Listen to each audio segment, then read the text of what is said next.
literally pulls the dark ether within four and forces you to enter a state that is sympathetic to the world of darkness. This technique is not for the easily frightened.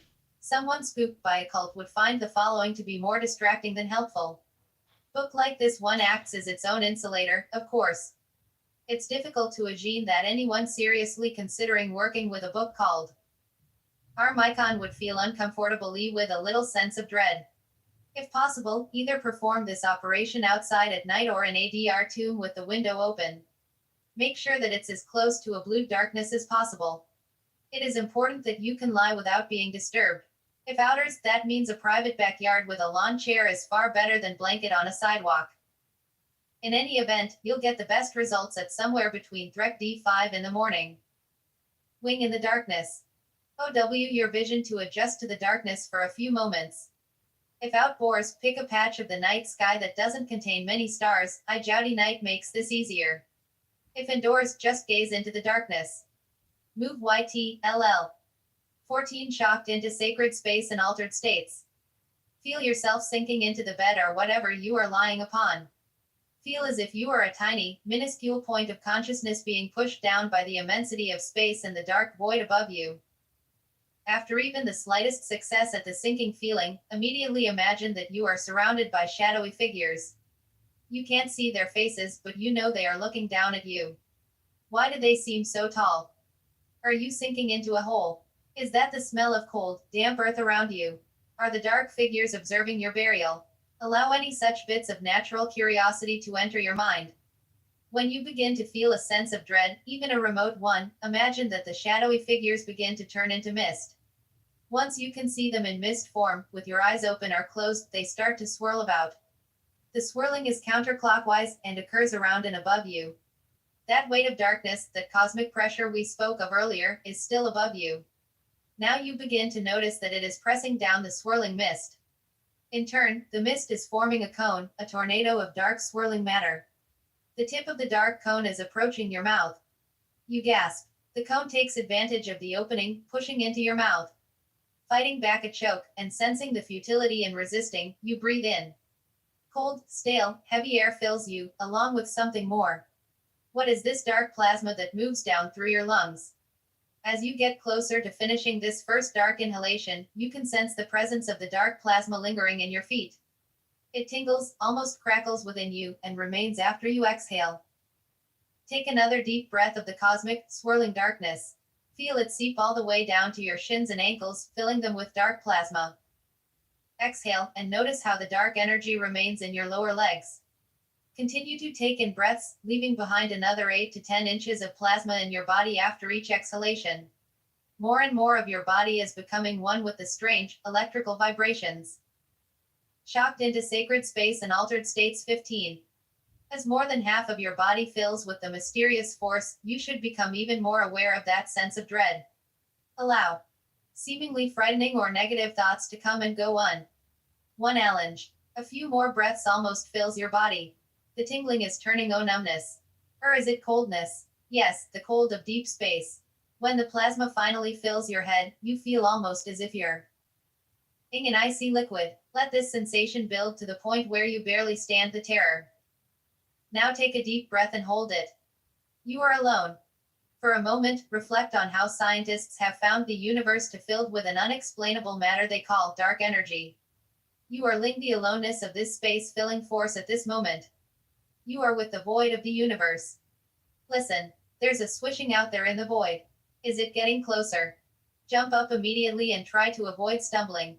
You should now in a fevered state, a natural high you might not have thought possible. It is in this state that you can cast a circle and begin to call on the Kesta forces. Try this technique a few times and see how quickly you can attain the ange high it brings on. After at least 3 times doing this, you can the quicker version below. Drawing in the darkness, Redux. With the other version of this technique, begin by allowing your vision to adjust to the darkness. Pick a patch of the night sky that contains few if any stars and gaze into it. If indoors, just stare into the darkness above. 16 shocked into sacred space and altered states. Feel yourself sinking down into whatever you are lying upon. Feel he 1 Mr. N 51 tie of space above you. The darkness pressing down on you is tangible, heavy, and eerily cold. Try and remember the dread you felt when doing the full version of this rite. That same unknown force is around you, touching you. Be Jin to breathe in the darkness, as you did in the other version of this rite. Pull some of the plasma in with each inhalation, and with each exhalation feel a tingling remainder of dark energy filling another 8 to 10 inches of your body. Beaming you complete the plasma filling process, and your head feels as if it is swimming in the cosmic fluid. Bring back the sensation of cosmic aloneness you felt when doing the full version of this rite. It should be easy to recall the sensation of being one with a dark void that is so inconceivably large. Listen for the swishing sounds in the distance. Hear the noises getting closer. Og stupu lpi imde doye tteelly and begin your dark magic ek, tacky and care not. With your mind and subtle senses attuned with the dark ether, you can pay or form a circle casting of your choice. If you're already comfortable with something like the nocturnal circle, you can feel free to use it. If you want something more streamlined and less religious feeling, shielded by night. The dark experiments you'll undertake in this tome will illustrate what I've just hinted at here. Before we get into the opening rite, a sphere in the cosmos, you'll be using to perform said experiments, TRTZFL, on the following 3 principles, S3. 1. The powers of the Creator are within you on some level. 2. The Clark energy or matter making up the abyss of space is a tangible field through which ripples of your godlike will can travel. Shocked into sacred space and altered states 17. Time can be influenced by you, regardless S of 3. Any point in space. S physical L or chronological distancy from you. Following circle or sphere casting, its own DSU in all direct prepares you to send the ripples of your will out into the cozy to effect real change. You may perform it with an altar, candles, incense, but no tools are required to get the basic psychic Rama out. Awing in the darkness S rites, doing the full with the preview SDR. Results. If indoors. Ing outdoor S on a cool night will yield the best. 0. Keep the room as cool and dark as possible, preferably with a open. Share in the cosmos. Fear. Yes, shiver. Allow the cosmic fluid within you to continue to well and numb you with its electric pulse. This is the cold of space, the L of the eons that you are feeling. Standing in place, with your eyes open. NES. Keep these rotations slow, with almost shuffling steps. Spin counterclockwise say 3. Close your eyes and spin approximate. Just make your move me NTS a little faster and lighter of step. Yes to the darkness S. Whatever directly on you are facing cardinal points of open your underscore directly on you begin the working. Theory or no. Southwest and north in the void of the abyss. Imagine the plasma in your body coalescing most heavily in your R plexus. With eyes still open, try to sense that it is a dark purple or it is a tiny, pulsing sphere. Begin to breathe deeply. With each inhaled ion, imagine the color of fear glowing more vividly and crackling with more excitement. With each exhalation, begin to feel this sphere emanating a force in all sections. Do not imagine the sphere growing in size. Only imagine its essence taking on more intensity. Note that with each exhalation, the sphere is pushing the cosmic plasma out of your body and all 18 shocked into sacred space and altered states. Directions. After a few exhalations, the dark plasma will surround you in the form of a cold oval. Feel the dividing line of cold leave you. Continue the breathing to enlarge this oval even more. After a few more breathing cycles, imagine the oval stretching and forming into more of a sphere. Continue to push it with your breath until it becomes more than double your height in diameter. It will form a dark dome above you, with the rest of the sphere sinking into the ground below. Know that this dark sphere is composed of matter from the darkest reaches of space. This matter is within you and, therefore, linked forever to you. You now stand within a bubble that is surrounded by the void of the universe. The plasma wall of the sphere responds to your thought and sends your will radiating out through the dark ether. Reaffirm your visualization of the purple sphere crackling inside you. This is the true center of all creation. Walk straight toward the random quarter of the sphere you are currently facing. Take a deep breath, feeling the sphere inside you crackle. Exhale, feeling some of this charged breath leave you and shimmer out through the dark sphere. Try to see it pass, like a misty wind, out into space. Move to the quarter of the circle to your right. This would be south if you were just at the east. Place your hands together, palm to palm, fingers extended, as if you were in prayer. Take a deep breath, noting the purple energy within. When you exhale, feel the energy flow to your palms. Rub them together slowly, so you can feel the heat and hear the skin swishing. Turn both palms out to the sphere wall and imagine this charged heat radiating out into the universe from your hands. Continue around the perimeter of the circle to the opposite quarter from where you began. This would be west if you started in the east. Take a deep breath, once again exciting the purple sphere within your solar plexus. As you exhale, feel the energy welling up your throat and vibrating in your mouth. Wet your right fingertips with the tip of shocked into sacred space and altered states 19.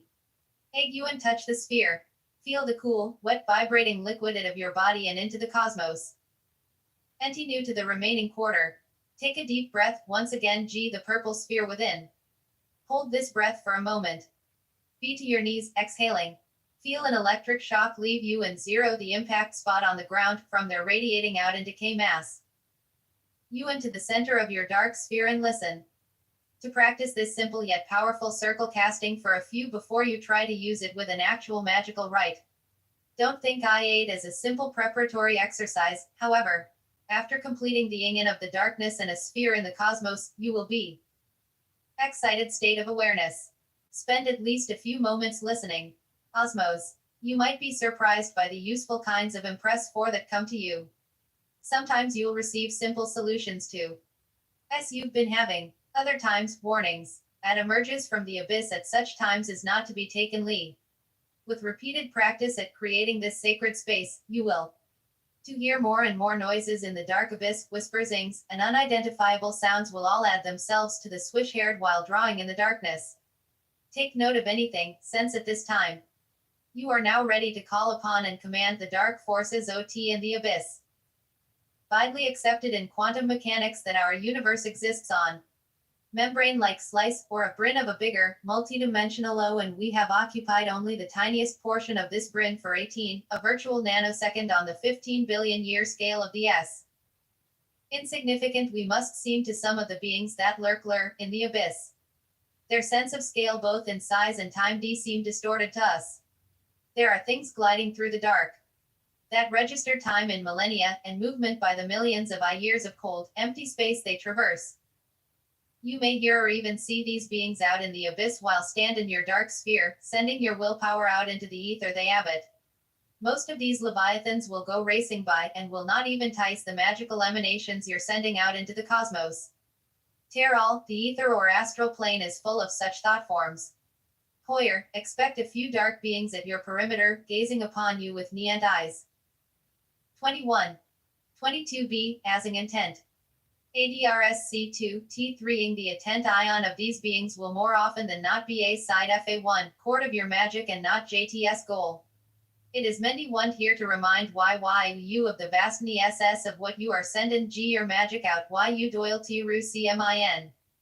QYR, 1 arc SAR and surprise during a work in G. On OKC 1 ion, make G direct contact T with an ancient T intelligence.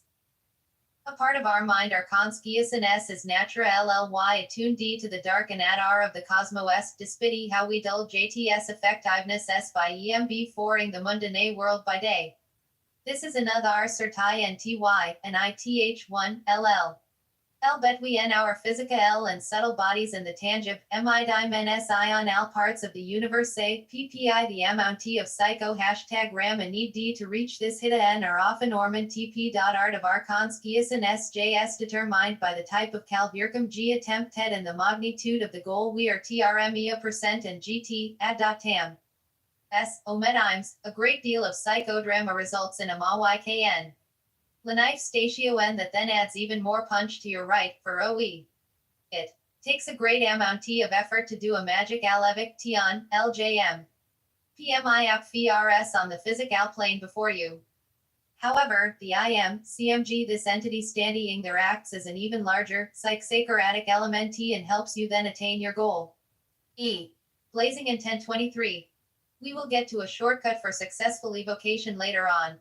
In this chapter, however, we are going to look at another way to attain moderately complex goals without a lot of effort. I am speaking of sigil magic, which is simpler than even the simplest evocation. Think of what follows as a quick way to punch through the wall guarding the other side, thus gaining access to your magical subconscious. Sigils that break through the barrier. A sigil is a symbol used to represent something in a magical working. If you're not new to the occult, you may have come across or even used sigil magic of some type. In basic candle magic, sometimes symbols of desire are carved into candles before they're burned. In the advanced art of evocation, sigils are used as signatures of sorts, representing the entity being called forth. Somewhere in the middle of these two magical uses of sigils lies what is commonly called sigil magic. Most modern versions of sigil magic owe their roots to the work of Austin Osman Spare. Spare was an artist with an uncanny connection to the unseen world. One can assume he saw things moving in the dark matter all around us on a regular basis. More important, however, was his ability to pull things out of his deep consciousness and reveal them through his drawings and paintings. By doing so, he forged links to atavistic or hidden forces in his own body and in the universe. Spare worked on a way of using symbolism to quickly contact the forces that his art sometimes had to painfully call up. His alphabet of desire was a series of symbols that could be assembled like mystical keys to an ancient puzzle. The way Head put them together determined what real forces were called into his life. At least that's the aspect of it that we'll explore for our purposes here. Rather than use Spare's symbols, however, modern magicians realized that his work was truly relevant only to his subconscious. Spare's alphabet of desire and other paintings are not universal symbols. 24 Blazing Intent. To come up with a symbol that will speak to your hidden consciousness, you have to trick that part of your mind into making a connection with a symbol or sigil during its creation. The idea is to know why your symbol makes sense during its creation, but then sort of forget the significance upon its completion. In other words, you should be fully conscious of why the squiggles on paper represent your magical desire while you are designing the sigil. When you use the sigil in a rite, though, you want the alien look of it to jump past your daytime mode of thought and straight to the hidden parts of your mind. If you think of daytime consciousness as a mundane barrier to your latent powers, then think of sigils as blades that penetrate the barrier to release a tiny but specific sliver of your potential. To spend time in a rite trying to make sense of why a sigil looks as it does will lead to failure. Any time you spend reasoning in this way will add power only to your mundane thought patterns. Don't allow that part of your mind to silence the altered state of awareness trying to come to the forefront. We'll explore two powerful ways to charge sigils in a moment, psychodramatic methods designed to take care of any possibility of your dwelling on a sigil's significance at the wrong moment. For now, here is a quick and effective way to create symbols that can puncture unnecessary barriers, thus exposing clear links to the cosmos. Designing sigils of desire. How do you make sense of a bizarre pattern during its creation but then view it as totally alien soon after? The trick lies in relying on one of two things, either a set method that through its mechanics helps you forget what went into a finished sigil, or spontaneous images from your subconscious that can be combined to create an indecipherable sigil. We look at both methods here. The mechanical method is the easiest, as it relies on no trance states or special skills, and it has two variations that you can experiment with. However, don't let the mechanical Blasting Indian 28's case keep you from trying the spontaneous method. While Entankus method does require a connectio to the forces you want to manipulate, it is a great psychic enhancement exercise to and you're standing in a freshly created dark sphere. Yoi, L1L wants see casting your dark sphere a few times anyway, so trying some Kus or automatic art at the end of each session will give you an concrete way to open up your senses than would just listening to Ness around you. Mechanical method, T-LED RS. A table with two blank pieces of paper and a black pen or marker. Your eyes and breathe deeply for 3 cycles. Be with eyes still closed, firmly establish in your mind what it won. That desire, what it is that you are willing to bend cosmic reality to. Only words come to you, such as, a new car, then write the phrase you come up with, in all capital letters, at the top of one of paper. Try to limit your use of fragment sentences to those exceeding 4 or 5 words. If you feel as if you're forcing a phrase to come to you, but are injecting a clear mental image or two that won't go away, skip to next section, the mechanical method, D pictures. For a sigil based on words, rewrite the phrase that came to you, leaving spaces and any letters that appear more than once. For example, let's use a wish you may have seen explored in other liminal, legal KS, that of a new car. In a moment, we'll explore how the picture's thought will bring something new to the dream. For now, with the ERS method, a new car would become ANEWCR after the tithe of A is removed D. To further distance your mind from the phrase, moving a few of the letters around and copying the resulting kudo word E over. Make it almost pronunciable if possible. In this 26 blazing intent.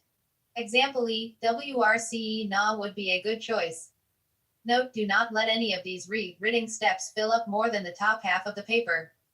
WHLSP or the made-up word a few times, faux, sounds and not on what phrase originated it. Rondo MLY pick one of the letters from the new word. Toward D the dotfic, M of the paper, you should still only be using the first sheet, raw a sum you had large version of the letter. Now, fold the paper buckle, so you can't see the original phrase, cross D out. B, work that got you this far, only your made UP, RERA NGED phrase and the large, randomly select D letter should be visible now. B, the bay, when drawn G that character, allow it to flow ftly complete with any exaggerated angles that feel right. Here's an example E. Letters, or recopy D. A. To present the other letters from your made-up phrase few LLL. S is possible E to the original letter, for example E, if OU pick the E11, 1 WRCE na, you might notice that the W is sort of THSRLRED if you look at the F side to a YS, so you don't need to TCLDEO lines for W. You could add a curve and a line to represent TDR. Try to add is. Accusing on how strange it. Blazing intent 27. His example, that's all you need to do. Note that the top curve is a backwards C and the bottom diagonal line helps create a side and flipped end. That same added diagonal creates an A that is HTLY pointing to the left and upside down. CI. When you feel you've included all the letters, even if they're skewed. Reoriented, you can feel free to go with any artistic embellishments to make the sigil look more arcane to you.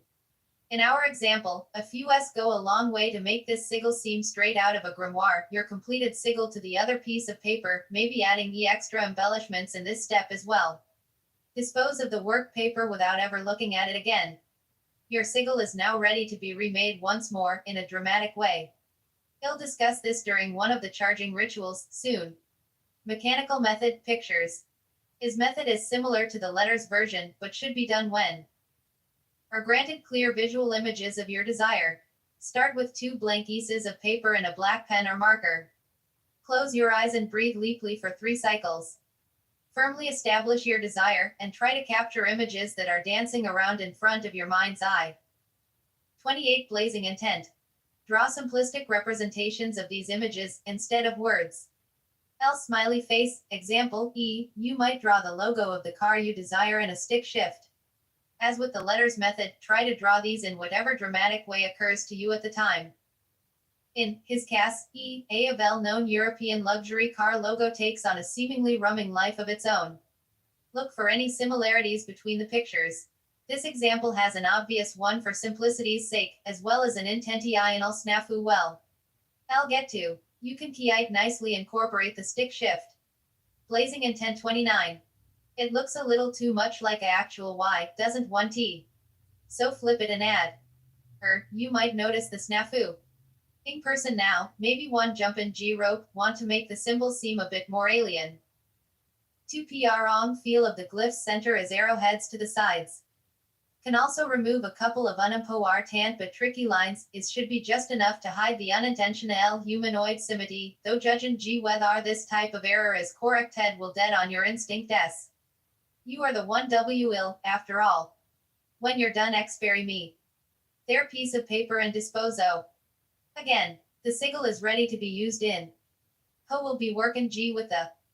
Ending with the sigil, copy it over to the F the work CET with OT looking G at one of the rights given later in. IS chapter R. E spontaneous method D. By drawing in the darken SSN. You retain at an altered state. Sit cross-legged on the floor with a large pad. There should be 1 candle burning G inting your dark sphere. Paper on your lap, at most. Full C room, and it should be a few feet away from you. Using whatever drawn G tool feels most natural to you, place the tip toward the upper left corner of the large page and close your eyes. Blazing intent 31. 30 blazing intent. Oh, let it do so on its own. After. Hand move again, and try T. The tip down to the lower. A minute, open yout eyes and ma v corridor of the page. Close your eyes in. More. Make surf you can summaries one your need, why you're making a sigil R, in as few suchin C, V, L, RDS as possible one le, a new car, a raise at work. Coolest. As would E statement in the Mechanica LL method, try. Grabbers. Whisper. Not to go above 4 or 5 words. Perform 3 deep breathing cycles. Whisper into the darkness, saw sigh I ying, ying another minute or so of drawing, open your Euro Yesmoperir. RTR lower left quarter, and close your eyes. Whisper, with a little show me the forms to manifest your need. D intensity. Finish it. Obvious L, Y, re-IS or LP your need, with the statement T of desire you came open your eyes and stand up. Say out. Up with. LIS. Equals. NL stand for the swishing or shambling noises out in the abyss. Try to RIE. A. Gine that the darkness all around you is teeming with motion and I thank you, whisperers. T now join you in the darkness. Activate Y. You may even hear wisp RS. O wind or S if you were out the candle E and leave the room, or G. Hide. Sail WIF, romped, LLLL with your eyes closed, imagine whispers are in fact coming in around you, including above and below. Whether you actually have an audible hallucination of the MEMIS UNI important. Just know they it at a table and analyze what you have. In a bright TLY lit room. LS and shape S that pop out at you. Look for pat RNS in the swir. Hapes from each corridor of are coming toward you. Whisper the following, minute S yes, I bear you. Are these the signs you mean? To select only 1 or 2 pro. Page. On another piece of paper, begin to assemble a sigil much as you. Pick 2 res T his time you'll be using in the mechanical method with. Try to overlap and incorporate as apes you select ed. End in G up with the simple S glyph possible. Because say subby CONSCES or possible from anti most power phi XL type. Let 7 your pen or other one instrument begin to move. Imagine that it I. M equals oving on its own. TT try to be aware, E of I its modion, IB, oop do not low OKKAATTEI 1T. Try to sense any patterns of albong. Prominent shish. CH as you can, came from deep within your. Our real M, TH's sigil will be of. EAFHTTIRU, section Bay felt a good amount of activity, perhaps a minute so rare, yove your hand and open your eyes. In the dark, you should be able to make out the squiggles and shapes you made. Don't. Creation Ina L. Forment Ioni D method of sigil. At some point, you may find words come direct contour OL. This is automatic writing. It do explore the message S4. Note practicing dia. An interesting G side effect. From the pen with a wootyer. Should D not be forced D, but if it happens, they are sent to you by the whisperers. Page, and close your eyes again. Whisper, show we more. Blazing intent. You won. Blazing G sigils. Now that you have a sigil that is truly your own, a one-of-a-kind link to your specified C need, you have to do your best to forget all of or for at least one night. Consider it to be a will awakening. Mystica L glyph in need of writ. But do not think of the need behind it. Under no sip. Constancies should you look at it and recall your state of NT of desire, keep the sigil covered and out of sight. When the time is appropriate, the sigil must be charged D at night, preferably during the psychic quiet time of 3 to 5 in the morn. During the daytime E priesting this rite, and preferably when you're in a daytime E mood, right after work or school. Pair the sigil for one of the 2 following rites. The first is the most. Is perfect, you can press. Psychodramat IC. To perform this flash and G sig you'll need a block of wood painted flat black, something about the size of a plaque would be perfect. You'll also need a type of glue that doesn't claim to be flammable. Objects is usually fine. A squeeze bottle is best to use. The most important NT ingredient will be trick where you live. You might need to order it fro. Ills charging right. 1 for children, S before drawing your sigil, KY to find, dependi IIG. MA Magicia and Supply Shop. T-Hat is a stage Magicia and Supply Shop. The special ingredient to your right is called flash powder or samati mise. A small bag should be good for a few rites, if much you use. Magic Ian's powder. Even you're careful with how Gularly come across I1Y. Blazing intent 33. 3 CL. IT do not deviate from the steps given in this rite. Use calm when working with flash powder and heed any warnings on cage label. HE daytime, uncover your paper sigil for reference. Use glue to IE sigil on the center of your wood block. Try to make the glue thin as possible. Overall, the sigil should be about as large as of your hand. Remember to avoid thinking L out WHNT the NS while copying it over to the wood. Rotating the original wing IT upside down might help. OI, go theft general lines off the sigil, pour flash coevder onto the as much powder as you can get to stick to the lines. A half hour depending on the type of glue, gently tip the D catch the leftover powder for later use. Put the flash powder out of sight but don't cover or touch it until nightfall. Night, put the sigil block in the center of the area where you wire your dark sphere. If possible, place this on top of a table or have matches on hand, but keep the room dark. Try not to think about the sigil's meaning. Perform your opening rites in as close to absolute darkness as possible, but take care not to bump into the table or touch the sigil as UK sphere. YL, if OI the table, place your right hand a few inches above sigil, palm down and fingers spread. Close your eyes. From the open, recall the purple sphere in your center, or imagine it there if OUFLA different ritual opening. Take a deep breath and feel the crackling please sphere in your center becoming excited. Exhale and imagine some of the crackling energy flowing clown or right arm and pouring straight from your palm onto the sigil. L. At these breathing cycles 12 more times. By the 13th exhaling you should feel a combination on of lightheadedness and excitement. 34 Blazing intent. Blazing G intent 35. E and alarm clock K next to the 3E in the morning. Move your hand away, take another deep by. AATH and HLD, in or equipped with batteries. Plaque OHT and set it for a RU-ND quarter past. Quickly strike a match. D. Drop the burning match. 5DN, %TL, onto O, pound F the alarm clock without knocking the busiest parts of the sigil. Spotting where TEN. Shish OULDBFIES YTH equals. Y, thanks to the light of the match H. You can castle Y shut copyright. E black light. Practice, a time or two if you must. Sound DLVN at night, dim the light S and begin to do your open S. You can do all the standing parts next to your bed or sofa. Finish H the creed ion of the dark sphere by sitting on the bed. The light S out, turn the sigil RU-ND so that it is facing GU in SS. Plaque your right T hand in front of it, palm facing the sigil. Fail some of the X's S energy Y you may feel in your body. Feel it out your right hand and into the sigil. ND the black light power switch H and close your eyes. Turn on the Ostlinig, Y jump. Exhale as the sigil flashes before you tempo. X, I image on your retina. O imprinting. Look out into the abyss and allow the O range Ma, GE of the SSEGGLLS around you.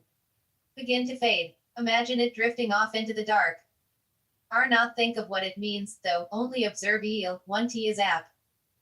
Feelchung _L, LPNDMG on the type of glue and how much yo.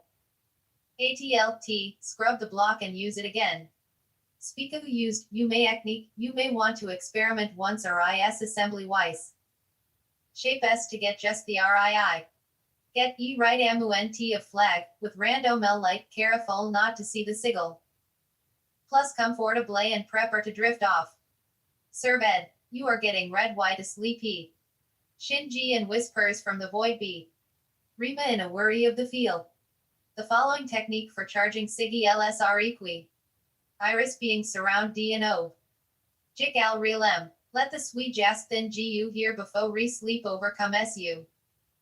We end the ALRM AWAC ends and somewhat shock KSU. En it off, you will catch a glowing view of your sigil. And then turn the paper over. Oot into the AB's SRU NDU. As. Know that it S drifting off into. At the Sigil Reaper Asen TS only. Wick HHIC you can get at many novelty shops or even, for a black light. TPAR you will also need a way wide to generate a large Versailles story, verse, white LI, 1E, white lines on a black background. 1 your sigil and ray sigil into a computer and PRIE. Is. P print and enlarged, na G and TIFF to scan your beer, D bu ray CH. Usin G SOM ETF. I. And Y.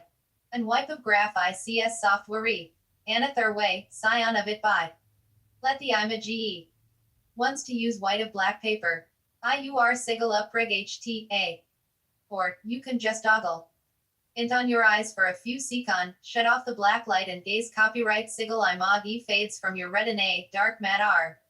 Do not think about TWHS of Leob survey it fade and G away. Geo back to sleep. In the morning, dispo.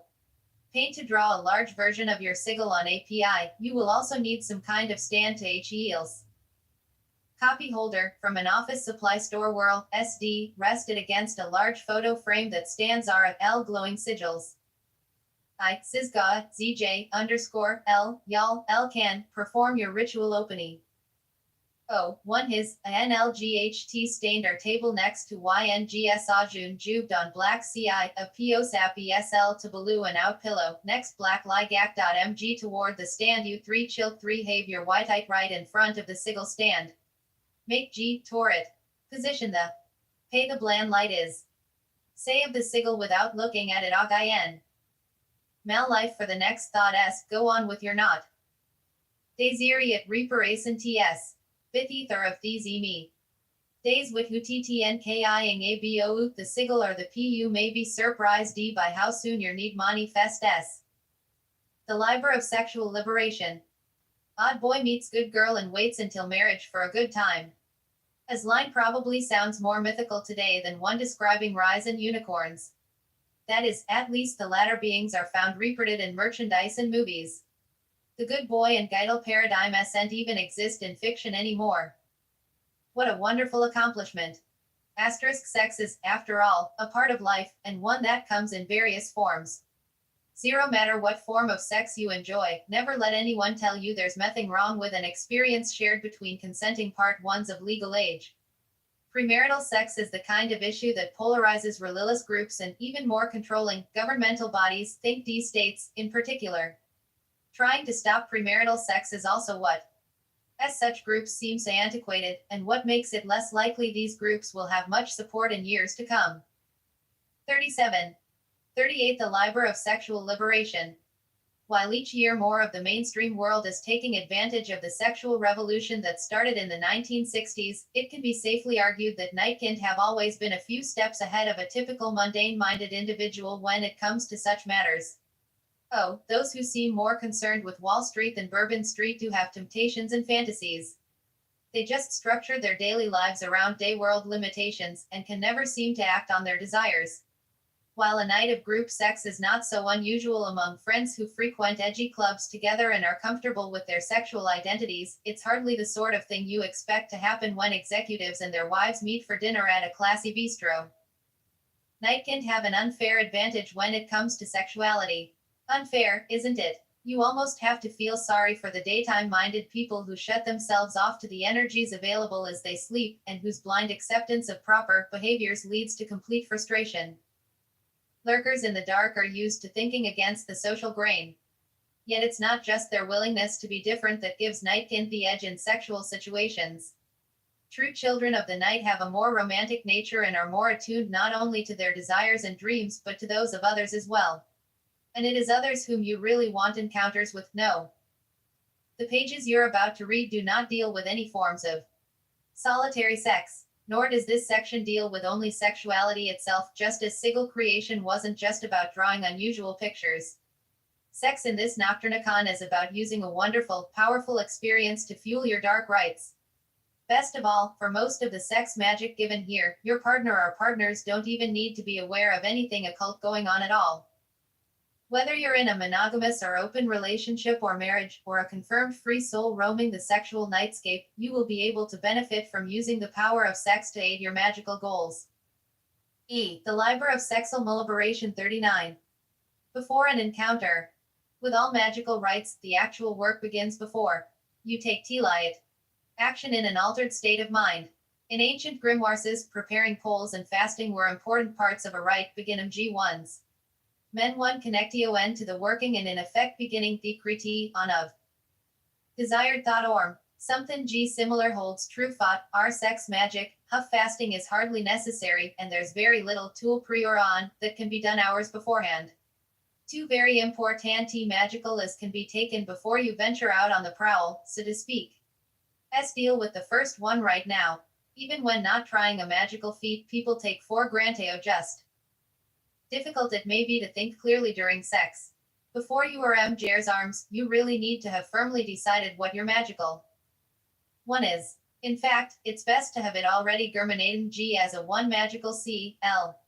1. The following rite will begin your magic for you while you're still full command of your senses. To begin, all you need to do is form a end of desire about what you hope to achieve with your rite. Fold same rules used to create a sigil, see blazing intent if you need efficure or a reading out of sequence. Make it 4 or 5 words maximum, sentence fragment ts or okay. B.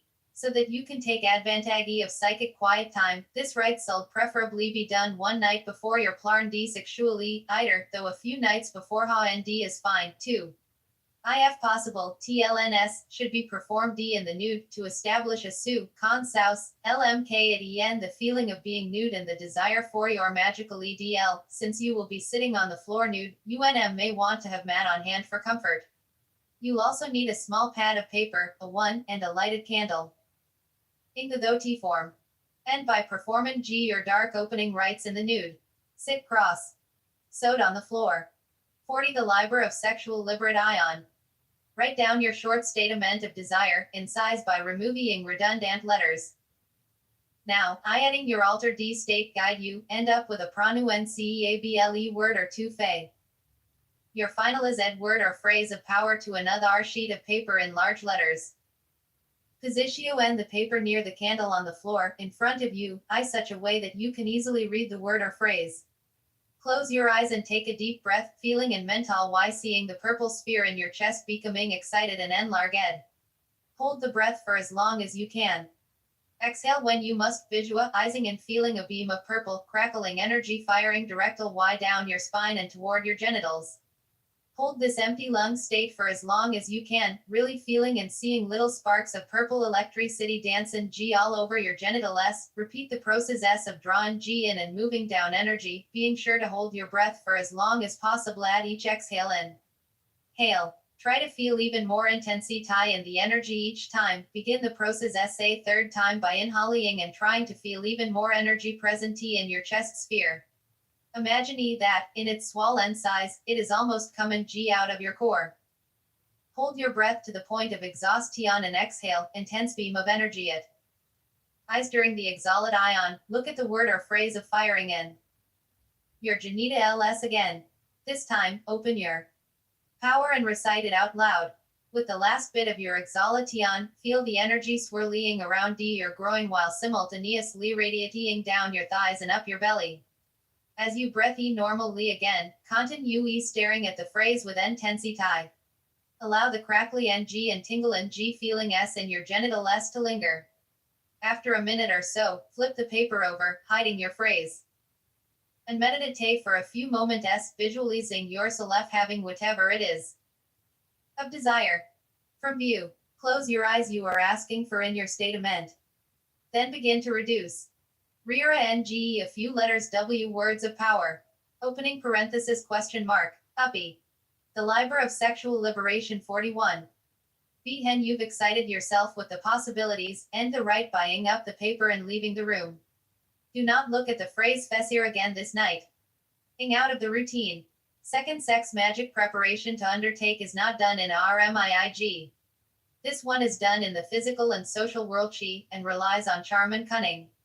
It's also a bit of a gamble one end that you would always be able to make this kind of preparai and CJ lays in advan, before we get ahead of ourselves though, let's LDF, NTIF, YTLEs S&T. Oration. All the magic in this Nocturnicon relies heavily on Sidrama for success. Yet believe it or not, just using a sex act to file a giggle desire does not guarantee psychodrama. If Yana Fallen Mountain kind of routine with a partner, and you are begin mung tien find this into be ho hum, as the word routine usually implies in sexual, then your magic will probably not work. It's not just the feeling and actual energy of Aragus you'll be using. Alright, it's also the excitement of something different or extra pal in the bedroom that will provide the right amount NF drama for the charging of your prepared statement of desire and aidly the thought form you will create. Oh, if you're in a committed relationship with no unders to oj, use in your virtual couple contract, you shouldn't use the nebi or a mething new as an excuse to go out and cheat. Wed.trub1.eve. Karma or not is irrelevant, and this book is no treatise on ECT, LCS. Speaking strictly here from an occult perspective, Jan Shanland, F. ed. As you're likely to have anxiety about it, and this anxiety will im effectiveness of your right. 1. A comet, a relationship will have to find a way to suggest something different and mutually appealing. It doesn't even have to be a sex act that is totally new to you and your partner. A certain puzzle, tion or act that you seldom get to enjoy, but really do enjoy, show suffice. Let your imagination run free on this account. 42. The Liber of Sexual Liberation. I could provide sugas tions or hints as to had iconsider differ. Exhilarating, what consider different but what sparks me may have no interest to you. And W1. En sugasting the truly not why, I'd hate for anyone to think was stereot wiping due to MIB wiping, why personnel attract ions are Greek, heritag C. Ending so mething extra special to say. Course, much easier. Besides. OT apart an encounter S, of section A, it's your first time with a particular person. Plan. S pound LGA sex at magic right for such a first time one's a terrific $1 count R itself will be so mething new and likely dramatic IC. As the EN. The only caveat is that if YOU, you're overly sentimental and really care for this person, you might have worries of your first time togath or being some right. This could manifest into another kind of guild GFE could be just as hazardous to a right success as is guild frotrin you fay, asterisk L that a first time should be special, save the magic for the second time, which should still be new enough and experience on it 3 to guarantee sufficient psychodrama, a planning for an encounter with someone new is never full pro of, you may be ready for magic on a given club night, for instance your yet to be ch awesome partner may never manifest t. Even if you 0, place where singles frequent and go there on a rainy night of those who really want to get out show up, with all its possible pitfalls. There are stickle ways to stack the odd ones in your favor, of course. While tips for scanning a room to find one who digs you are beyond the scope of this book, you might to check the mind read in G section S of Nocturnal which era FT and Gothic grimoire for some added assist to NCE. Ain't L, healing. And cheating, if. But. To a. When only. The mating dance still awaits sensual ITY and number S. Besides TR, ring a new or seldom used act, or trying any act with someone new, there LS, a guaranteed way to boost not only psychodrama but the energy level in a room as well, group sex. Setting up an encounter with multiple partner S is not always the easiest feat, but it has its benefit S's for psychodrama, 3 zomes, 4 somies, or more sums, N, but scray, out to you that somic HMG special is HNPPCNing. Tutor B. The Liber of Sexual Liberation 43. Something you'd consider humdrum. In fact, they can be the exciting sexual experiences imaginable, as long as you find the peepeling, of course. The stereotype is that all guys want 2 girls, most girls want 1 special guy, but stereotypes are just that. For best results, you want a magical group sex encounter when single are free to have open experiences. It is possible, of course. All the long-term partner and work out all the jealousy issues and rules. But the chances for such a dicey situation to play out EXP as planned are not good, and any problems that arise will affect your ritual. Not to mention your relationship. Occultists have long believed that orgasms emit real energy into the RSE, and it's safe to say this is true. Having multiple people experiencing such highs creates a tangibly pulsing room where magical sex becomes all but inevitable. Also, having multiple people involved, multiple actions can provide much needed lulls when you can pre-for the magical parts of the night while still observing something that will maintain your interest, so to speak. Most important preparation. After you have prepared your word or phrase of desire and determined how it is about your forthcoming sexual experience that will make it a standout dramatic event, you're ready to get on to, well, getting on. You'll need to bring the phrase you created with you, fold it up, you don't look at it yet. You'll also need to remember that sex acts these days are rarely safe without a little common sense and protection. Unless you're a fool who wishes for your own untimely demise, as well as the deaths of others, and there's nothing romantic about loving death with a lowercase and there's no excuse for practicing unsafe sex. Getting HIV and eventually AIDS is still a very real possibility, even if the disease has taken on less headline power in the new millennium. The verdict is still out on whether oral sex and certain other activities are HIV safe, but that's irrelevant. There are plenty of other diseases that are 100% proven to be transmittable by any kind of 44. The Liber of Sexual Liberation. Genital contact. If you go bareback, so to speak, you can catch a variety of sexually transmitted infections that at the very least will cause you discomfort. Worse, some of them may make your equipment rather undesirable to others. In the realm of the occult, warts should remain on fictional witches' noses, for instance. Someone may modify the advice in this book and, for instance, cheat on a spouse during a ritual to fuel some sinister thought form with anger and guilt. I can't stop creativity. However, do not mess with the safe sex advice just given. Unless you're in a committed relationship with clean bills of health fueling you and your partner's desires, take whatever precautions you can. It's not just the blood drinkers in the world of Nightkind who may be risking it all for some quick pleasure. Be extra careful during group sex, as not every intimate contact is easy to control. Also, take extra care when excess alcohol is involved. The great inhibition remover also does away with a good bit of common sense. Let the psychodrama come from the partner or partners you're with, or from the situation itself. Don't make unsafe sex the thrill that fuels your right. Setting the mood. With the most important considerations taken care of, you're ready for the magical night. If you have previous access to the room where the encounter will occur, for example, if you're going back to your place, there are some preparations you can make that will enhance the rite. A colored, dim light source is perhaps the most powerful. Filling a room with a soft reddish tint will do wonders for enhancing the psychodrama and actual energy of an encounter.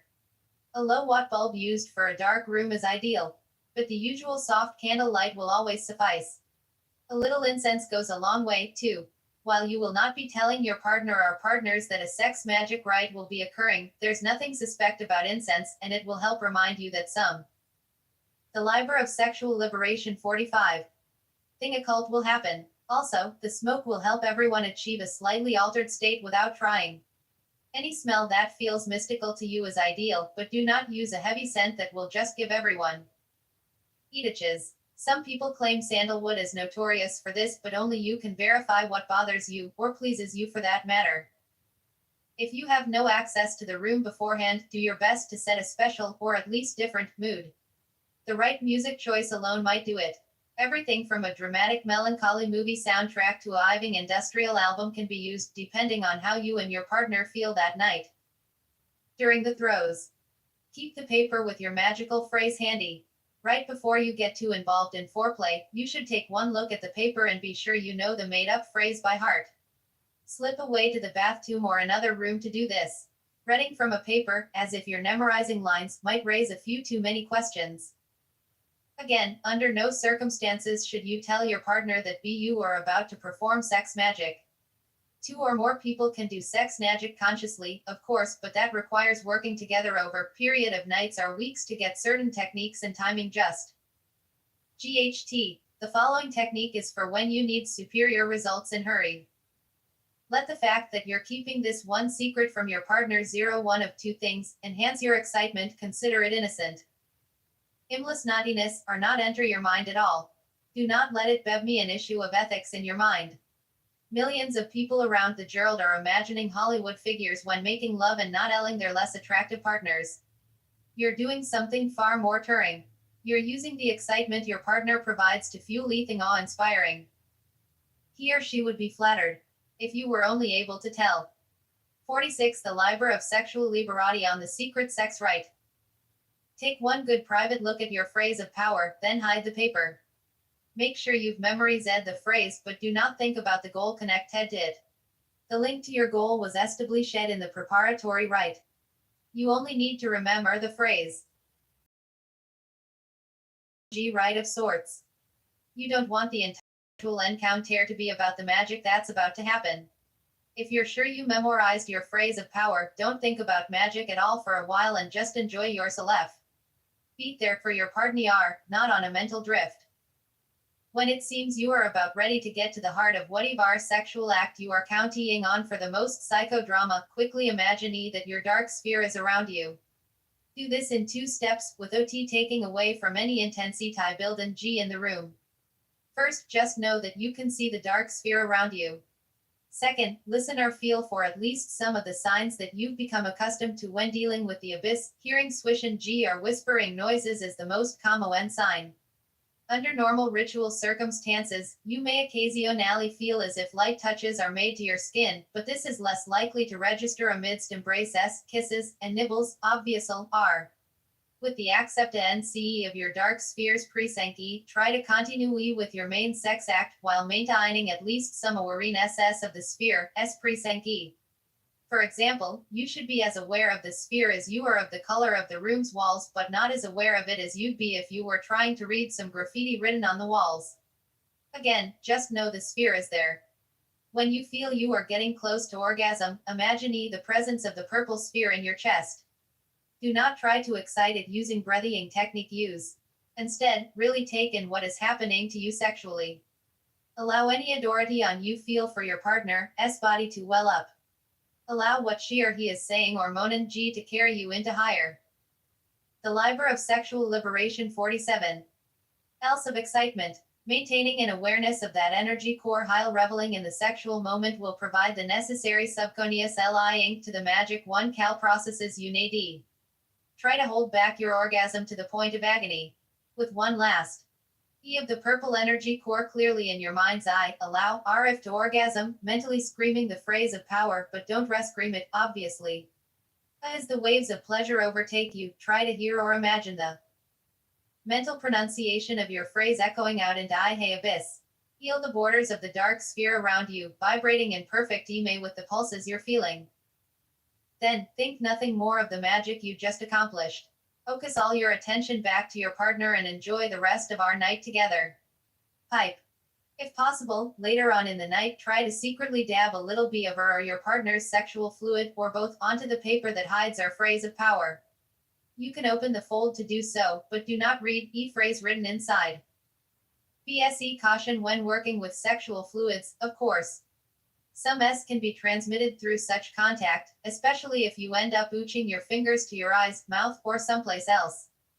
F2. Be without direct contact if possible. Wash your hands afterward, just be safe. A night or 2 later, you should burn the paper with the phrase of were written on it. Do so without ever opening and looking at TLAE writing again. If you were able to wet the paper after the rite, it will definitely be dry and flammable by now. G4I. While it's not necessary, you might want to burn the paper within a dark sphere. You won't need to think about the actual burning of a dabbed paper. Drop IT1 into a sensor of some sort. 48. The Liber of Sexual Liberation. If you weren't able to wet and charge the paper, burn it in a dark ZPT at T or 2 later anyway. Only, add a quick visualization of WOST exciting G part of your encounter as you watch the flames end. Regardless of whether the paper was dabbed or not, do not think of phrase itself or the magical goal behind it when burning the paper. 4BD Den Acts. 4BD Den Acts SS. Ever perform a magic cal ritual under the influence of drugs or R. Out that. The author of Nocturnicon must have left. Sorry Ab. Archment unattended for a moment. You never know when an overly J-usious spirit will take an opportunity to censor a work in progress. And they have a point. TOO. Unfettered by flesh and Joaquin G. consciousness, the ethery C forms shambling in the dark abyss have constant access to the unseen world. Why would they need any help reaching it? You probably have constant access to the unseen world as well. Right. Didn't think so. Let us return then T. Core Z plans CL for these pages, shall we? Let us have. Chapter. Quill in. Oh, the disquietting, but not disingenuous, the line that was. Really Supo said to open up this.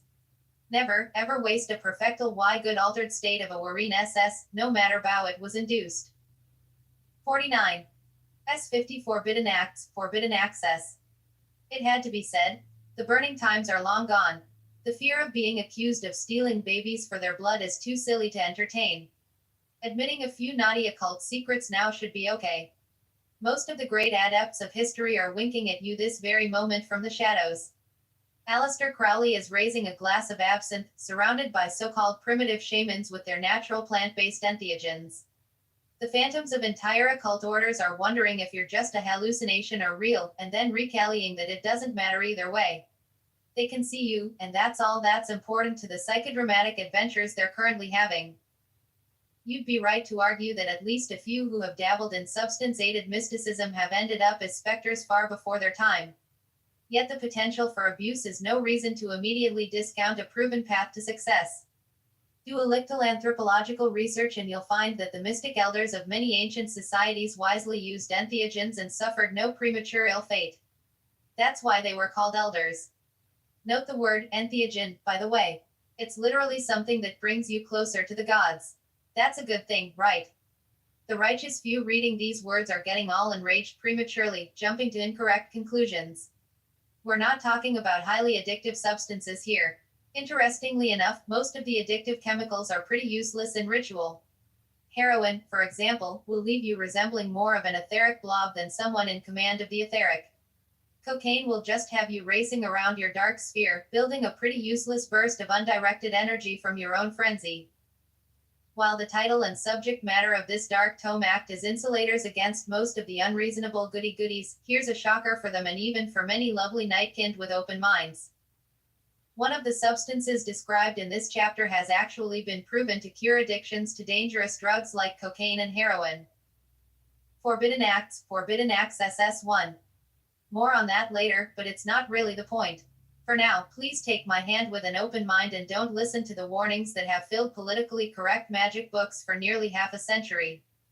This book is concerned with magic that gets immediate results, and that can change lives. It is not concerned with mediocre methods that take a lifetime.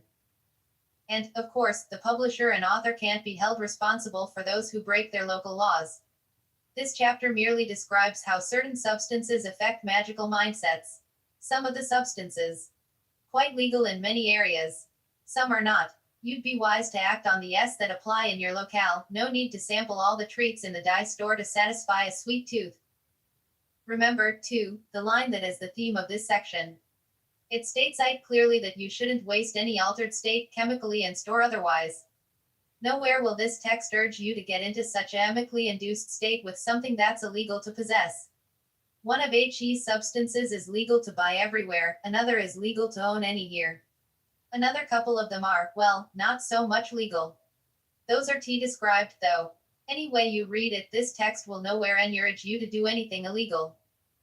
Why invite a new inquisition and new burning times? Especially we got away with all that stuff about kissing the devil's hintquare and offering up human sacri, unguarded quill and parchment again. Sorry. The elixir of long life. Mystical substance every occultist should consider trying as legal ryware. And while the author has been accused of using it often non-mystical purposes, and the author's accusers are absolutely core, every dark explorer is allowed to have a favorite vice. Put less poorly, I like it, so there. Besides, having a vice or two will separate you the anal retentive purists who never seem to actually experience hing. 52 Forbidden Acts, Forbidden Access. The legal substance we're discussing, if you're of legal drinking age, is glorious chartreuse. Mini disclaimer aside, get your hands on some as soon as possible. It's the closest you're likely to get to drinking an authentic alchemical elixir without spending a few years studying the use of horrifying-looking chemical apparatus.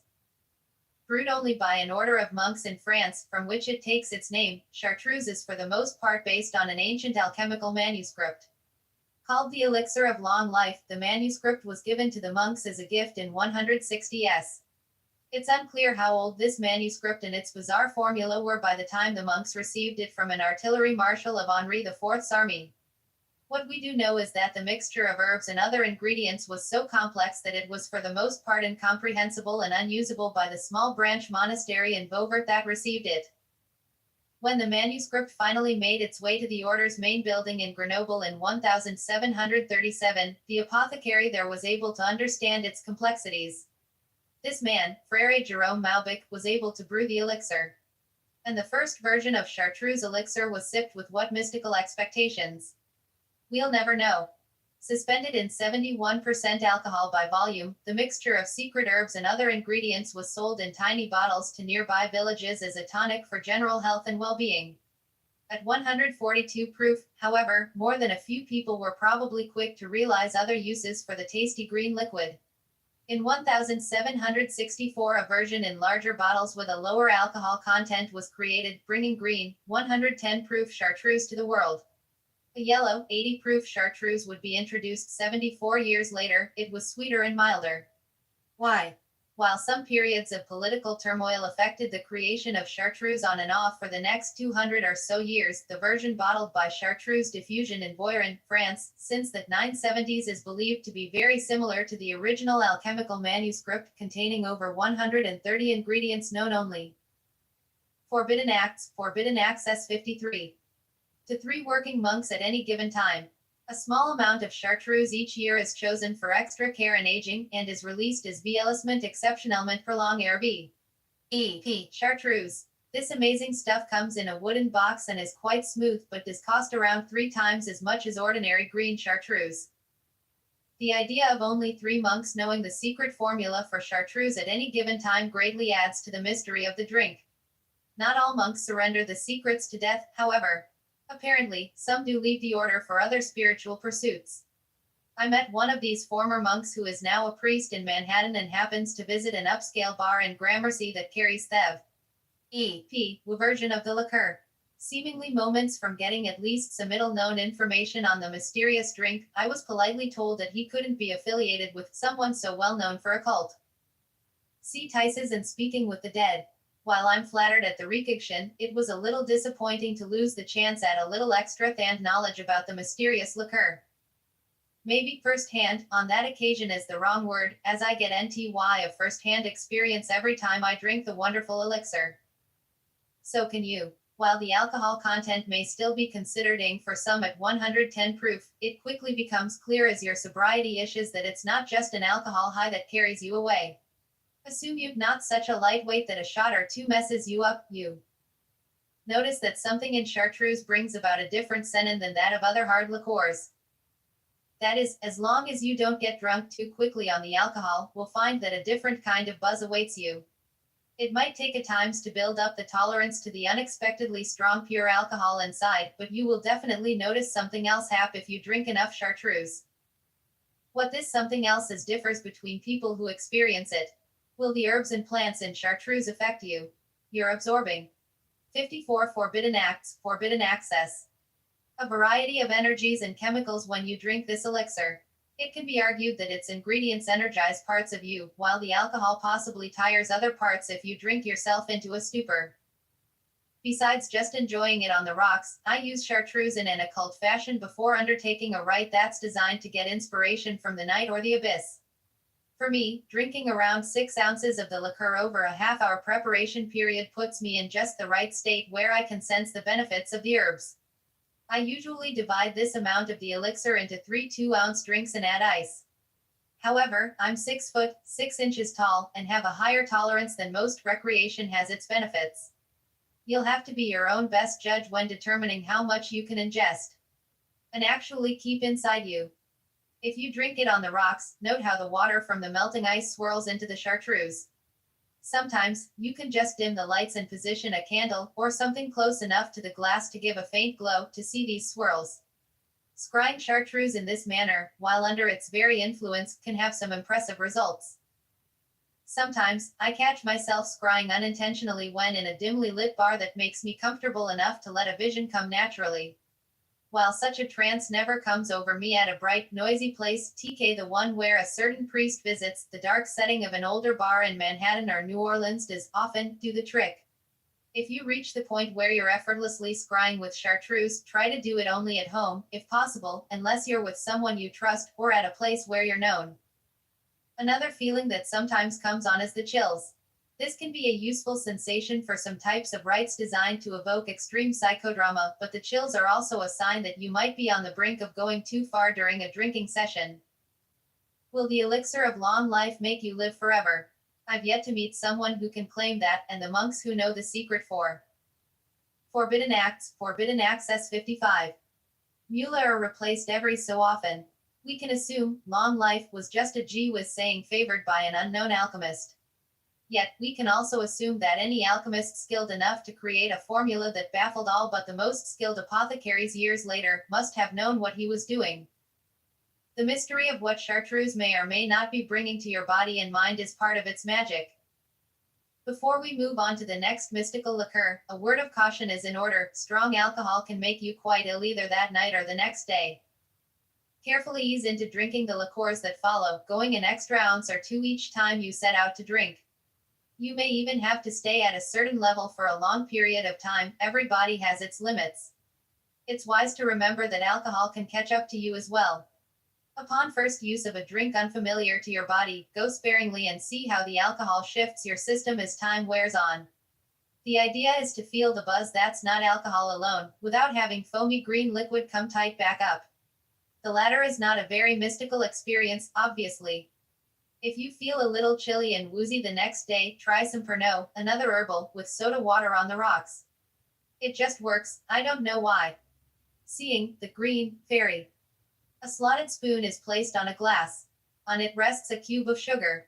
Some greenish liquid is poured over the cube, just barely rounding the top corners. A little chilled water comes next, nearly finishing off the sugar cube, which is just tipped into the glass and stirred with the slotted spoon anyway. The louche liquid turns a cloudy, yellowish green. 56 Forbidden Acts, Forbidden Access. Chances are you've seen the ritual in at least one movie or TV show, or perhaps you just read about it. So exotic is this preparation that surely it must be building up to something magical. And in the truest sense of the word, ritual, the preparation of a glass of absinthe is exactly that. Toward the end of the 19th century, this anise-flavored herbal became a favorite among writers, musicians, artists, and, not unexpectedly, occultists. More than just a strong liqueur, versions often exceeded 140 proof. Absinthe contains wormwood and other narcotic herbs. Some are even mildly poisonous. What these herbs share in common is thujone, the chemical that makes absinthe an experience worth having. The aforementioned artists and seekers of inspiration would drink absinthe in hopes of freeing their imagination. Van Gogh, Toulouse-Lautrec, Oscar Wilde, all may arguably owe some of their creations to Lefebvre or the Green Fairy. Not to say that they weren't talented individuals. I guarantee that drinking absinthe won't provide the brush technique of Van Gogh or the uncanny wit of Oscar Wilde. Rather, absinthe provided a ritualistic way to open up the genius inside. People do all sorts of things to unwind. For artistic types, why not unwind with something that noticeably jumpstarts your imagination? During the time period of these giants, absinthe was rather strong. The thujone level in the drink exceeded a ratio of 30 parts per million, ppm, or milligrams per kilogram, mg/kg. Some believe the thujone level might have been as high as 260 mg/kg. Put simply, a glass would allow the narcotic effects to kick in quickly. As with chartreuse, absinthe is a substance where you race against your reaction to excessive alcohol content in hopes of feeling something from the other ingredients. 100 years ago, it wasn't much of a race. The thujone won every time, bringing on states of euphoria and ideas so vivid that it almost made sense to believe there was a green fairy granting them from within the bottle. Forbidden Acts, Forbidden Access 57. Jones Domina NCE over a drinker, S physiology H. Unfortunately, the two weather have been temporary. Scientists continue to argue. Not. 05. NER of nervous disorders, but we'll never Joan caused any man. Today, the Google STELY 1900s. Pipe.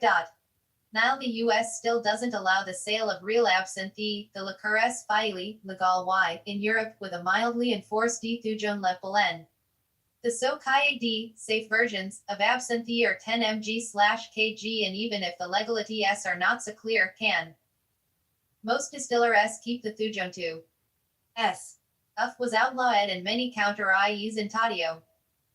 Pay, but stronger versions. Found. To prevent legal trouble. EMG, kg or less. Because of this low concentration, most people, IV absinthe today are let down. Where are the visions of past lives? Why he capo lost Dracula film? Where are T? In Ozzy Osbourne's voice, a la Moulin Rouge. SPLLY that last I floatin' G green swiddles in. Pipe. The good news is, you won't be getting the amounts. Van Gogh could have been drinking 260 mg/kg or more of Joan when he cut his ear of F. We'll never know. But taking a look at lifestyles of some other supposed absinthe victims, it becomes clear that syphiliso-induced madness might be to blame for some documented cases of absinthe abusers gone haywire. Is absolutely safe, some say too again, most of today's absinthe. Find is so mione who still manages to score 20 to 60 mg/kg rad ed. I can safely say that even the harder to find I ever clearly hear in my that if absinthe ever did cause people to go off thujani, that past drinker stt less on a regular basis. F dosen, T cause insanity. The only voices G53. At are, most assuredly, during an evocat ion. For Americans who want to experience the magic, hope is not loss a friend in youth their magical journey. You need one of two things. Pay willing to send a locally obtained ed bottle to you, and a little bit of luck. Or a credit card. 58 forbidden access. L is 4th credit card technique. It turns out there's a fun little Leoa Hoople, Iole in the US. While you've not allowed to sell or buy absinthe I31, the law isn't to find D one way or the other about whether you one are, AO buyer to own or posse SS it, and tear sting, no. Severa L Companese online, provide ways. To order absinthe with O versus transitions. The trick part is somity ines your bottle gets confiscated by custom is, an OUL, AI. BD, note in the empty box telling you so, no further disky line ag C. A C, ion is taken. You can imagine that those bastard DS are enjoy, pricey bottle, too, which JS the worst part, trust me VAE 4 to avoid 100 ed yar or more, let down, look for the companies that use Korea RS, that is, even thog HU place the order, is, some companies use local Curie RS in the US to actual Yshish, the bottle. Works like a charm. When shopping, throw at least a little N to the wind and TRV to get a bottle with two higher than safe concentration of Thujan RC. Be about a third of brands actually list the concentrate ion Numbe RS on the bottle. Someone even group their wares by concentrate ion. Dark Blissy knows TPON them for Mac and G. It's easy. And if Y. You are fortunate enough to find one of the high Arthuhone Coen Entity 1S, one winking face, and bottle S, take Cadion on your first sitting. Have only one small drink to see what happy NS. To prepare your first glass using the Schneek UE11. Q Despre bed at the start of this chapter, use about 1.5 ounces absinthe and 5.5 ounces of water. Single quote. Forbidden Access 59. What can you expect from the Green Fairy in reality? As always in realms of mystical experience, don't rely on Hollywood for accurate formation. An absinthe with a low concentration of thujon will be other race against the effects of alcohol. Expect a feeling of enhanced ITY before the drunkenness sets in. Maybe some strange sensations LICH is being hyper-aware of every nerve ending in your body. If you're icky, you might experience a feeling of swimming through the ether. Experiment with how much low-grade absinthe it takes to make. Feel something useful in a mystical sense. Learn when you need to lock to avoid those insanely awful absinthe hangovers per noen. 2 water works for these too. Just a little extra creativity flowing height be a boon when designing rituals. A little absinthe goes a long way when listening to the abyss, as well. What if you score a high-grade bottle, however? Then the possibilities open up. The race against alcohol becomes less of an issue. That first experimental glass might very well be all it takes to grant you at least a glimpse of something in the shadows surrounding you. A glass of high-grade absinthe makes scrying an amazing experience, especially if you've ever gotten crystal or mirror gazing to work for you the past. Some of the letdowns that people have with absinthe are caused by nothing more than their unfair expectations of it. The liquid won't do all of the work for you. If you want it to contribute to your visions, take advantage of your unique occult abilities that are developing.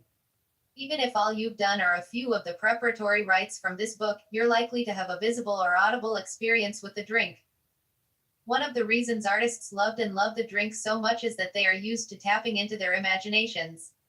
Any visualization abilities that painters and writers relied on were endowed with extra juice thanks to the green juice. If you consider yourself an explorer of the unseen world or the imagination, both of which touch and blend with each other, then 60 Forbidden Acts, Forbidden Access.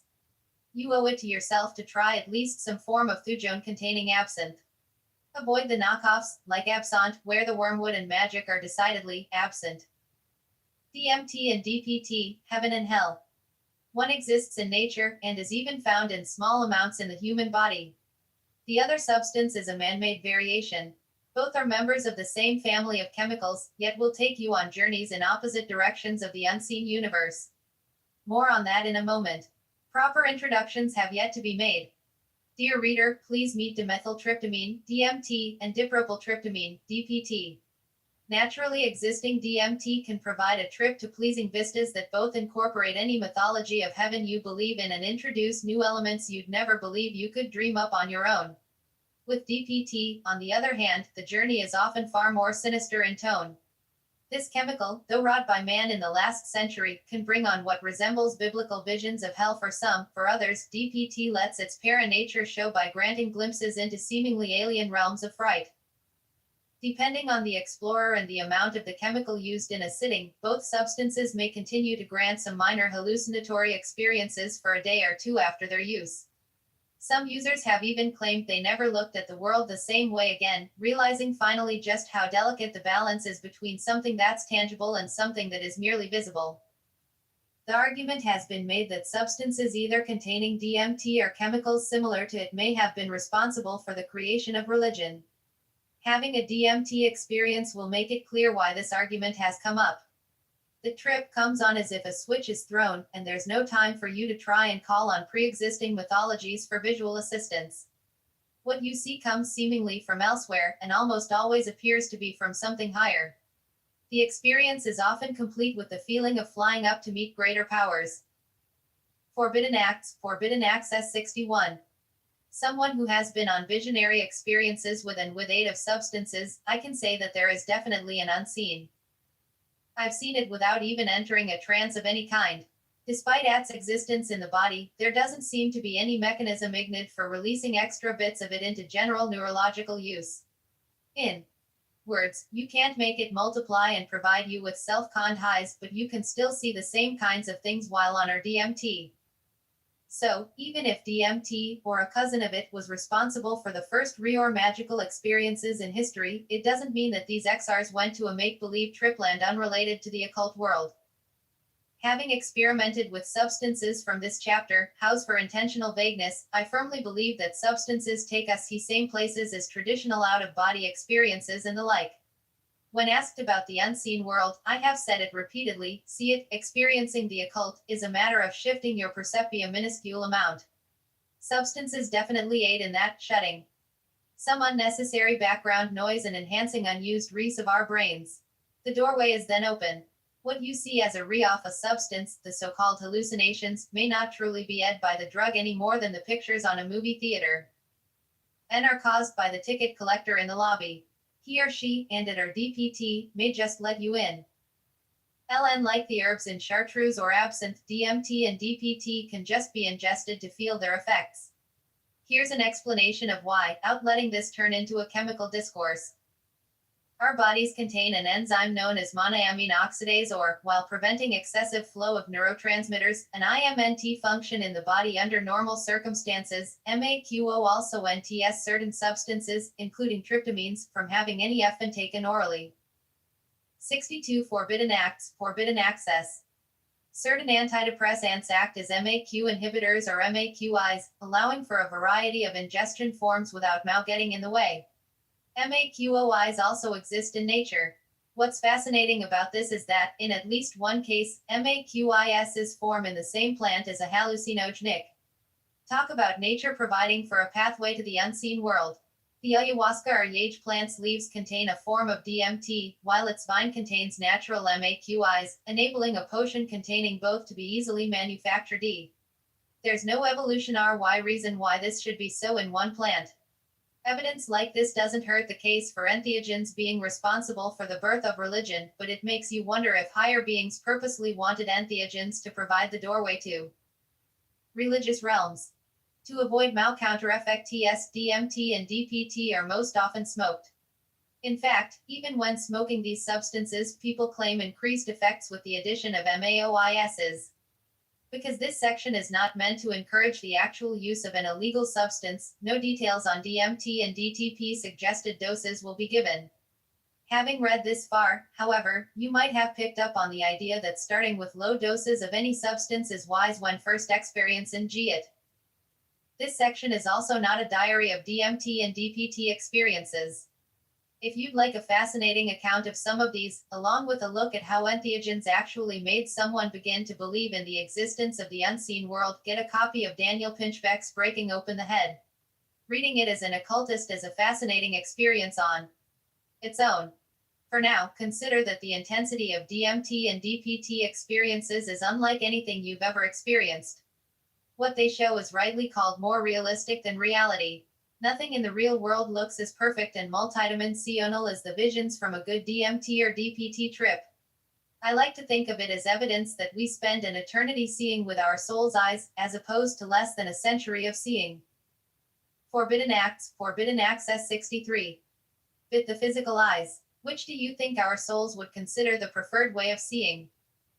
On the general thread of philosophical speculation, what do you oppose? It means that natural DMT more often than not takes one to evenly places, while man-made DPT can bring on the hellish. Note that in common experience, DPT visions are not ones that the user is unable to handle. Think of DPT as most likely to show you the sinister things you want to see, in a way. No one to my knowledge has come back a permanently drooling mess from DPT, looking like a doomed reactor from an H.P. Lovecraft tale. Experiencing both substances within a period of a few hours, or even 2 consecutive nights, takes one on an unparalleled type of vision quest, a shamanic journey from angels to the arms of demons. Back to the middle ground we live in. The user would have to decide on the order in which to make this round trip. Even if only launching into one of the 2 realms, new users of IDMT and DPT are always wise to have an experienced user with them when obtaining and using the substances. Sources of such items are not always forthcoming with just what they're selling, and new users could also use a hand getting their trip kicked off the right way. This is all applicable only if someone decided to try the substances, of course. Using DMT or DPT is obviously foolish, right? After all, neither drug has ever been known to cause addiction. Tests have shown MT even affects pleasure centers in a way that causes addicts of heroin or cocaine to have less cravings for either heroin or cocaine. C. DMT and DPT should be outlawed. Also, why would anyone want to take either drug when they're known to expand consciousness and perception of reality? Yes, do keep away from DMT and DPT. From Herms Lr. Hermetics to Hades Hedetics. Pient forces abound in Nocturnicon. The inner, atavistic, or latent powers throughout this tome have been with humankind for millennia. Herbs and substances discussed contain hidden energies that pre our appearance on this planet. And, before creation there was the. Did the ancients take advantage of all the forces around them? The lens that they did is overwhelming. Hardly any past culture is stud without coming across a vibrant religio-magical system. These must have been based on results, too, because separated even by sands of miles, cultures all shared beliefs in similar beings in 5. They also had uncannily similar beliefs in the ultimate meist fates we all share after death. 68 From Herms Hermetics to Hades Hedetics. While it's unclear how systematic cultures were when developing their magic and folklore, the world's birthplace of philosophy, ancient Greece, was where many occult ideas began to be studied in an almost scientific fashion. For the ancient Greeks, there was no real differentiation between philosophy and science. Figuring out a mathematical equation for measuring large objects by shadow and ratio was as much the realm of the philosopher as was figuring out why we're here. No usable data was ever discarded, either. If an inspiration came in a dream, it was taken just as seriously as if it were a distance measured with a ruler. If a solution to a problem was uttered by a dead person in a dream or waking vision, well then that was even more worthy of attention. The dead had to come all the way from the underworld to share a message with us, after all. And Hades isn't known for his generosity and easy open door policies. Before we deal a little with the ancient force known as deity and the place known as Hades, let us first acknowledge that most people attribute magical mysteries to another deity from the Greek pantheon. Ever-lovable Hermes. Hermes, the messenger of the gods, was a popular, benevolent god in a pantheon known for jealousy and other ugly human emotions. This messenger was more often attributed to the kind of wisdom thought to aid the magical arts than any other Greek god. His caducean wand is still the symbol of doctors, though it was more closely related to wise folk or witches at the time. His ability to bring messages to and wisdom from the gods is in essence the whole point of any theurgic or deity-related magic, even to this day. The name of this magical god was attributed to a legendary philosopher from Egypt. Hermes Trismegistus, or thrice great Hermes, is believed to have created the famous emerald tablet which contained the Hermetic axiom, as above, so below. It takes little dwelling on the phrase to see how it polarizes magical systems devoted to connecting with the Creator. Whether a man with the Numi. His namesake, the messenger PD. _ of mystical pursuit for millennia, for only kind of magic worth considering, one it be T creator while alive, then it's worthwhile, right? B1 agree. Hermeticis M is very worthwhile, and very mucla MMLD. LFL, pursue over the course of a lifetime. Just don't expect it to change. Life today, tomorrow, or any time soon after that. For all the yet attributed to Hermes, depicted as he was with winged sandals Hemmitt, the magic named after him is not famous for providing. Ick results. Moving a little south of Hermes is not a hermetic tome in the true meaning of the word. The forces you call upon in these pages will get you results in the near. Further, even the most sentient of the forces you call upon do much care for your overall spiritual development any more than a battery cares if you eventually trick out your engine. The forces of Ness are a power you can use right now. Asterisk is discussed in the beginning of this work. Psychodrama gets you an altered state, a place where you can access the mystical powers. Energies you need to get the job done. And many of these energies ancient, primarily because they were built up as thought orms long. Yet, not all magic is about taking energy A for result B. Once in a while you want to find out something G useful, which you then apply. Int of divination, and is the reason psychic hotlines still rake in millions. People want in format ion they can use now. Unfortunately, sigh. IIC hotlines are more likely to deplete one's resources than provido. To get immediate positive results. This is the whole. Tick information. Information can be obtained with psychodramatic rituals, however. That's all a matter of providing the right setting and tapping into the right. 70 from Hermes Hermetics to Hades, Hedetics. Thought forms. For information gathering rights, we're going to look at the realms trusted by the ancient Greeks, lovers of information. Necromantic rites of divination do have very practical applications, I assure you. In later chapters, we'll also look at how necromantic energies can be directly applied to your dark magics. So, instead of exploring the Hermetic, prepare to experience the Hedetic, the rites of Hades. Hades, one face of an antibaro. If you've read any Greek mythology, you know that Hades was not a popular guy. He stole the daughter of a goddess and tricked her into staying with him for half the year, a mythological explanation for winter. He took heroes before their time. He stole loves even from bards, robbing the world of their happy art. Taken at a glance, the actions of the Lord of the Underworld make him seem a perfect villain, taking anything at a glance in the occult world as to take much for granted, of course. Hades, mythical though he may be, represents a very real and quite misunderstood thought form. To understand him, think not of a scoundrel ready to trick you out of your mortality, think more of a being created to usher the souls of the living on to the next realm. Not a real relative of Zeus, Hades, like all manifestations of death with a capital, was created by us to make our transition easier to understand. When the ancient Greeks dreamt up Hades, they were trying to make sense of the senseless. As a side effect, they gave themselves a villain to keep the hands of the other gods clean. Most, if not all, devout Christians and other monotheists have a difficult time with death. How could a loving God take away a loved one? An unexpected death of someone young, in particular, has been behind many a lost faith. The Greeks and other cultures who personified death as death spared themselves such religious anguish. Blaming death, not God, made life much easier to deal with. 71 From Hermes Hermetics to Hades Hedetics. By any name you know him or her, death is very real now. Because. We'll stick with. They felt compassion from any other deity or angelic being. Also consider what types of moments over the centuries got people think about death, the being. The death of a loved one, for example, can be a traumatic and emotionally charged event. Nothing adds to. Out for M more effective ly than someone dealing with the grips of his kind of inherent psychodrama, unpleasanty though it may be. Irony, cursing death only makes him or her more real and powerful. With such power now amassed by death, it almost seems foolish and already dark dead occultist to ignore the being in its inner. Theurgic or hermetic pursuits can result in ultimate peace, happy, and fulfillment in life, eventually. But wielding Hedetic forces will quickly bring usable and format ion and result in magical changes. Hedetic magic. Pipe. Nubis has always been one of my favorite primal persumphie cat ion Esabath, and he still is. However, during my crisis time, began experimenting with some necromantic arts that were directly related to in Greece. Adding to this one of the rites I developed on my own, Sich had an anti-heroic but human element, and I knew that I had to lucidly align myself with Hades to maximize the impact of it all.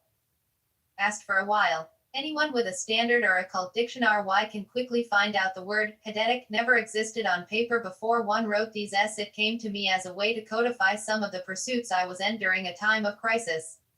Considering the ing and more often. Nd the fact that both are Greek in root. Juice parallel to Hermetic, up. 72 From Hermes Hermetics to Hades Hedetics. I'm almost disappointed I didn't think of it earlier. Considering you helped me at just the right time in my life, I'll stick to saying I'm most disappointed in the delay. Naming things is a magical act. Naming something based pre-existing magical being gives it even more potency and significance. The energy is already pooled out there, awaiting your also. Naming something with a recognizable occult root better trigger your mind to enter an altered state. Lighting a candle and summon and thinking of beginning a Hedetic rite is a lot more powerful. Doing the same actions and calling it, say, the accountant's openly dreaded divination. And now, sending the word, Hedetic, out into the more tangled world of print is yet another magical act. We'll get into this later on, when we speak of magical tomes and the thought forms rounding forbidden works. For now, know that as you and others these pages and prepare to work with them, you are all helping other manifest your Hedetic, magical goals. Armed with the knowledge that for all practical purposes Hade the realm and the being is real and accessible, you're just about ready to move on to the Hedetic magic itself. One more thing, though, this is important. Most often did so. The ancient Greeks called upon the dead, they were information. As true then as it is now, NP, nost useful tool to both Magica L and Mundanian. Matter S Greeks undoubtedly used in formation for Mundane, NDS are filled with Greeks, even kings. Format ion can be akings. As love or money, but leger. To get the most of the Hedetic rites to follow, you have to outjolt major problems with otherworldly yourself to act a little bit like the antihero himself. Consultations. Dead. Rather than set up. It yourself night classes for necromancers in training, Greeks woe, LD. On a few individuals who specialize in reaching out to the other L. A seer who provided such a service was Kaye. Of the dead. Imagine what a lovely job that must have. I and everyone accepted the existency of the unpound tack. The other side may be met why chances are that with the Hedetic. Acting is your own best. How did so many people have access to the read a mythology tale or two if you're not clear on just who had is, while you won't be calling him to visible appearance or invoke him in a traditional sort of pagan rite. The psychodrama involved in da necromantia or following rituals is very much enhanced by taking on an air of cockness combined with a touch of the sinister. These are not right step. Approached with meekness and humility. To work with the Hades realm, you must, on at least some level, try to feel like its master. Any attempt to get in the Hades spirit, so to speak, will HCLP. Again, read at least one Hades myth, but also try to read between the lines during the rites. Bin, living in a time scene world E. Tota Y, of ring to help someone con. Bur of uncomfort table reactions. C. Ill likely BS you are about to learn, UYY. Stomer, few dark powers are apropos IATC for Shoen G off, obviously. Yoni, nay world. ND just as few are worth even mentioning to the Mundar. 73. 72 from Herm's Hermetics to Hades Hedetics. I'm almost disappointed I didn't think of it earlier. Considering how it helped me at just the right time in my life, I'll stick to saying I'm almost disappointed in the delay.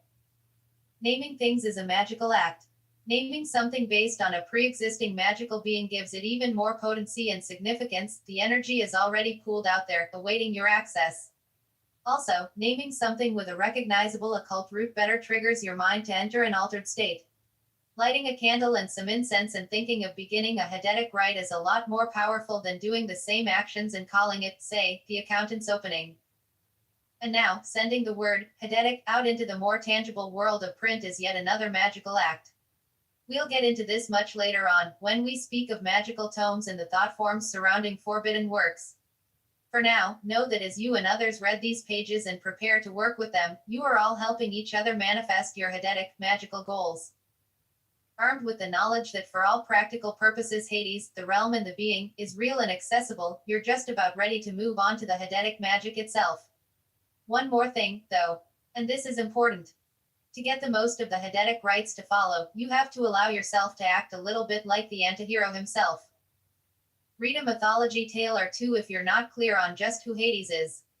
While you won't be calling him to visible appearance or invoking him in a traditional sort of pagan rite, the psychodrama involved in the following rituals is very much enhanced by taking on an air of cockiness, combined with a touch of the sinister. These are not rites to be approached with meekness and humility.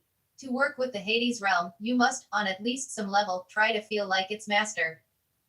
Any attempt to get in the Hades spirit, so to speak, will help. Again, read at least one Hades myth, but also try to read between the lines during the rites. Dreaded divination. Then the ancient Greeks called upon the dead, they most often did so, acquire information.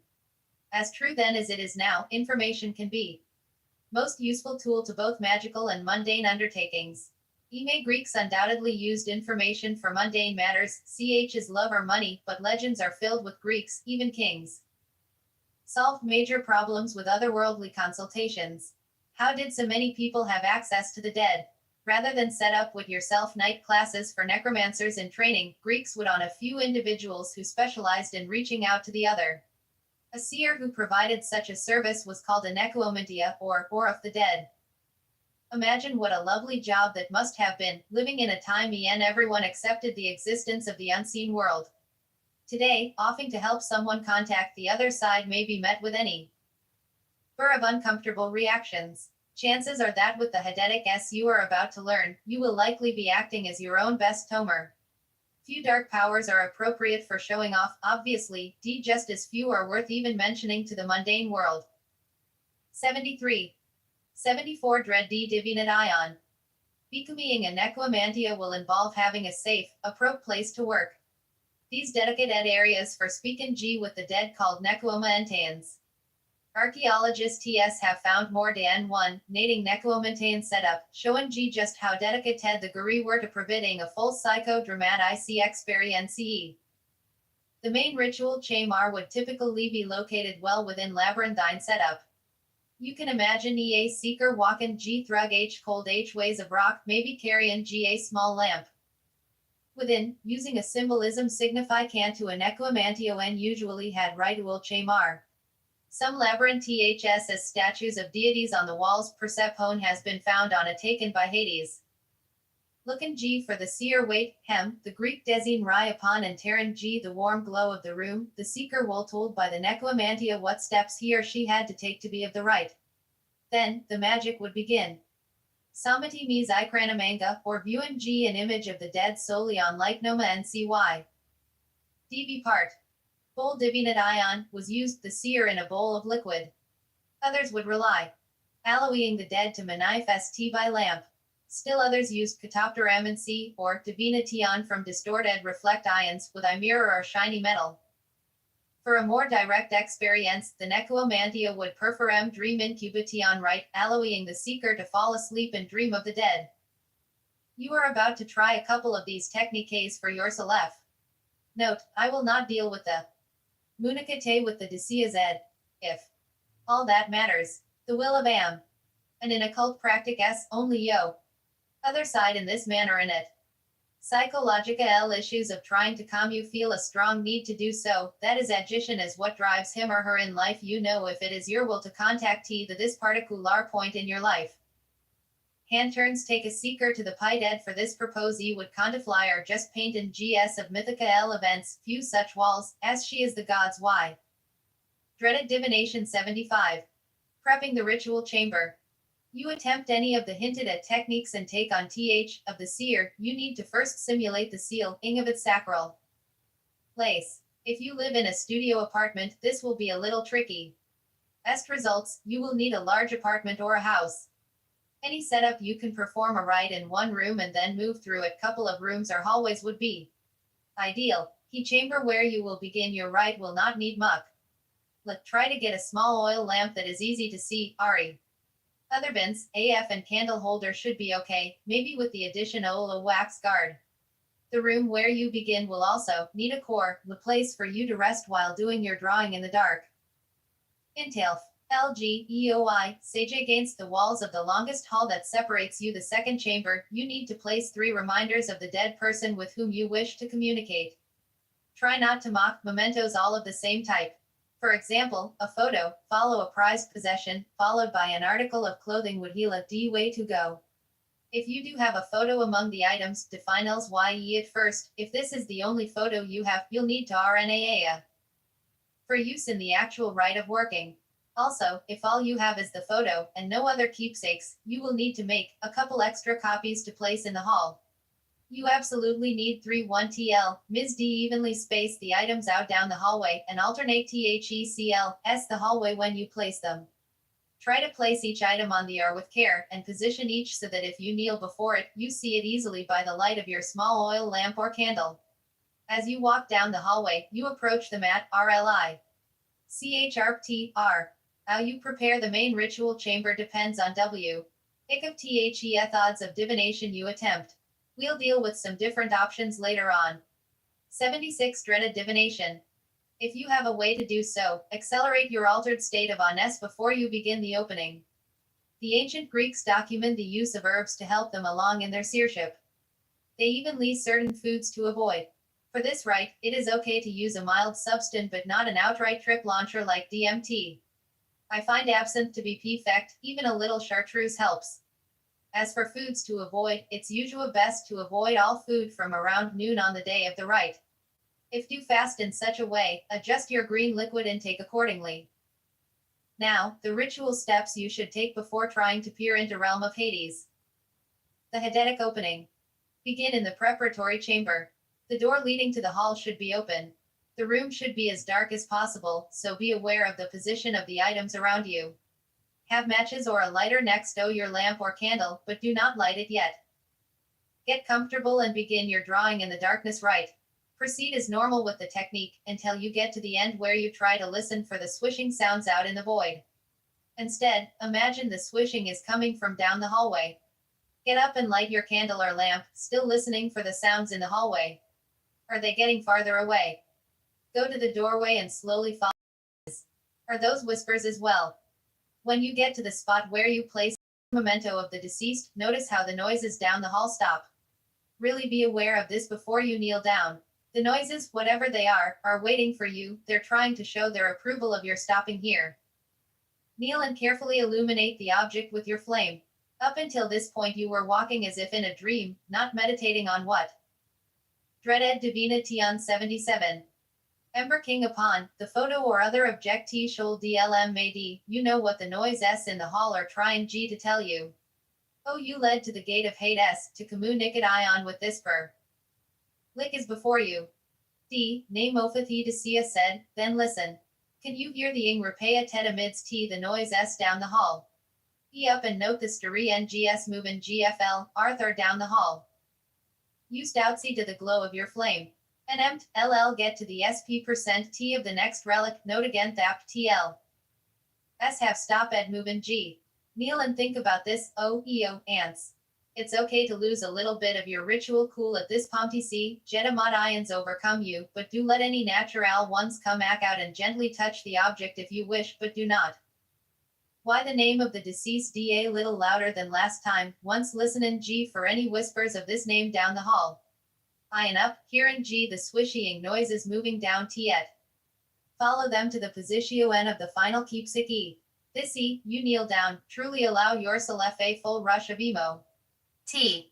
Up the object with your free hand and hold it cloe to Y, we faux tem of clothing, try to imagine the person's scent still on one T, B. Slip it on your finger for a moment. After, Y, O U R a modal, NSEJE. Drop the item onto the floor, as long as it's not fragile, and I barely illuminated darkness S. Line names of the deceased D out loud and with intensity Y. This. 1D almost be a yell, and can be if your emotion S for R apt it. Imagine the swishing noises Bactra seeking and Cormum closer XYL. A few seconds. Really try to hear them whispering or even Y. Name of the deceased Ed. You should be able to feel a sense of Ergank Y bomb this dark mass of the unknown.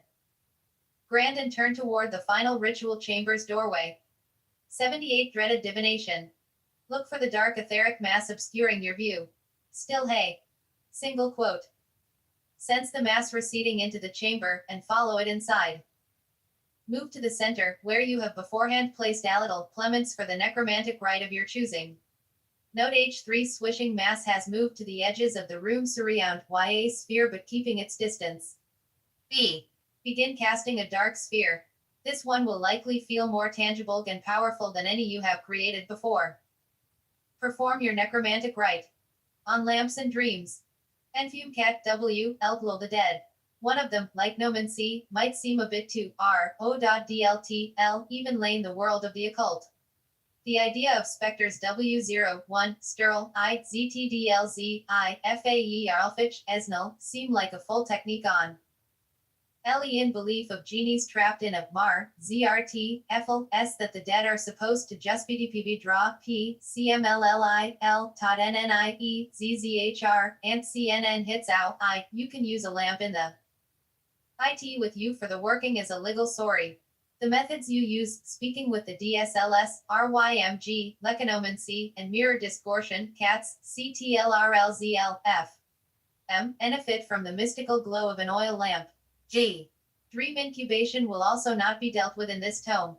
I've heard various forms of that in both Speak with the Dead and Nocturnicon Phi, Z, RZFL, and Wolchi like to focus on other techniques here. However, if LUE wish to try incorporating dream incubation with the Hadetic Rill, structure retaught in this chop. P-Tear, you'll find. Ritual chamber after the opening, ND it easy enough to do in the Dreaded Divina Tion 79. Crying. Now this one uses blood. The Skay Amish can skip to the next. T. T-scrying, often called crystal gazing, have some experience. Find this method quickly gets yo. Perform D any crystal, miroir, or odd. H. The dark opening writes in this book. 1 necromancy C result S. If you are kind of gazing G in the just having work D wit. Has. BL 1 step closer to Suchi SS, so do give it a try. Ed to try bowl scrying at least once I Suchi SS experience D or not, you will nay EA ritual, up the number of trial runs according to you. G. Ewer. BL scryin G practice. Toina black bowl, fill about CWOTA herds of it with water. Then, a DD hinking this to be the E for you start T. Note the amount T, a few drops. 2 bowl full of blood. However, B. 1. You don't need a nug H blood to. Secret ingredient below odd. B. Things of a homic idol madman. Some ancient TS would scry with. Use you will be using a black bow. Can the water. This is a symbolic and powder full ingredient, even with few drops. Unless you have an understand in G butcher near Y, the fresh S blue D. Can add come S from your own Finjar tips. Pick up a package of Stairlands TS at any drugstore and follow W the instructions on the package BR opta in and G a few drop S from a Finjar or two. After you add a few drop S of blue D to the water, swirl the mixed URI times counter close CK with C if you live in the northern hemisphere, clockwise if in the southern hemisphere. Know that with this motion you are making G an unnatural swirling of one liquid for where you live. This is an otherworldly mixture before you. Pause it on a single light source, your oil lamp or candle, so that you can make out a faint glow on the surface of the water. However, be sure an actual reflection of the flame or your face in that you can't see. Behind du pruvi DCS the best effect. Water. You may find Pla and G the light. Dreaded Divination 81. EI. Visualizati wreath. Will continuing the swirling visualize it ion, take a deep B. Aced. Saying G the name loud R. Keep. Relax and let your gaze comfortably sink into the subtly GLOL. Another deep breathe H and exhale E. D swirling in the bowl. Even deeper breathe H and exhale E, almost STLMG the name O. Ed. GB serving the glowing red V. Listen to the noises outside seem so plentiful that you can. I almost, at the point worry UA, IHSR 5 RTABLE Brea thin G pattern. Say with intensity. Portal before you. Imagine that you can see thin trails of blood swirling in a counterclockwise motion. After a few minutes of this open eye visualization, see if any ages naturally come to you. You may see clouds overtaking the red vortex. Take another deep breath into the dark sphere. The whispers hardly even distinguish the name. Feel light heat D, exhale fully. Drills. You may see little points of light moving around. Don't force the process. Keep your first sitting to a length of 15 minutes. Unless you are bombarded with fascinating IMA during your first sitting, then you can make the sitting shorter. Working with this simple visualization and relaxed scrying, allo. EXINA slow, comfo with your peering into the darkness during opening rites, should too. To match wits with me. Hear me, Lord Hades. Sec not. An audience see with the dead, name. One ask only a. Allow him, or her to come _forward now from the abyss. Send him, or her forward quickly. Of shades shad RS the gates to Ute Ray. Lead to strong scrying visions within a few sittings. When you can get at least some types of visions that are unexpected on the surface of the liquid, you're ready to try bold divination alt. The Hedetic opening. To prepare the ritual chamber for this type OI work, have a table and chair set up so that you will be able to sit in. Before the Caca40 gaze into your bowl. Place the bowl on the table and add the water. WEO. I is into the Sente RO. Have a sterile lance T on hand, as you should D add the blue D during G the new to GN ax I. 1. Minute S, you will. Proxy Mattel Y50 Ethana. Single quote. R proceed to the Haid tick close seeing it. And on Anathar night. Using the bowl in a right. To try Agai.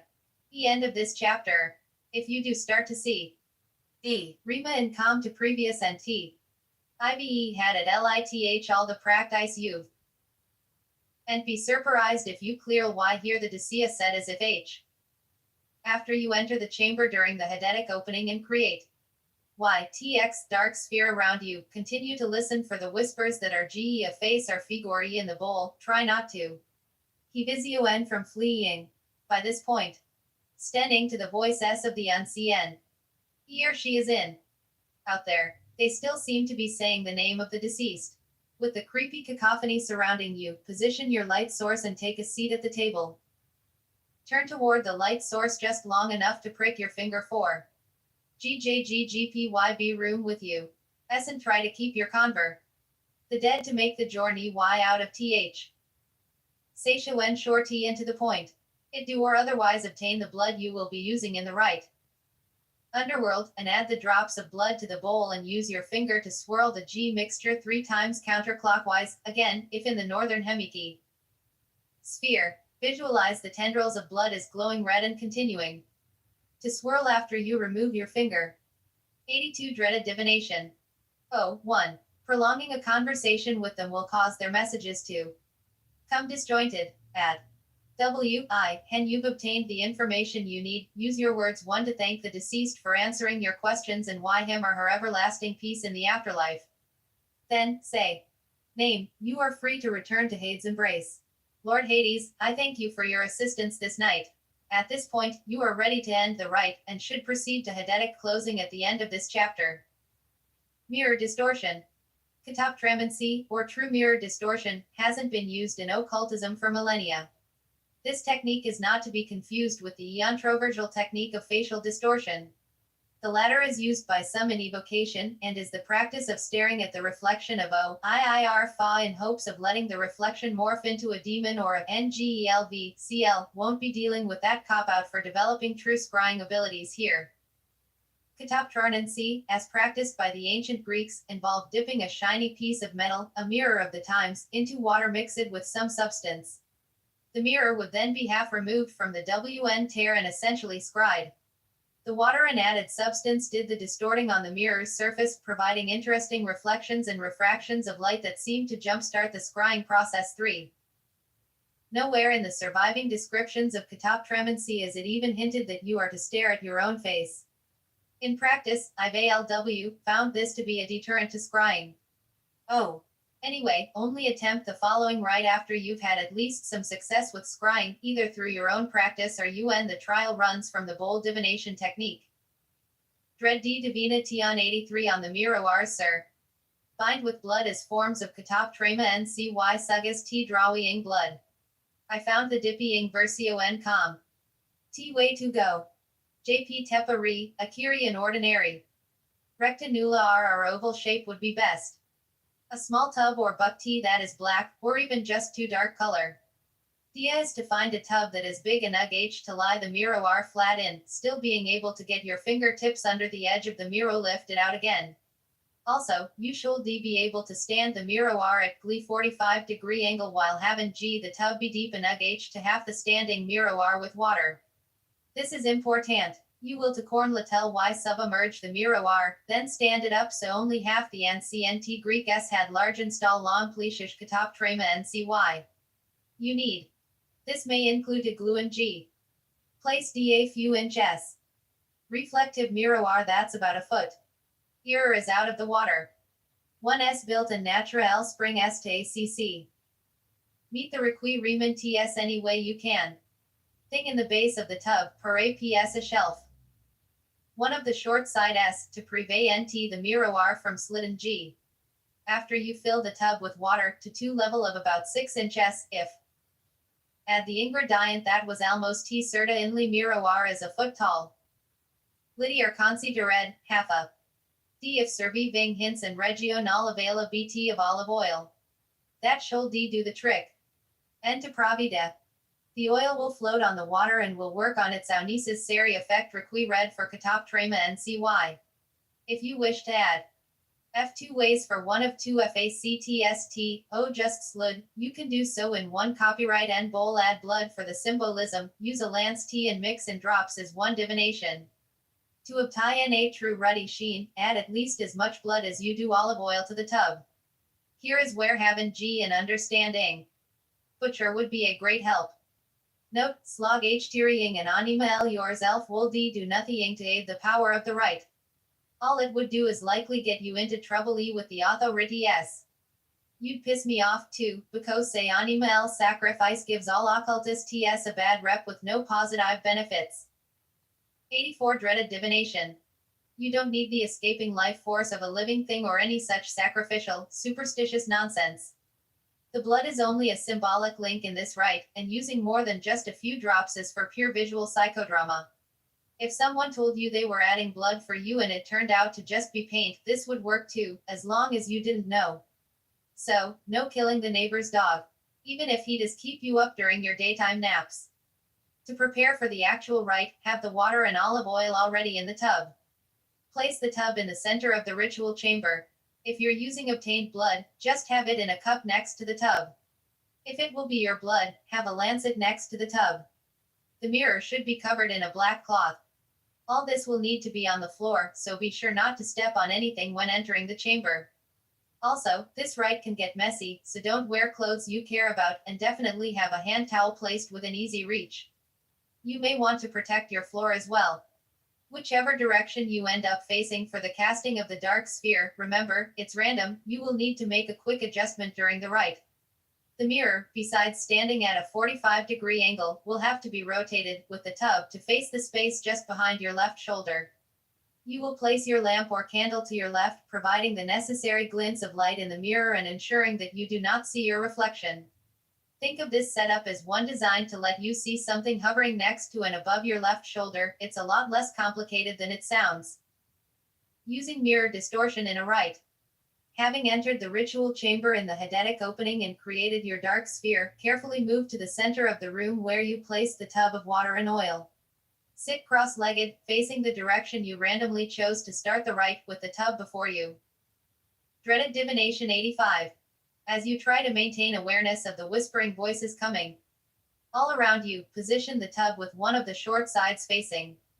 Tilt the tub slightly by pushing gently on the left edge. You will be toolly placing the mirror against the short side of the tub opposite so that it reflects the space over your left shoulder. If you are adding your own blood to the mixture, prick your finger, add the drops. Mix the drops in with about a dozen random diag motions, almost as if you were drawing spokes on a wheel. Try to end red lines glowing with each of these slashing-like motions on the S surface. When you're done, dab your finger on a hand towel. If you are using a cup of obtained blood, pour it slowly into in as many random diagonal paths as you can, until the cup is empty. Visualize each path glowing red. No need to mix this for and odd with your finger.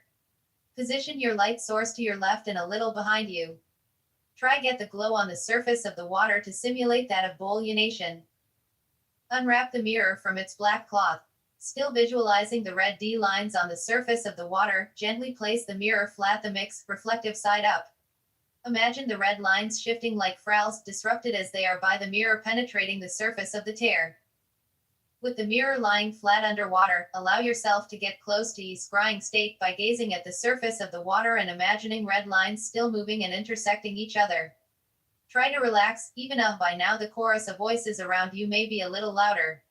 When you start to feel your awareness shift to that distinct scrying tay that you have felt during other sessions, slowly reach over and gin to lift the mirror out of the tub. Let your gaze fall on the reflections of light in the smears of water, oil, and blood that slide down the mirror's surface. Again, you shouldn't see your own reflection when the 86 Dreaded Divination mirror is properly angled, just a bit to the left and standing upright at about a 45-degree angle. Take a deep breath and observe the natural effects of the light on the mirror, trying to maintain an altered state. When you exhale, whisper the name of the deceased. As in bold divination, take another deep breath and exhale, this time saying the name louder. Observe all parts of the mirror, especially the point where it bisects the water line. Finally, take an even deeper breath and exhale, practically shouting the name. Take one more deep breath, this time holding it. Listen to the noises coming from the abyss. They are continuing to echo your demands to see the dead. Let their roar fill your ears as your eyes begin to see more than just reflections of light on the mirror. When your lungs can no longer handle the strain of your sustained breath, exhale. Say with intensity, "Hear me, Lord Hades. Seek not to match wits with me. I'll ask only an audience with the dead, name. Allow Bime or her to come forward now from the abyss. Send Bime or her forward quickly, before the cacophony of shades shatters the gates to your realm. Look amidst the tiny reflections of light and scryed clouds, or other phenomena.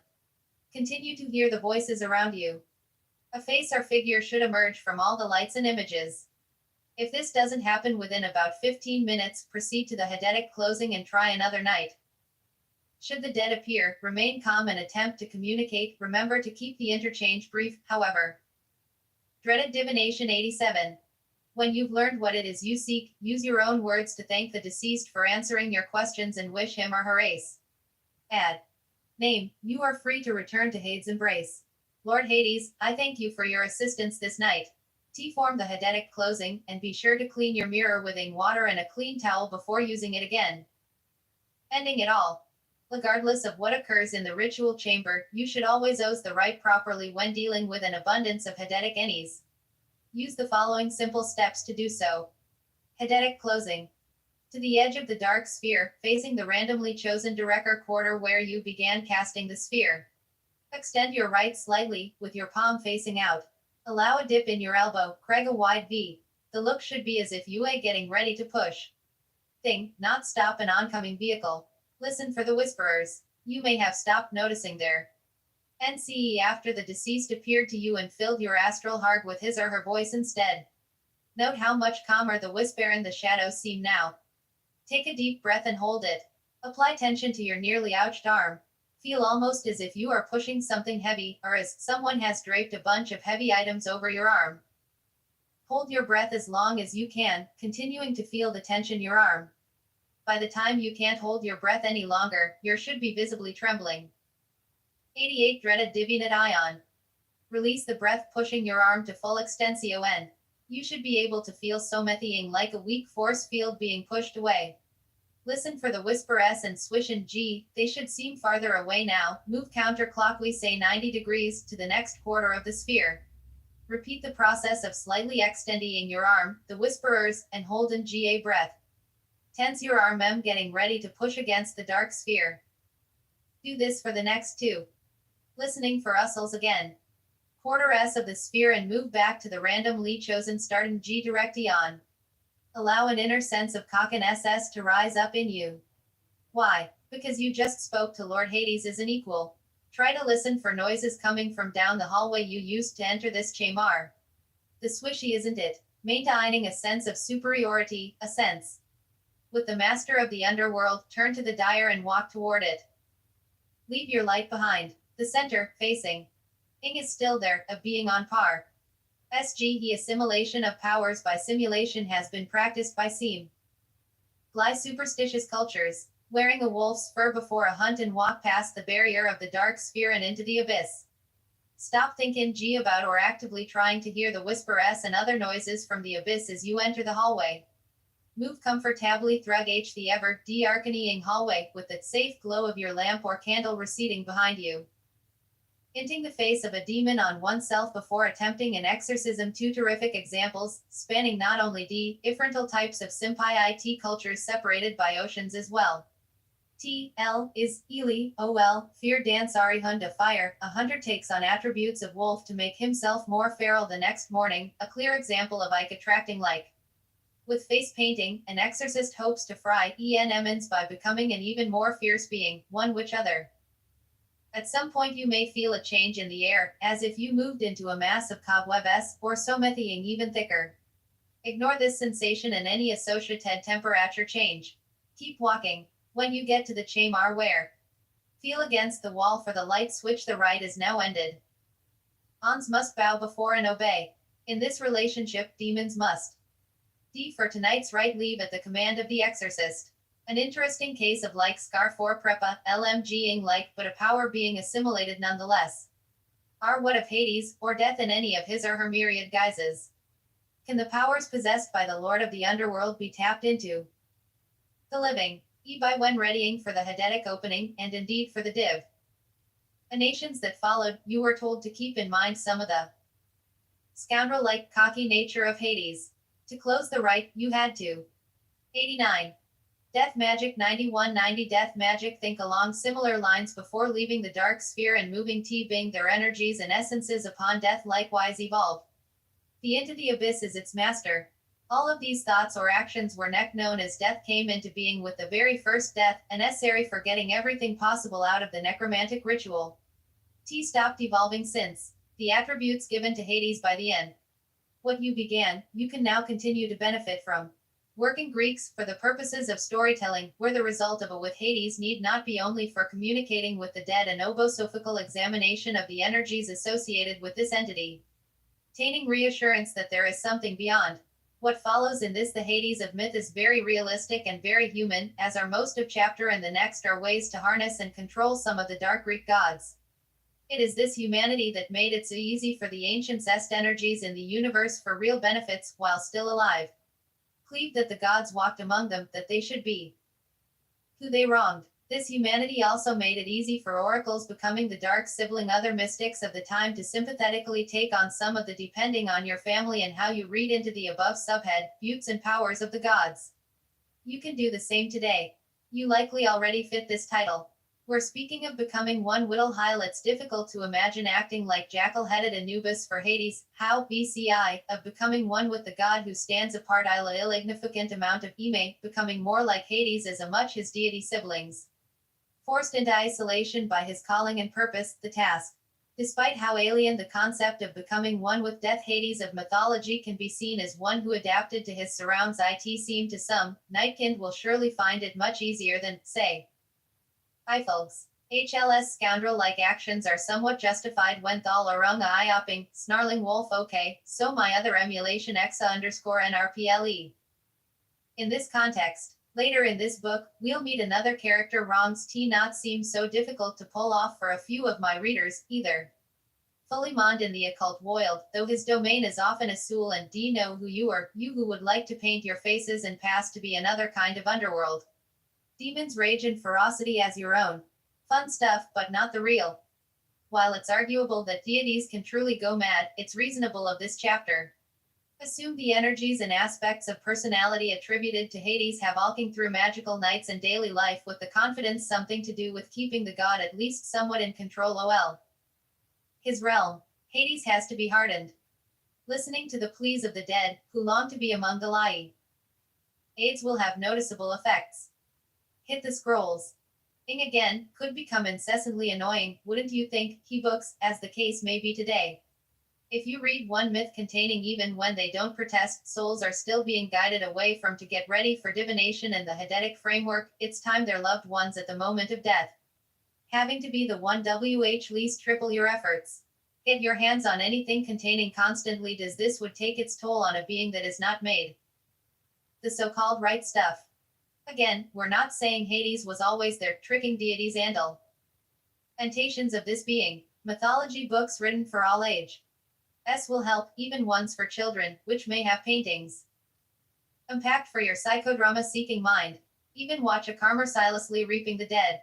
The energy that does these deeds, however, of Hades if it helps, tapping into the imagination-fueled layers of has been there since the first living cell appeared on the planet. And just youth form. Remember that these new layers are being added by as organisms became more complex, the etheric form responsible for 118, adults, and every movie-loving age in between. 92 Death Magic. Know the scoundrel of the underworld. Know what he would think or do in a random situation. If you're a poet or a writer, create a bit of verse or a short story where you present your vision of Hades.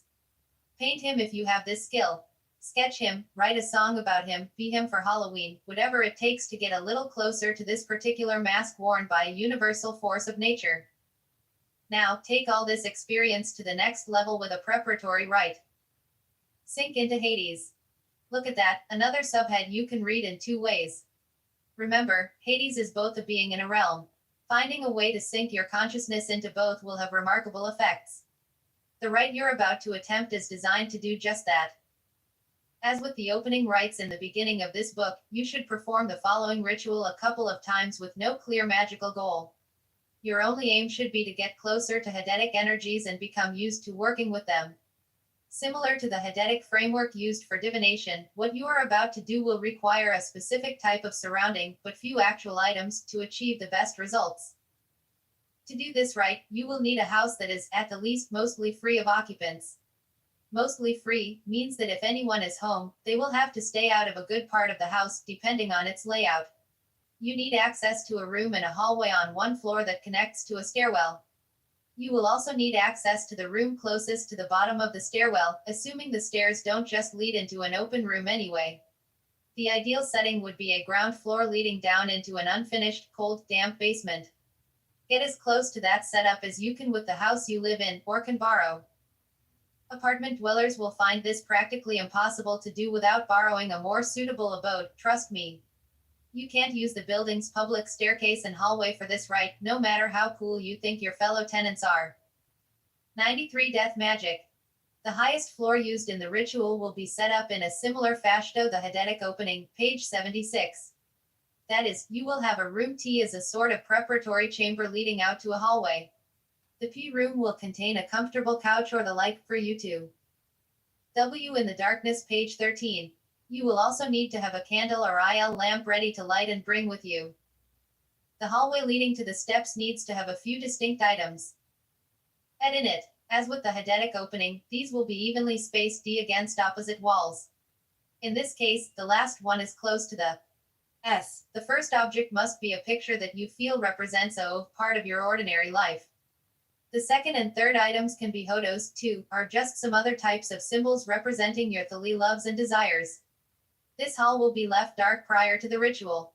The steps, which will also be left in the dark, need only one bit of oration. On the railing, exactly halfway down the stairs, you should a beloved piece of black clothing, preferably a shirt or something easy to put on. If possible, do not wear the same type of item hen beginning the ritual. For example, if it's a shirt you're leaving on steps, don't wear a shirt before you begin the rite. The item should in exactly at the halfway spot. Note, you may use a little loop of pay if there aren't posts or some other features to help keep the item sliding down. One other preparation, the item should be almost freezing cold. Leave it in the freezer or fridge for a while before the rite. The downstairs chamber also remains dark. In the center, you will need a table, preferably draped in black cloth. On the table, place a single reflective mirror or a black, scrying type mirror. When using the Hades rite with an actual magical working to follow, place any other items you need for your particular working either on the table or below it.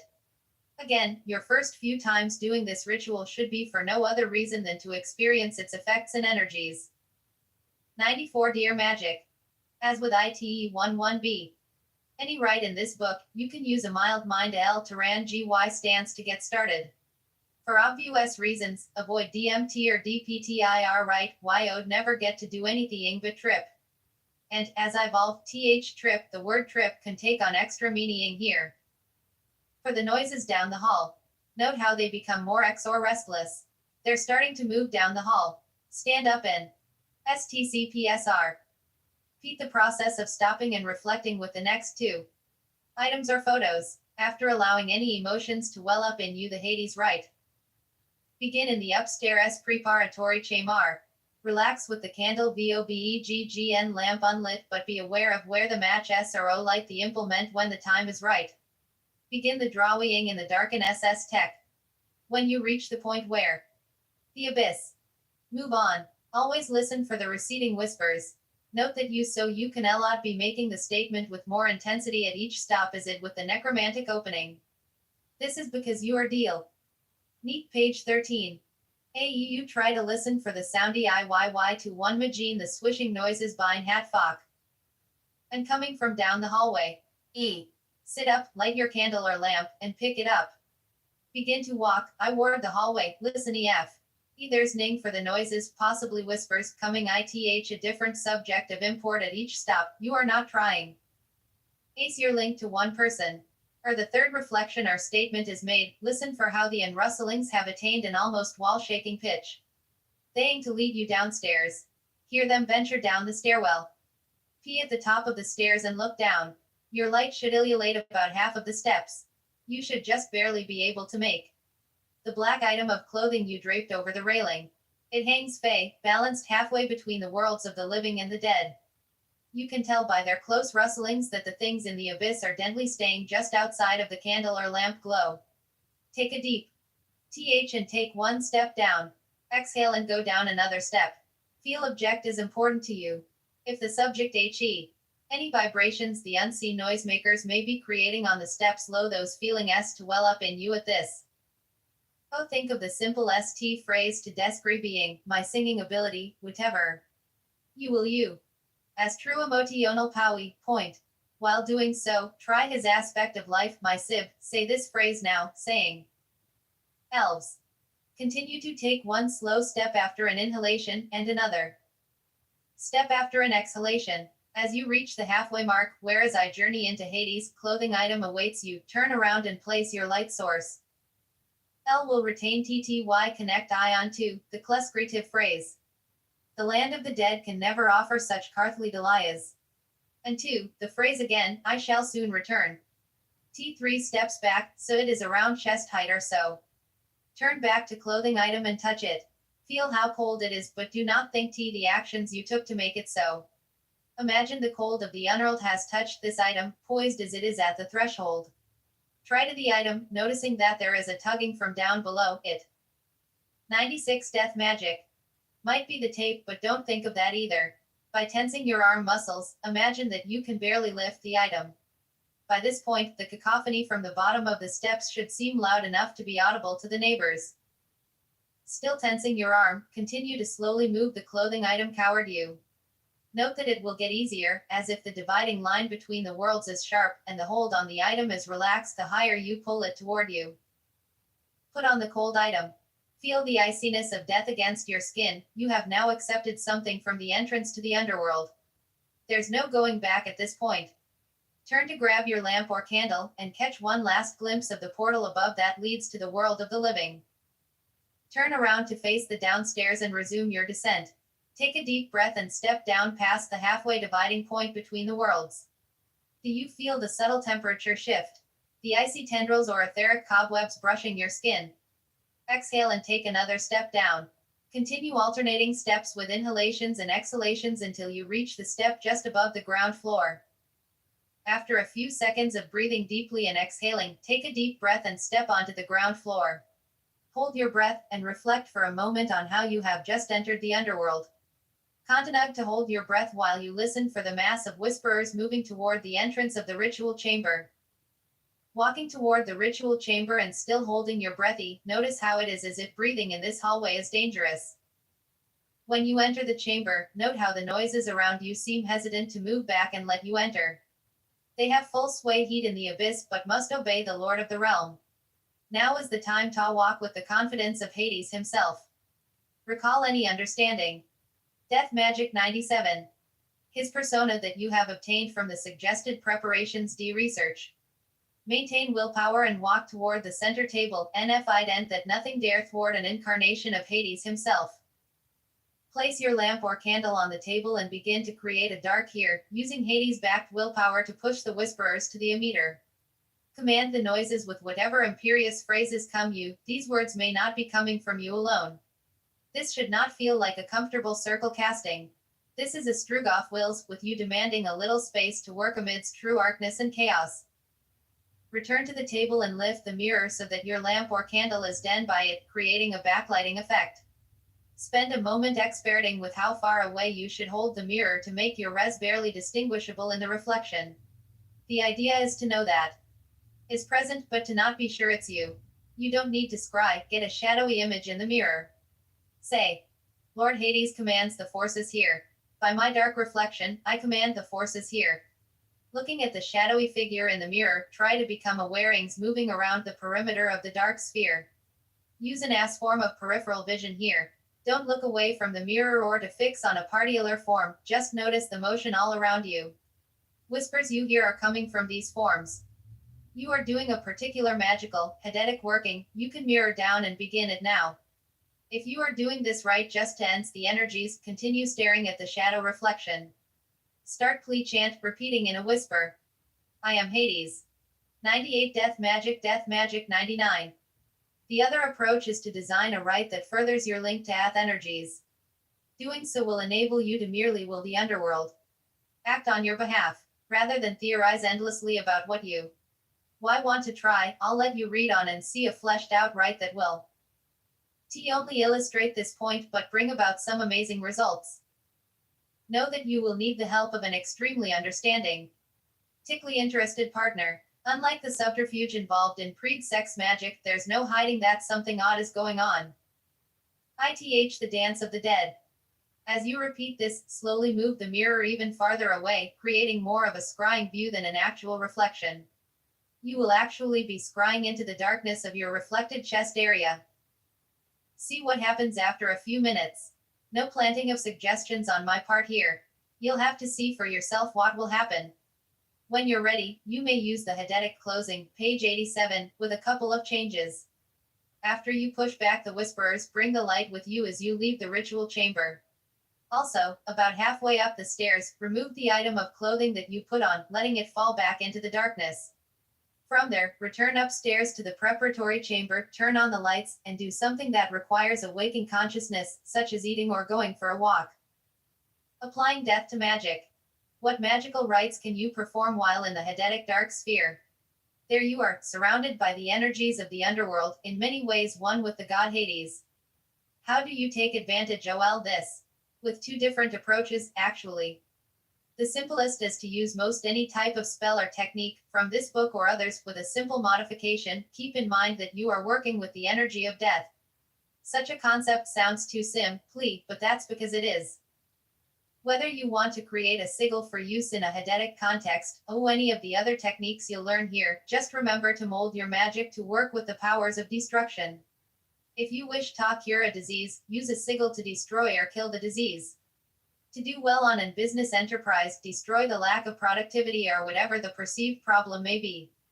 Doing such a rite in the Hadetic underworld context will provide the rite with energies and psychodrama to make such a simple magical concept kick into metaphysical high gear.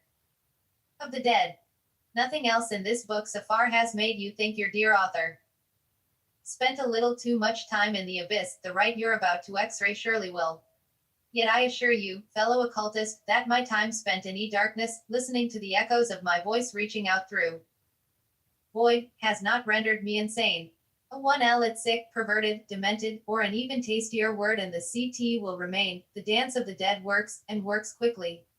Some of you may find this ritual terrifying, others a little too winning for your comfort. Either way, the psychodrama will be there, i.e. the rite will help you firmly establish a simultaneous foothold in 1E worlds of both the living and the dead. This is not to say you will. The dead everywhere you turn in your daily and nightly life. Rather, S-Rite will give you the power to tap into the very etheric link that dead have with the astral plane, and give you the ability to manifest ire by willpower alone. 101. 102 Dance of the Dead. The dead live on in a realm where every thought creates reality. You've spent some time becoming one with the master of that realm. The dance of the dead will bring you even closer to this goal, putting the astral matter of the universe more at your disposal. If it looks like any necrophilia. Definitions can be both clarifying and hopelessly limiting. The Greek word necrophilia, for example, has root words that can be interpreted as kissing or loving the dead. Some texts consider necrophilia to be no less than sex with a corpse, while other academic sources claim that any sort of activities undertaken with a corpse are also signs of necrophilia. While they're trying to use this definition to classify serial killers who sleep with body parts or keep them as mementos, such a definition can be distorted to turn even funeral directors into villains in the public eye. Preparing a defense for the ritual I'm about to propose you try, let me settle on a neutral definition we can agree on. Necrophilia is, for our purposes, any sort of activity with a corpse that brings sexual pleasure to the living participant. We'll assume the dead don't quite care what happens to their bodies after they've moved on. And the living get sexual pleasure from the dead, period. No room for ambiguity in our definition. Now, with that established, let's get one other thing straight. If it looks like necrophilia, it's not necessarily necrophilial. At no time in the dance of the dead will you be fucking a corpse. However, there is a sexual element involved, and the rite will resemble necrophilia to someone watching or hearing a retelling of the dance. It will even seem like necrophilia to the person helping you with this rite. As I say, you will need a very understanding partner. Dance of the Dead 103. Seriously, no joke. The risk of being a little cliche, here's a little joke. Honey, let's try something a little different tonight. Okay, what? Go take a cold bath, come back to bed, and lie perfectly still. Despite this being what most women do not want to hear on their honeymoons, such a sexual experiment could arguably tide over Somems need to go dig up corpses and get his groove on amidst the mags. Maybe the guy in this joke needs to get an odd fixation out of his stem. Conversely, the act could only inflame his desire for the reeling, and after a few nights of pretend play he'd be out the door with shovel and flashlight. The psychodrama, combined with the sexual peak achieved, would idly change something in this fictional guy, who could be quite Al somewhere out there.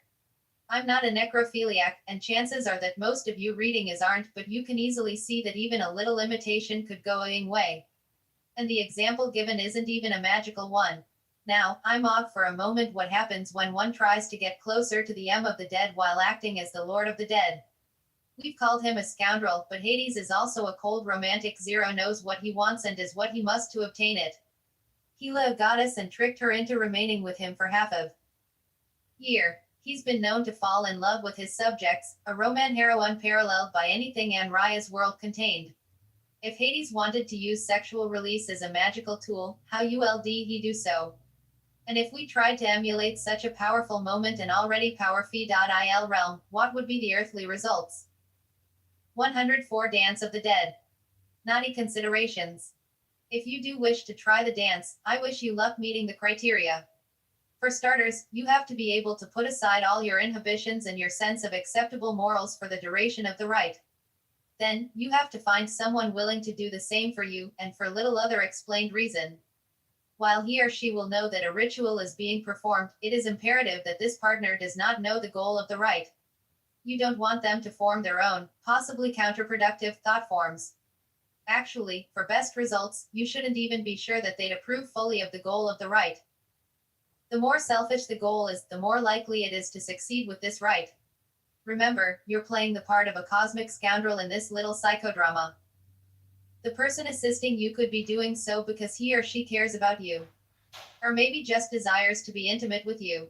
It could be a magical one-night stand, most definitely, and one that this other person is not likely to forget, no matter how promiscuous he or she may be. Your best bet may be to find someone from the goth or counterculture community, assuming you fit in as well. Besides an alternative gal or guy's likely willingness to try something as creepy as the following rite, chances are they'll also be used to some of the theatrics involved. Let's face it, one of the most beautiful and dramatic aspects of a good goth club is just how many of its attendees try to look movie dead or undead. Combined with the right music and lighting, and some IUID elixir, it all makes for an altered state without any ritual techniques. This rite will elevate any such feelings you might have had while on the prowl at even the best goth clubs in large cities. How you broach the subject with a possible partner is up to you. Besides detecting any sexual interest on his or her part, you have to also determine if this person is interested in the occult. Not to stereotype. Dance of the Dead 105. The odds of finding someone in the goth scene who's into the October is far easier than finding an honest person at a church fundraiser. Interest in the occult is natural for someone drawn to the dark and cabaret. Speaking of the dark, this person can't be afraid of it, or of being alone in it, for reasons you'll soon find out. When you're sure you've found the one, hell, call him or her that for an ego boost, you can proceed with preparing for and purring the dance. Sinister preparations. They a fair amount of theory at the beginning of this book, and added readers are welcome to evoke those occult facts now. However, what you are about to read will be heavy on direction and light on examination. The slightest bit of meditation and analysis on your part reveal exactly how this rite works. I'd like you to forget about that you try the dance, though. There will be time for reflection. First, just try to let the experience take you. Really become with the psychodrama and ecstasy that await you. To prepare, you will need to set up a house as in the Hades rite. Upstairs chamber will be bare, except for your lamp or candle, and see to rest. The hallway will still have its objects that tie you to the of the living. On the steps, position a chilled item of clothing. Say a dressy but gothic item. You should dress on par with your teener, more on that in a moment. The biggest differences will come in how you set up the downstairs chamber. First, there should be a stereo in it that's easy to trigger, or by remote control or with minimal fumbling and low-light condi. Dramatic, classical, or even movie soundtrack music, maybe from a movie, is a good way to go. Ideally, you'll have a few minutes for music followed by music good for slow dancing. A CD you yourself or an MP3 player will make all this much simpler. Be sure. 106 Dance of the Dead. To have enough dark mood music to fill the amount of time it normally takes you to create the dark sphere. Immediately follow this with the songs worthy of a slow dance. It's even okay to repeat the dance tracks, burning or copying them over and over in your playlist. You won't need the hand mirror, and you'll be placing your light on the floor near the center of the room. Instead of a table or altar, the room should be set up with something like a bed or couch in the center. Oh yeah, and there will also be a gal or guy lying upon the furniture, waiting for you in the darkness. How is this lovely to be dolled up? For starters, she or he should be wearing something darkly romantic. Or funereal. Rather than black jeans or a short skirt, think a black suit or gown. Basically, this partner should dress along the lines of a fancily dressed club goer. A black suit with a red shirt and black tie would have a lot of impact in the dark for a guy. Any color dress, as long as there's a hint of the grave, would work for a gal.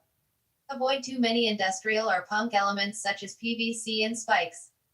The mood should be more Victorian horror than Clive Barker's Cenobites. Makeup is a necessity as well. She or he should feel free to layer on light or white foundation, heavy eyeshadow and eyeliner, and lipstick ranging from ruby to black. Jewelry should be kept to a minimum. It's not necessary to take a cold bath, by the way. Remember, we're only dramatically acting the part of sickos during this rite. However, the room should be a little on the cold side. And the theatrical dead will have to lie perfectly still, at least when he or she hears you coming down the stairs. This is important. He or she absolutely must lie still with eyes shut when you walk in. The only other bit of direction you have to give is to listen during the rite. Let this person know there will be a time when he or she is told to open his or her eyes and arise, helped up by your hand. He or she should keep eyes closed, no matter what is felt or heard in the Dance of the Dead 107. Until you say it is time to open them. The actual dance in the Dance of the Dead will at that point begin. Note that you should not go through a dry run, even under bright John atmospheric conditions. The actual events of the rite should come. A bit of a surprise to him or her. How he or she looks when acting all out should be a surprise for you, as well. The final thing to prepare before performing the rite is a solid MAGA goal or need. Considering what the previous chapter said about seeing the powers of death as a destructive force, prepare a magical of intent that describes how you want to apply these forces to the destruction of something, a bad situation, a tumor, whatever. Dance of the Dead. With your partner awaiting you downstairs, you can begin in the upper's preparatory chamber. Relax and draw in the darkness. Page 13. Continue to go through all the steps of the Hades rite, moving it into the hallway and reflecting on each object that ties you to the world of the living. Your descent is normal, listening for the noises, doing the concealed breathing steps, and putting on the clothing item with the appropriate psychodramatic emphasis, as explained in the Hades rite. GE 94. Holding your breath, enter the ritual chamber. Do not exhale until I catch your first glimpse of the dead at the edge of your lights. SW. The feeling will be that you stumbled on an ancient tomb or a Wadden cavern in the realm of Hades. Focus on the latter idea, even YRE at this time. Walk over to the funeral slab, couch or bed, and place your light Y on the floor next to it, in a spot preferably behind the head of the dead. 108. Dance of the Dead. Spend a moment in silent adoration. Look at how beautiful this poor soul is. How could something this desirable be lost forever to the underworld? Shouldn't he or she have one last chance to radiate life? Listen to the whispers around you, then trigger the music you selected for casting your dark sphere. Spend a few seconds trying to imagine the rustlings around you, even over the music. Cast the dark sphere, maintaining awareness of the things that lurk in the abyss and of the beauty that awaits you on the funeral slab. Return to the body, standing right next to his or her chest and shoulder area. Gaze down longingly at the made-up face. Whisper. Lord Hades commands the forces beer. By my dark reflection, I command the forces beer. Still looking down at your partner lying there, try to become aware of things moving around the perimeter of the dark sphere. Use your developing astral peripheral vision. Don't look away from the dead and try to fix on a particular moving form or source of a whisper. The motions and indistinct lurkers will remind you that this beautiful creature before you is sadly among the dead. Yet you command the dead now. Don't let the beauty lying before you be forever lost to decay. Reach out and take the hand of the dead. As you hold the hand, imagine that some warmth is returning to the cold flesh. Remember, don't question too much here, just fall into the psychodrama. Look for any fluttering in the eyelashes. Look for signs that life is partially entering this body simply because you, the master of the underworld, have touched it. Take a deep breath and hold it. Feel your muscles tense as you hold the hand, but don't squeeze. Exhale, imagining that something vital has passed from you to the dead. Issue a command, using a firm tone. Arise, name. Open your eyes to the darkness around you, and rise. Dance of the Dead 109. If it feels natural, allow an excited reaction to come out. You can even gasp. Smile upon the face looking up at you. Pull on the reanimated arm slowly, motioning for the body to rise up from the slab.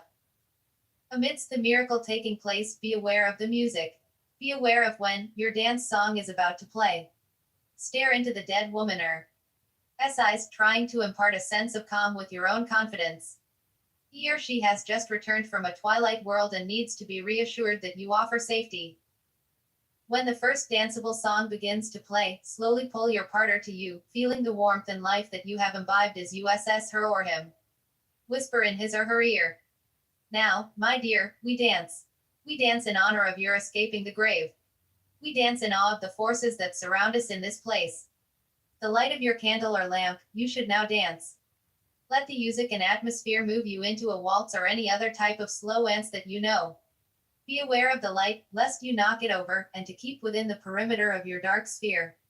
Otherwise, lose elf. Gaze into your partner's eyes, but do not speak or smile for. After the mood has fully taken over and you're acting more on I am than intent, gradually steer your partner to start dancing around room in grand counterclockwise paths. However, any turning or rowing that your bodies do should be clockwise. Remain silent as the dance builds in intensity. After a song or two, in taking deep breaths, holding them as you dance. During the times when you're holding your breath, mentally recite the words from your ace of intent. During each exhalation, try to imagine a visual image. Aided with your magical desire. For example, if this is for healing, can imagine a dark tumor being ripped apart by the shadows. 110 Dance of the Dead. When you begin to feel lightheaded and fatigued, gradually start bringing the dance inward with each time around the room. Get closer and closer to the funeral slab. Ideally, you'll know the songs playing well enough to know the precise moment when the music will stop. If possible, your dance should culminate at that precise moment, with you pulling your partner down to the couch in a sudden but gentle motion. As you hit the cushion, blast out a silent, mental command to the forces around you. Scream in your mind to them, forcing these agents of death to carry out the destruction you have in mind. Whatever happens next is up to you. If it turns sexual, however, be sure to mentally fire off your command one more time during orgasm. To end the rite, do what you did to close the Hades rite, page 94 and 87, with one exception. Your partner can walk upstairs with you, a silent, forever changed witness. Parf, FRWS. Kayuk of FFE, Lampe. Demons and Demons of the Mind. Now you must have noticed, even if only by skimming, that the ick in this book is not of the safe and cozy type. Experiencing in psychodrama and tapping into the energies described in these Ps will cause you to unleash all manner of raw emotions and psi reverberations throughout the cosmos. What you attract into your as a result may not always fade back into the darkness when you on the lights. Here's very little banishing described in this tome. Part of the wreath that the forces at work for you are not exactly meant to go away a rite is complete. The other reason is a little scarier to accept, for if you attract the wrong kind of nasty in your rite, a stock ban will do nothing to rid you of it. 113. Demons and Demons of the Mind. 115,114 Demons and Demons of the Mind. To put all this another way, you need to go through the brave steps. Demon attracted to your magic may have been created centuries ago.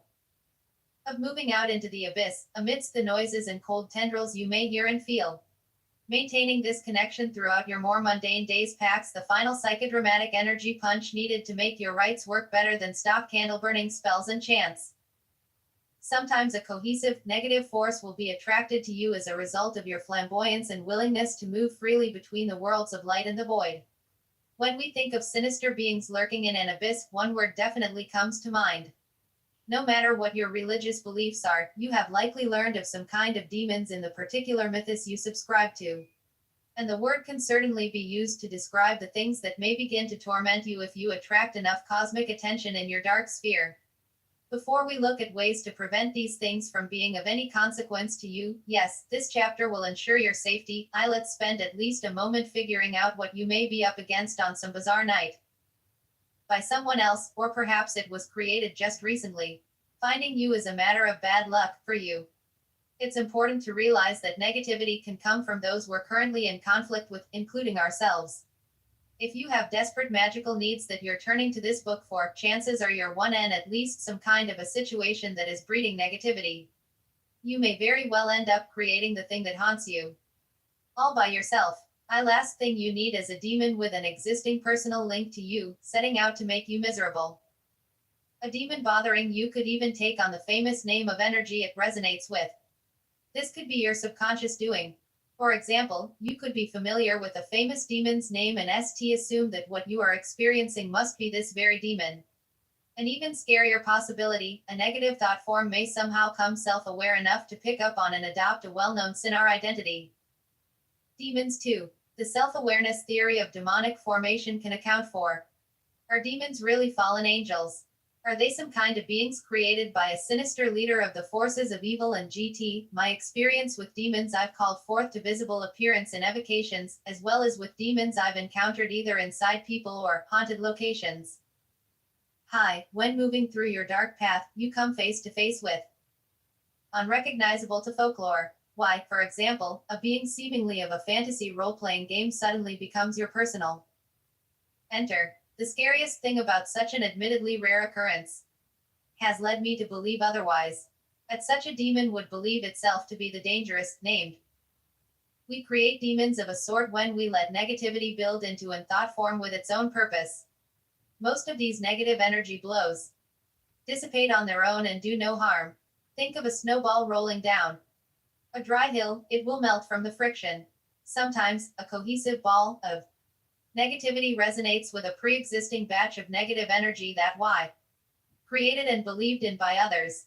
Such a form will become stronger by pulling in the similar energy to itself, following the occult principle of like attracting like. Think of a snowball rolling down a hill made of the same white stuff. It may take on a bolder or bolder presence. In this sense, and names have astounding occult power, as evidenced by the various techniques for creating a mystical being, a living thought form. As an egregore, we can give such a being even a seemingly heinous name. As long as the right to create it is done properly and proper intent and power, the name Gooper could conjure up a Beminster. Imagine what a name already associated with a sinister can do for a burgeoning thought form. 116 Demons and Demons of the Mind. Whether a demon takes on a name or not doesn't change its ability to torment you. You clearly need a way to ensure such negativity remains at a distance. An ancient source of help. While this tome is not a devoted work of Greek mysticism, the inclusion of some of the mysteries from my ancient heritage was no accident. Atavistic and hidden in my very cells and soul, some of the old ways called out to me during my time of worst suffering. Dark inspiration came flying across the eons to grant me something that modern medicine couldn't provide. For their abilities to bring about real change when I needed it most, the darkest of rites from ancient Greece have had their impact on these pages. What you're about to learn in this chapter is another exemplary instance where an almost forgotten aspect of Greek lore helped me solve the problem of dealing with the gathering lurkers at my dark sphere. And it all began with some dwelling upon mythological being utter cosmic madness. Similar to the beings in the Cthulhu mythe, the Titans of ancient Greece were once considered a major, sinister force. Imagine a group of beings with unearthly power and unparalleled chaotic rage, not to mention a desire to spread out or chug. Imagine living in a time when it was believed that the Titans, in defeat by the good gods, may very well have provided the seed for existence. According to one variation of the Greek creation myth, Prometheus, a Titan, fashioned humankind. What would moral Greeks of the I think about that? And would they imagine that Zeus and the other gods of Mount Olympus would do something to help the earthly dread of madness? Demons and Demons of the Mind BI. They might imagine that Zeus would grant us some aid, a fighting chance to prevent us from becoming more like our monster relatives. Perhaps the Greeks imagined that Zeus could still hear the dark legions banging away in the abyss, hoping to be free once again to act havoc. And as we've seen, by imagining and accepting something a group, by making it into a thought form, the something be's quite real. You shall see for yourself later on if beings like the Titans are really there or not, especially when you deal with the Cthulhu magic at the end of this tome. Back to the point and benefits at hand, the otherings made real by the imagination of an ancient people, and how you use these thought forms to protect yourself from demonic haunt or hunting. Enter demons. To be confused with demons. Demons are quasi-intelligent beings supposedly created by Zeus to guide and protect each of us. Sort of guardian angels, demons are assigned to individuals and remain them from birth to death. Depending on what source you con, demons either died when their assigned individuals died, or were ordered and reassigned to new humans after the person died. Most from ancient Greece seem to point to the former, that they percent were created all the time as new life came to be on earth. Me Greeks took demons quite seriously, leaving offerings for out their lives, either on special occasions or when a good K of luck manifested. Demonic intervention, not probability, was deemed by many to be behind any great fortune gained from games or of chance. Percent face it, any reality that demons might have had didn't come us. To hey, ancient Greeks really created these beings, or at least demons and demons of the mind 119 LIA demons and demons of the mind, the cosmic blueprint for them. Whether they believed that we would take after the Titans or not is irrelevant. They thought we all needed a little help in general, especially with protection from forces that didn't have our best interests in mind. To firmly assign the demon this task and to grant it extra power needs to play the role, and you must begin accepting its existence as potential ally. Again, do not expect it to become a daily crutch. You still need to pay attention to the road when driving, both figuratively. A little experimenting showed me that demons are just as real as literally. Before you try the next rite, cast a few dark spheres with the knowledge that the demon is out there, watching. Remember the peripheral elements you observed in the Hades rituals. While creating your arc spheres, try to sense a friendly shadow in the abyss. Use the same reparal astral vision to look for the friendly shadow in whatever the monster. He thoughts of self-preservation we all have, combined with the energy blueprints created by belief in demonic and guardian angel theories, make these protector beings wonderfully real. Whether we make them or attract them, demons can truly protect us from our own personal demons. Pleases you. Demons in ancient time were often depicted as beautiful youths. Eliminating demons with demons relying on a guardian angel of sorts to get us through our normal lives goes against what it means to be an occultist. Or just an independent. You may wish to look for yours in a slightly more menacing form. Whatever a protector looks like to you, in other words. In time, the being will has to drive your existence to accomplish much of anything PRM you imagine will be the form it takes, and it will be the form you in either the mundane or mystical world. Hoping for some unseen guardian to hold your hand would be a crutch not worth having. Peripherally during rites. Stop at any point during your nightly workings and verbally acknowledge that this demon is welcome. Thank it for its presence in it, that it needs no invitation from you to come. If you wish to follow the lead of the ancients, you can even begin leave a sort of offering for your personal demon. Set aside some outdoors or pour some alcohol onto the ground. You can even issue it a happy birthday on your birthday, if you wish. Do whatever it is to bring about a feeling of appreciation for this thing, along with. Yet that doesn't mean an intelligence that hangs around you with aims to preserve yourself is of no use. Much as the dark forces of nature and the dark energy or matter of the cosmos is available for our use, a being intent on protecting us can be taken advantage of to serve our aims. Think of your own personal demon as a guardian that will always be within reach when discomfort or, worse, danger arises from a ritual. Your demon is a satellite that you want orbiting your dark sphere, feeling that this being is really out there. A final thing to try before doing the following ritual is to dream of demon. Before you go to sleep, invite it to visit you in a dream. Setting your alarm to a time between 3 and 5 in the morning. Hopefully to knock away the uninvited beings that wish to attach themselves to you. Think of the demon as a tool for fighting fire with fire. Being made of the same astral stuff as anything meaning you harm in the hen you awaken, immediately close your eyes and ask the demon to eat you. Because you'll still be in a half-sleep state, you should be to quickly enter a dream with the knowledge that the demon is abyss. The demon's energies and efforts are best put to use as an etheric guard dog of sorts. Ming. Demons and Demons of the Mind 121. 120 Demons and Demons of the Mind. With only you know what kinds of things you are used to detect in the shadows at this particular point in your development are. Thank the demon in your own words for being ever vigilant on behalf, if this is the first time you are contacting the demon for. After at least 2 weeks of trying to become aware of your days. You can use the following rite to formally charge it to the task of Your active protection. This right should also be used anytime you feel lurkers in the shadows are a little too close for your own comfort. The demon may take care of it on its own anyway, but doing the right will say, only lend the being more power to act on your behalf during a time when your vigilance will be in ever greater need these coming nights. My demon, the reach of the abyss no bounds. Guard me against whatever foes may come for me. Through cavernous space and time. Obvious threat.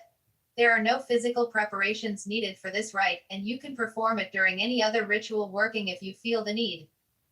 If you have detected an immediate threat, say the following G or Y's E. Action of the threat if it's not a sublecting in the general calling the demon. Draw in the darkness and cast a dark sphere as normal. You can go about any magical working that you need to accomplish.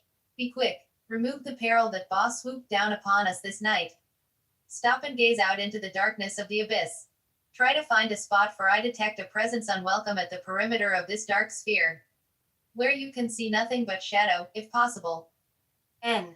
Isn't it what? Not try to dismiss the demon now in any way. Go on W. Begin to think of your demon, but try not to do so using any petty RRPITL as night main name that might have come to you. In fact, never ritualistically try to need to do this night, N is acting on your behalf. This is important if you were asking for help at this night, do not, under any circumstances, try to imagine N. It so would be to say N way and to do what needs to. Give this thing a name. Think of it as your version of a universal being P against a particular that everyone gets. You're just trying to put it to extra use. Gazing into the darkness and thinking of your guardian, wait for a peripheral visual, or even audible, sensation that the guardian is nearby. It doesn't matter if you're imagining the being. Knowing it is nearby all you need for success. On will never fail you, having your preser. Just know that you're deemed existing. In this being you will always imagine or know that this guardian is moving slowly into your DIINGIIITARY reason faux rect line of sight. Say the following, inserting the words in parentheses on as it's solitary. If you are in danger, a useful servant. Emerge, demon, emerge from the shadows. Your immediate help, attention and presence are needed this night. Wait a few moments for the demon to make itself known to you at 4. Level of visible, audible, or just sense presence that you are comfort. And 4 underscore the occult Lucifer Y. At one's darkest hour, the light bearer may come. That's how the often misunderstood being introduced himself to me, beginning what would be the most life-changing couple of weeks of my life. What I have to say about the experience is not for everyone. Add on only if you're willing to disregard the efforts of the church to wrongfully malign a beneficial force of nature. Read on only if you're willing to ignore the silly offshoots of Satanism that try to integrate a name of power into the non-magical quest for worship of the self. Lucifer is so misunderstood as an occult force. Here are some bits of wisdom about Lucifer, shared by his darkness himself. Is it lightness? Behold, an angel of light. Why did this being seek me out? I think it was quite the opposite actually, but the occult world has the marvelous trait of making everything seem a miraculous manifestation. We get what we ask for, often without knowing we asked for it. 123. 124 The Osho Lucifer. This entire book, and quite possibly my survival, would not have been possible without a dialogue that began on an otherwise unremarkable night. Life was just as bad this night as it had been for the previous few months. Reread the beginning of this tome if you wish to dwell on the agony I was enduring at the time. After finally getting to sleep with the help of some green liquid, the only way to actually get to sleep at the height of numbness, a beautiful being came to me in what I thought to be a vivid dream. While my definition of beauty is normally limited to females, there was no other word that in dream, or afterward in waking, could possibly be used to describe him. He was blonde, pale, and with sharp, narrow features. Angelic, and dressed in a robe of pure light, all he lacked was wings. He radiated light that would have blinded me, had I been looking at him with waking eyes. His face seemed to have on it an almost constant expression of wit and awareness, something between a smirk, smile, and acknowledgement of some inside joke or piece of knowledge. That's the best way to describe his expression. Some might say this is suitable to a being that has been demonized, but it didn't feel at all menacing. There were NN horns, for the record. When he spoke the words that opened this chapter, his voice seemed a perfection of my own.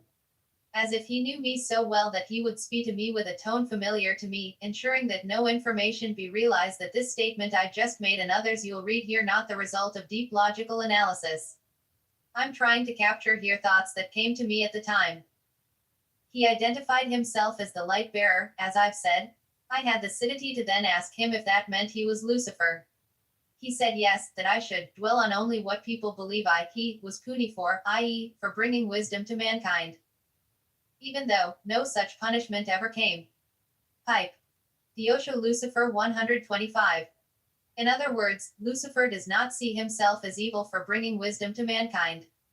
Before leaving, he said I would think this conversation was all a dream, but that he would prove me wrong the next night. No dream. Due to his word, Lucifer did make it clear to me the next night that I hadn't simply had too much chartreuse the night before. Okay, so he didn't mention chartreuse, but because of it I had my UBTS. I decided the next night to rest in bed, unassisted by any B-stance or even prescription medication. What happened next was Lucifer began speaking to me before I fell asleep. Note that from on I will not be using quotes, as I wasn't taking dictation of any T during our talks. Instead, T will mix paraphrase G with the ideas he trying to get across. Some of these ideas came across exactly as T, wordless ideas, pictures, sensations, inspirations.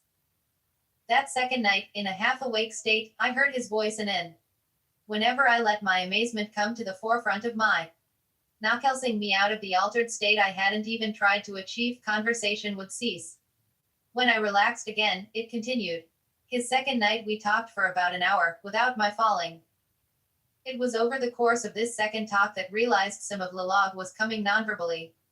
Even when the dialogue was in words, however, it wasn't accompanied by a true visual compo. During all our waking talks, I was aware of his face in the same four friend's face appears in your mind's eye when you're speaking to her on the phone. Yet, my physical eyes were for the most part. 126 The Osho Lucifer. This lying down and effortlessly entering an altered state went on nightly for 2 weeks. Realized that at any other time during the day or night I found it hard to concentrate on so much as typing the words altered state, let alone entering one. Still, each night at roughly the same time, a little before 1 in the morning, Lucifer would come speak to me. I thought he was providing me with the altered state, but he had another theory to share when I suggested this. Lucifer told me that those with brain ailments often do end up with one foot in the other realm, so to speak. Most are not open to the experience, however, and do nothing with it. Those seeking to enter altered states of awareness, say for magical workings, find that their ordinary methods for perception shift no longer work when the biomatter involved is damaged. While here, on the physical plane, we are confined by our bodies in more ways than one. According to Lucifer, a brain-damaged individual has a soul crying out to be heard, possessing not only higher truths it learned before the injury, but added higher intelligence as well, intelligence it never possessed before. Lucifer made it clear that he had come to others who had either ailments of the brain or of other parts of the body that led to a state stress that affected ordinary brain function. Having a lot of grief one's mind, interestingly enough, is a way to invite inspiration from light-bearer wisdom I applied. You've already read much of what Lucifer led me to experiment why and try in the preceding chapters, and the following chapters will foretell even more. I'm not implying that he wrote or dictated any of book, but he did cryptically push me to try new things. I always knew that the amount of psychodrama in a ritual demined its success to some level. Lucifer made it evident that when yin, the occult Lucifer 127. Normal brain functions are impeded by a physical trauma or psychological strain and worries, you need to devise rituals that can overcome that with their attention-getting nature. I can't claim to have retained everything he hit me with over those 2 weeks. As his name suggests, he is the bearer of light, or wisdom, the crime he was allegedly banished for, which he told me to meditate upon. Those who invented this story of banishment, however, didn't do so for altruistic reasons. They did it to control the masses by the acquisition of knowledge, something that only the holy approve of and facilitate. In truth, the human desire to acquire new knowledge had coalesced long ago to form the thought form behind the name Lucifer. He seems to love the sinister persona granted him by humankind, even hinting at why he's amused by it all. Anyone who blindly accepts such a silly tale, a fall from heaven, and that knowledge must be approved of before passed on, isn't ready to attain any wisdom at all. The universe is time much a closed book to those too scared to even glance at its cover, fear of divine retribution. Never did he claim to be anything but an identity that existed beneath humankind and which really has nothing to do with any of our battles. I got the impression that by his existing at all, it sort of lies that there is no grand evil being. Thought forms draw similar geese, like anything else in the occult. For this benevolent, helpful hour of wisdom to come to me was evidence that on a grand scale is only wisdom. Evil and negativity could surely form lesser deity entities, but none could coalesce to form part of a grand design contains an evil on par with the goodness of the Creator. If this was Lucifer, a true wisdom bearer, then what did he care of any devil with a capital D? Lucifer offered an entertaining Tion. Satan is really dozens of bad guys inhabiting the unseen, appearing to those who want different things from them, and 128 the occult Lucifer.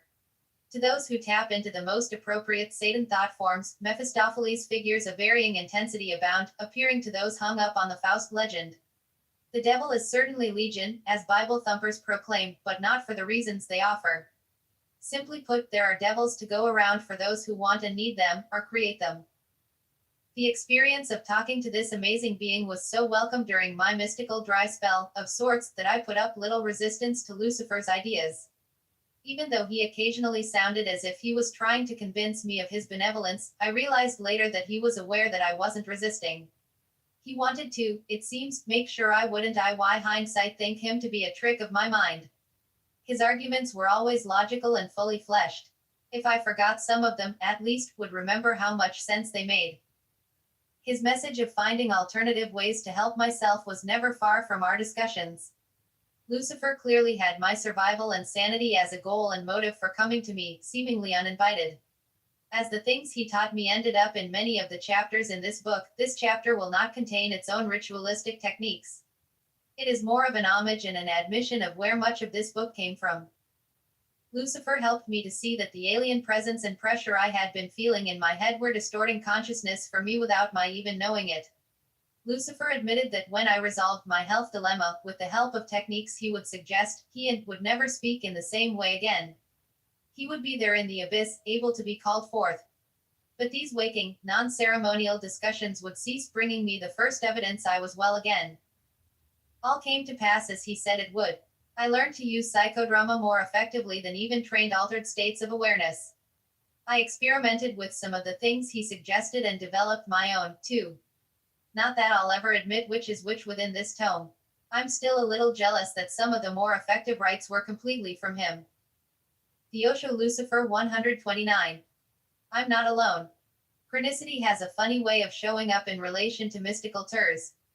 You may never again end up in a room with a bunch of people that were born in the same hospital on the same day as you. Heck, you might never even come across one such person. But have a bizarre paranormal experience that you feel separates you from humankind and watch how you coincidentally run into those who witnessed the thing. You know who you are, those of you who shared some of your experiences after I admitted having them. And to those of you reading who haven't come forward yet, this is your invitation. Lucifer is still reachable by the healthy, as he suggested. All better, am never really alone in having had the experience, and am never out of reach of this amazing being. In the dark sphere, he's always peripheral flash of light waiting to grant inspiration, if not an out dialogue. Reach out to him. Okay, so maybe this chapter did have a practical technique to try Errol. S. I. And 3N. W equals N7OF. GOTOS and other dark beings. Despite the techniques he outright suggested, Lucifer may have inadvertently, or purposely, caused me to dwell on an interesting possibility. Communing with the light bearer was a matter of tapping into an inspiring battery of knowledge and energy. He said when he'd be CK. A numbness or illness aside, he returned. For the first time in my occult experience, an external force maintained beneficial and righted control over me for an extended period of time. Tilde nothing before had made it so clear that pre-existing intelligent outforms or egregores simply must be tapped for their benefits. Icifer was powerful enough to seek me out when I needed him, and was mostly shaped and fed by millions of ordinary humans over the S. What about some of the more specialized egregores that were baited by those with above-average abilities? They might not seek out all in need, but seeking them out could represent a powerful short of achieving results. Why expend all the energy creating a being to your bidding when there's one out there charged up for the task? 131. 132 GOTOS and other dark beings. Especially if you're in a place in your life where creating one doesn't seem possible. Borrowing power from the adepts. While not all occult orders and mystical organizations throughout history could claim to have had true adepts in their ranks, at least a few must have contained spiritually advanced members. This is even more likely the case with the orders that lasted for years, rather than just long enough to have a few meetings and put out a poorly printed newsletter. R2.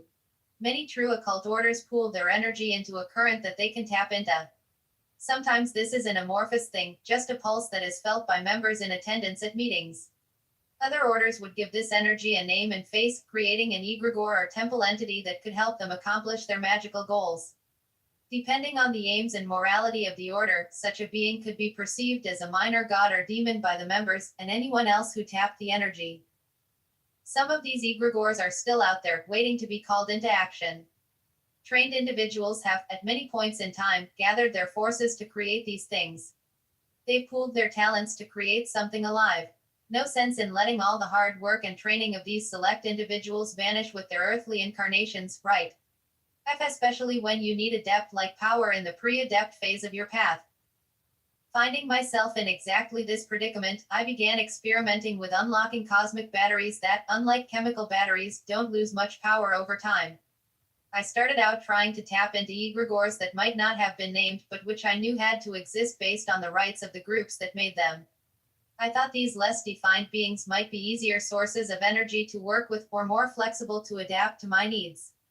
All that might have been the case if not for one. GOTOS and other dark beings. 133. Important fact, accessing these nameless ones proved to be devoid of Wycodrama. I needed to tap into something that excited me on some level, as ill as something that would fit into my planned goals and dark curve of working. I chose an egregore from an organization that was understood and labeled outright sinister, but which may have only RTLY deserved such a title. I knew of this organization for years, and knew that they worked with energies more than just a little in league ith my own. In fact, this organization even claimed to be working with Lucifer Elf at one point in time. I will discuss this organization first, by divulging the name being I chose to seek out. The Brotherhood of Saturn. The Panpsychical Society of 1920s Germany was an interesting, but rarely mentioned, occult group. Just like modern discussion and die groups, the society used to meet in the back of a bookstore. It happened to be owned by one of its members, Eugene Grosch, studied available occult literature. The group consisted of some are celebrities of the day. Besides Grosch, who would go on to publish occult books, and doesn't that make one a celebrity, another? Albin Grau, was involved with UFA Productions. For those who don't share my love of silent German film, UFA was responsible for the classics Nosferatu and The Cabinet of Dr. Caligari. Albino had a lot to do with the look of those films, as he worked as a set D costume designer. As we'll see in a moment, his influence was to create one of the most sinister and awe-inspiring egregores of all. Any practical occultist knows you can't get very far with study-ups, and Grosch decided in 1926 to form a working group, a Panpsychical Society. It was called the Fraternitas Saturni, FS, or the Hood of Saturn. Within 2 years, in the spring of 1928, the GOTOS and other dark beings. 135-134 GOTOS and other dark beings. Purpose focused on a different magical practice. The most fast is Magus Pentalphae, or the 18th H degree, which focused on magic, but there were grades focusing on everything G from alchemy. Panpsychical Society dissolved, leaving the FS group to become completely independent organization. It would go on, with some we-caused hiatuses, well into the 1960s. It survives in splinter grouping. This day. Evocation. Considering the extensive coverage of occult areas provided by the Reese, we can see that the FS was a complete order in every way.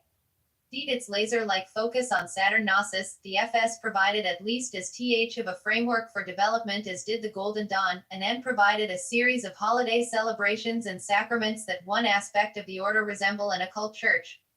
Be it a Lou. Thing else about this group.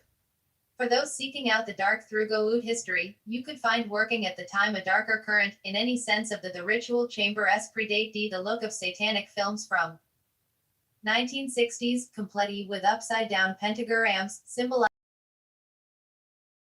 robes. Oh yes, and people gave sexual rights and drug use. It's far beyond the scope of this book to go into all the belly feed the FS. An out-of-print but excellent book on the subject by S.H.L.Y.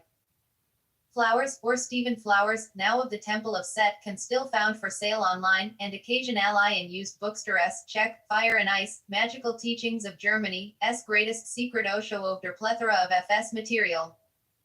And 1.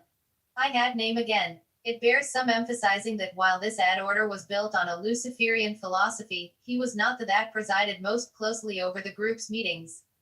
And now being I chose to sec out. Gothic GOTOS. T been proven, but the work of Alban Grau lived on in the FS tear he left. The egregore of the order, named GOTOS, looks ex-ke Nosferatu, the character from F.W. Murnau's famous film. Seal's story is that a female medium in the order came up with of the egregore in a vision. More likely, the power of Sug is percent what it is. To give a fully fictional analogy, no fanatical male, it would be like an occult order that Walt Disney belonged to. An image of a mouse is its egregore. The exception of a closed mouth that does not show TOS from a statue of the vampire, especially in low light settings. This fact comes in quite. For our purposes, it's important to note that the SBLI something G called Saturn seated light, and, as with all forms of gnosis, deity or demiurge responsible fi dark, Saturn, or Saturnus, was the diff for the FS, and only via this dark sphere can we know God and higher knowledge of the universe. One aspect of the Demui higher octave was believed to be Lucifer himself, the Ot, who brings wisdom to humanity and D. For modern occultists, as we'll see, name GOTOS is an abbreviation for Gratis O. T.O. the order. It was believed that T, holder of the 33rd degree, was a direct mouthpiece. To achieve the ultimate justly needed training. Each of the 30 grades to Lupiv. 136 GOTOS and other dark beings. For the egregore of the same name. The first such leader was the aforementioned Eugene Grosh, or Gregor Gregorius as he became known in the S. There are documents that show some members wanted Alban Grau to get the job, but Eugene, Gregor, was able to acquire a large amount of money for the order. Money and politics have destroyed more than one occult group. Despite the acronym naming scheme, it's been argued that GOTOS was based on existing words from years earlier. I've seen Indo-Germanic etymologies, as well as Indo-European ones. The explanations of the word range in meaning from having a relationship to something possibly godlike to just something that can be invoked. Interesting, certainly, but unimportant to a practical occultist. Naming a being forever gives a new meaning to the word or name used to do so. The name becomes a key to accessing the power locked in the being. Besides having a look that appeals psychodramatically to anyone who appreciates gore.hic culture, GOTOS has traits that are beneficial for anyone with occult goals. As a form of Saturn, he is a representative of willpower and resolve. That was enough for me, not to mention that he seemed fully in league with the Lucifer being who helped me AF my bleakest moment. Even more important as the type of egregore that GOTOSI, while some temples would create a being to aid them, GOTOSW unmistakably designed to act as a battery. Order literature states, his energy can be accessed, and that it is deifying. That was the type energy I needed, power designed to make one feel like a god. Not bad sensation to achieve when trying to accomplish the impossible. Initiates of the FS wore special rings with a Saturnian symbolo triangle. When the ring was turned inward, so that the apex pointed toward the knuckle, energy was believed to flow from GOTOS to initiate. When turned outward, energy was shared with the order. Eyeing no such ring, I decided to just have a little face-to-face time the egregore and gain some help that way. 137 GOTOS and Opera Dark Beings. Choosing a powerful aid. Before we move on to a rite for calling forward GOTOS or another pre-existing egregore, I should point out that the next chapter will contain exactly that, a rite for calling forth a being of your choice. I gave GOTOS as an example because I turned to him. In the past, I've evoked a great many lesser demons and other intelligences using ceremonial techniques. Those techniques weren't working for me during my crisis time, however, so I needed a combination of a powerful being and a potent new way to call it. The amount of well-defined, pre-existing egregores and entities is staggering. If you're not comfortable with or intrigued by GOTQOS, you can look to some other well-known sources for a little dark inspiration. For example, if you have a grimoire like the Godia or Necronomalying around, you may find the description and expertise of one of those spirits appropriate for a particular situation at hand. If you have copy of my summoning spirits, you'll find you can use those beings with ritual that will follow as well. True, it is odd for an author to give a shortcut for his own training temp, but anyone who's read this far knows why I'm doing so. Still, that the bizarre framework you are about to learn is no substitute magical training carried out under normal circumstances. It is a shortcut for desperate times, with an added side benefit. Have come this far and triggered some of your scrying abilities, you training your astral senses while hardly realizing the effort. Something like GOTOS now will give you one hell of a powerful occult path. You can pursue the path in a more diacal manner later on. Evocation by electrical fire. Was a dark and stormy night maybe the all-time worst opening from fiction, but there's no denying the power that such a setting on a ritual. Performing magic during a thunderstorm seems to fill I with extra magical energy for you to feed off, channel, and add to the work at hand.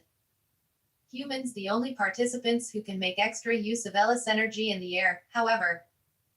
Darn parapsychologists are convinced that when an entity mana room, they can detect it electronically. To do so, they don't meter straight out of Ghostbusters. Rather, they detect the EF an entity has on the energy already present in the room. The thermometer may register unexplainable cold temperatures, as draws thermal energy to manifest. An EMF detector may present in electromagnetic activity, possibly as an entity pulls toy either from the spectrum in general or from the tiny bits by nearby electronic devices. 139.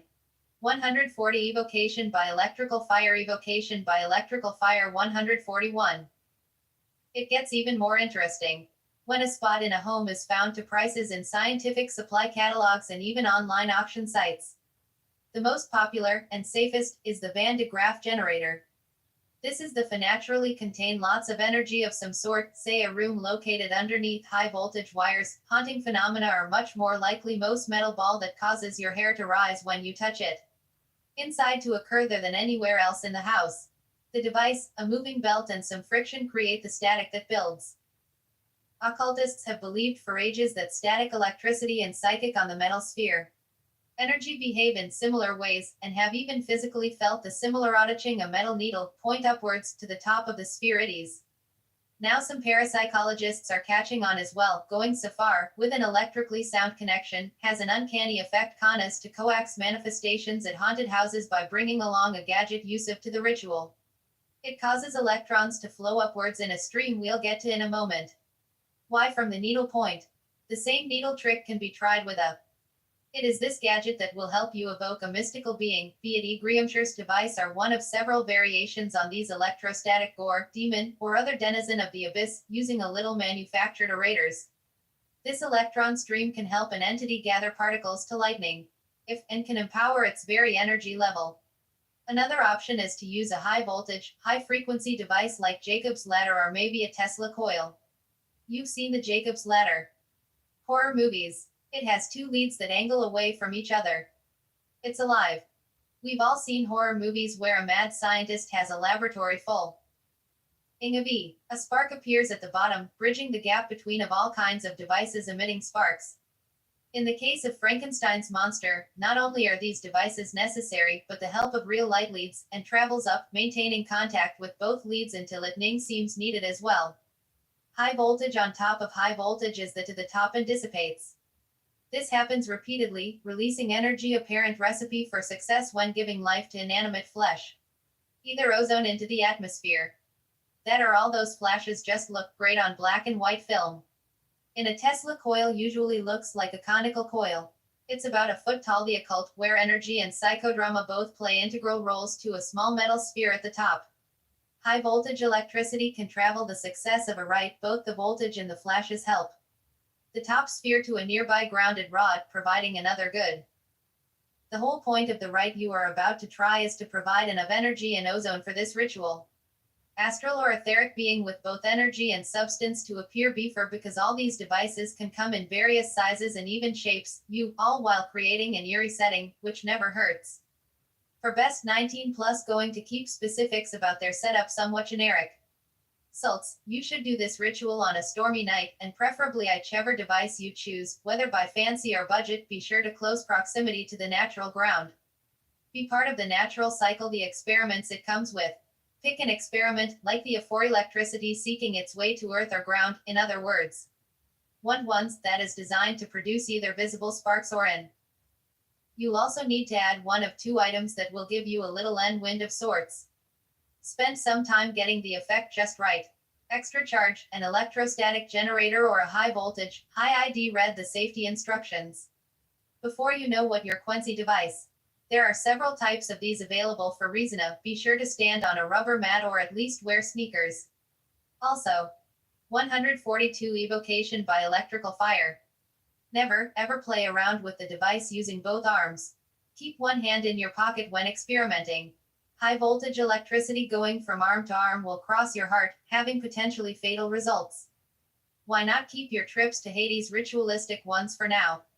Conjuring out of thin, electric air. If you've done at least half of the rites in Nocturnicon up to this point, and if you follow the directions here, the combination of your developing abilities and this electrical shortcut will provide you with success at an amazing feat.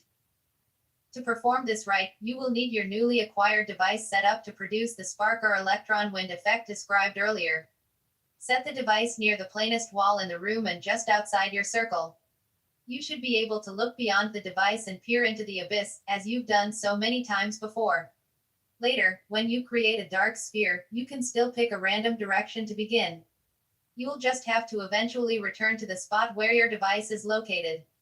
Remember, direction has no real meaning in the abyss of space anyway, so picking the plainest wall is really the top priority here. If your device has a power switch, you will need to rig it so the switch is on, but the device has no power until you want it to. Using a power strip with a switch should do the trick.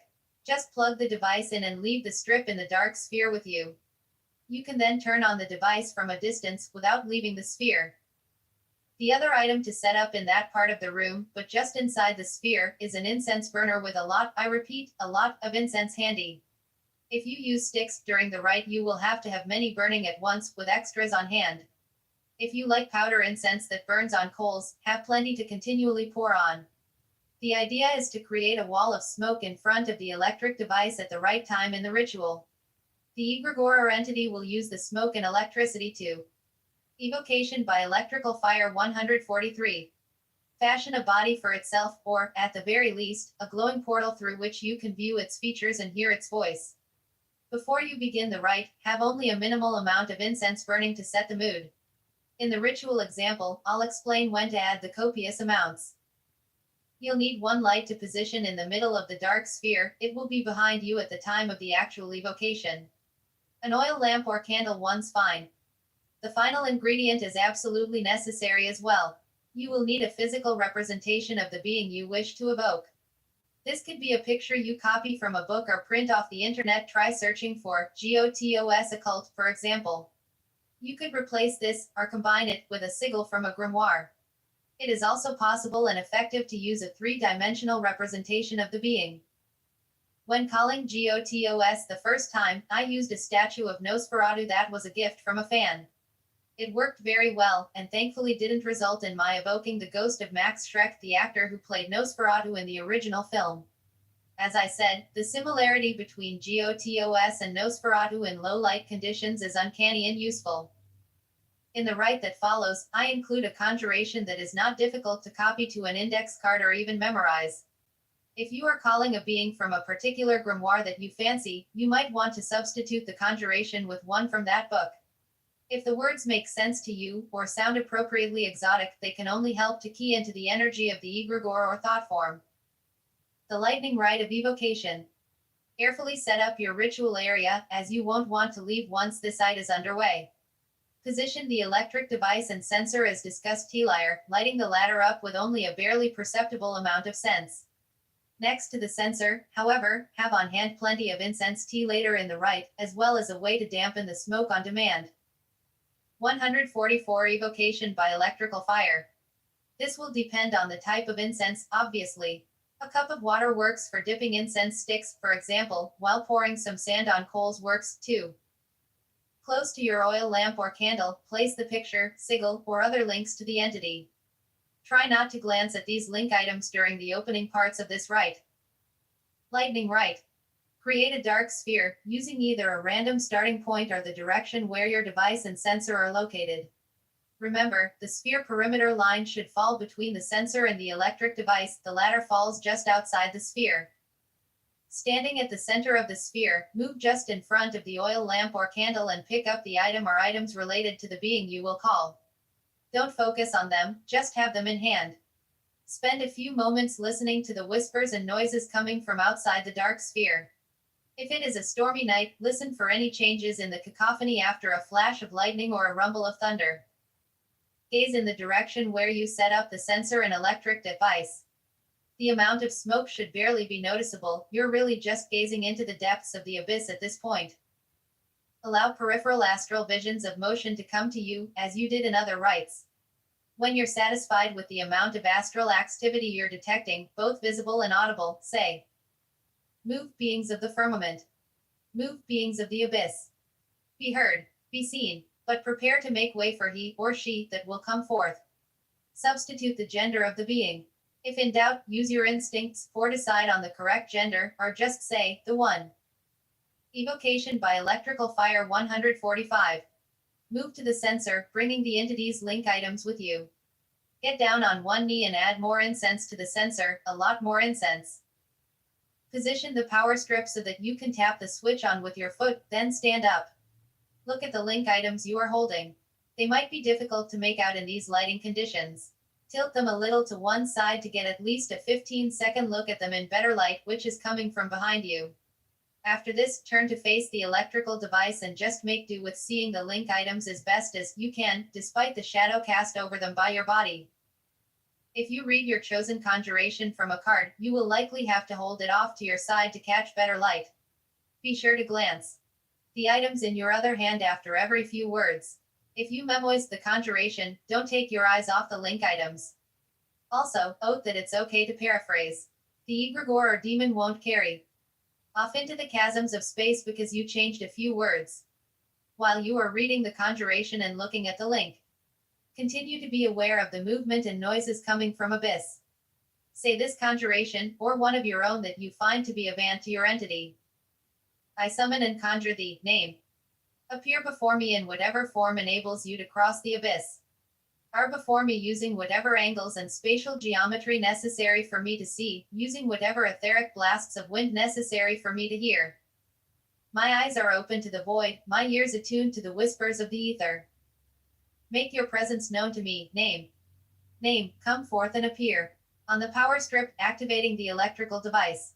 Take one last at the link items in your hand and slowly lift your gaze up to 146 Evocation by electrical fire. Look into the wall of smoke and whatever electrical effects are visible behind it. Begin to repeat the name of the egregore or entity in a slow, monotonous tone that is barely louder than a whisper. Continue to gaze into the smoke and electrical field. As you repeat the name of the entity, allow yourself to become lost in the visual depths before you. Within a short period of time, you should detect some unusual phenomena, either a prominent movement somewhere in the periphery of your astral vision, or something beginning to coalesce within the smoke field. If you sense the peripheral motion, begin to repeat the name a little louder and mentally will the motion to come directly into your line of sight, within the smoke and perhaps sparks. If you sense something already coalescing in the smoke, begin to repeat the name louder, allowing the form to become clearer, to go from shimmer to shape. Note that if you sense nothing at all after 15 minutes or so, you will need to skip to the end of this rite and do the closing. When you're satisfied that the manifestation is as clear as it will be this night, you may welcome the being in your own words. Ask whatever questions you have for it, and give it any commands you must. But, as with the dead, do not keep this thing lingering here for very long. It is violating some of the order and balance of physical space-time to be here with you. When you've finished giving your interrogation or commands, thank the being, again, for coming. Tell it to depart in your own words, or with something like the following. Be still, movers of the unseen. Be still and make way for the passing of name. Name, you may now relinquish your hold on this intersection of time, space, and the unseen world. Evocation by electrical fire 147. Return to your own realm. Being ever ready to answer my call some future night. Watch the entity begin to fade back into the abyss from which it came. When you're satisfied that it has at least begun to do so, continue. Here is how you should close the rite. Kick off the power strip and look away from the spot of manifestation. Try to minimize the amount of smoke coming from the sensor. How you do the latter will depend on the incense type. Leave the entity link items next to the sensor, and walk back to the center of the circle without looking at the spot where the entity manifested. Only after you've returned to the center of the dark sphere, turn to face the area of manifestation. Extend your right arm with your palm facing out, allowing your elbow to dip into a V shape. Walk back toward the area of manifestation. On the way, take a deep breath and hold it. Apply tension to your arm, feeling as if you are pushing something toward the edge of the perimeter. When you reach the edge of the sphere, continue to hold your breath for as long as you can. The tension in your arm should be almost unbearable. When it does become unbearable and you can't hold your breath any longer, push your arm out all the way and exhale. Listen for a moment, and gaze out into the dark once again. If you detect something menacing, quickly call on your demon to disk it. Use the technique you learned earlier. If all seems normal, and you should trust your intuition by. Turn and leave the room. No need to do the pushing motions at other quarters of the circle. Go do something non-magical in a brightly lit setting to ground ourself. 148 Evocation by electrical fire. This rite will have amazing results when it works, but it can occasionally fail. Also, there will be times when you will be unsure if the thing you called is the thing that appears before you. In some ways, it doesn't much matter. You may be able to force the being that appears to obey your will. Again, this rite is no substitution for training your senses and abilities. It is just a way to get powerful aid when it is impossible to con and try on rituals that demand more from the user. NN. RN. Par 4. Elocafe, Threshold. 7M. Tomes of Ma-Dines. V. What you hold in your hands may be considered a forbidden tome to some. Perhaps such critics have religious beliefs that prevent them from reading about the occult. Maybe they're just scared off by its subject matter. Ask yourself something, right now, while you think about these faceless people who would be condemning you if they knew what you were wasting your time with. Does it feel good, knowing that these dark magics are for many a taboo? Still on this subject, realize that this book probably wasn't even terribly difficult to get, was it? You saw it, or ordered it, or borrowed it, with or without telling the owner. As forbidden as this book may be to many, you were able to get it rather quickly and effortlessly. Now imagine that this book was only mentioned in hushed whispers, in esoteric groups where its very existence is a jealously guarded secret. Imagine that it was only rumored to exist, and for decades people had searched for it, hoping to unlock its secrets. 152 Tomes of Madness. Acquiring it then would make the book not only more of a prize but also a thing of added power. The dreams and frustrations of those trying to find it for so long would imbibe it with an emotional core, as if rituals were done to bless, or curse, Nocturnicon. The imaginings of seekers would begin to take form on the astral, attributing to this very book countless more powers and miracles than any tome could ever hope to contain. This book, of a couple hundred pages, would be surrounded by a thought form so thick and heavy that it would hardly matter if the book existed at all. Reaching out for the ghostly shell may result in touching a solid, phantom-turned-physical cover, an etherically materialized pulp page. Ah, the words you would read then. Words I could never hope to conjure alone. Words no sane human could read and stay sane. For how could anything written by the frustrations and hopes of the masses ever come across as sane? Perhaps in a century, some teenager will learn of this book and seek it out well into adulthood, being the first to read its words after decades of others only speculating about its contents. Whether this book ever attains such a cosmic oddity of identity, that a book turned more powerful by desire, is unimportant. At least one book exists out there with just such added power. This chapter explores that famous tome, and gives examples of others that almost contain a mystical life of their own. In the next chapter, you'll learn what to do with a book you feel is more than just the pulp it's printed on. The Necronomicon of Lovecraft. Loosely and likely incorrectly translated to the Book of Dead Names, the Necronomicon is the eldritch daddy of all forbidden books. While the idea and reality of lost occult manuscripts go back before the burning of the Great Library at Alexandria, roughly 1,600 years ago, no leg. Tomes of Madness 153. Every book ever captured the imaginations of more seekers. Ancient scrolls full of secrets would have been sought by small groups of literate magi way back when. Meanwhile, the Necronomicon has spread as a legend for 8 decades among the mostly literate masses of the modern world. The invention of horror and fantasy writer Howard Phillips Lovecraft, 1890–1937, the Necronomicon is a book so terribly rife with cosmic secrets that merely reading it may cause one to go insane. Worse, the words in the book can act as sonic keys, unlocking doorways to a race of alien beings or monsters called the Great Old Ones. Servants and worshippers of Old Ones desire the book to help facilitate the return or at least contact of these ancient beings. Same protagonists in H.P. Lovecraft's stories tend to want just the opposite. Abdul al-Hazard, the Mad Arab, was supposed to have written this book around 730 AD, gathering in it the horrible alien but mystical secrets he discovered in the deserts of Arabia. Lovecraft was a sheltered chap from Providence, Rhode Island. For most of his life he was a xenophobe, if not an outright racist, and having an Arab as the author of his fictional book made it undoubtedly seem even more a forbidden book. While I and many a writer whose prose puts me to shame admire Lovecraft's works, few literary critics would call him a master of characterization, plot, or even style. All the things that normally make a fiction writer immortal were lacking in Lovecraft, who strung together sentences so long and twisted that even a scholar of Old English would have a hard time reciting them. What he excelled at, and will always be remembered for, was his ability to evoke true cosmic terror. Few writers before or since could ever make us feel so tiny, insignificant, and alone in the universe. Lovecraft might have had the fear of foreigners or foreign things, but in his book, he makes readers feel cosmophobic, afraid of. 154 Tomes of Madness. Everything found out there, in the abyss. Part of the reason he was so successful at making us feel cosmic fear is the way he depicted the nature of the Old Ones. They view humans much as we view insects, hardly worth noticing and for the most part useless. Even when insects do something good for us, such as a spider that keeps our realm free of flies, we'd still just as easily kill them if they were to get in our way. The possibility that a book can open vistas for us and invite such things to appear should be horrifying. For some reason, however, the Necronomicon instills fascination, not fear, in most who read about it. Its terrible secrets should quell any sane person's desire to lift the fabled book's cover.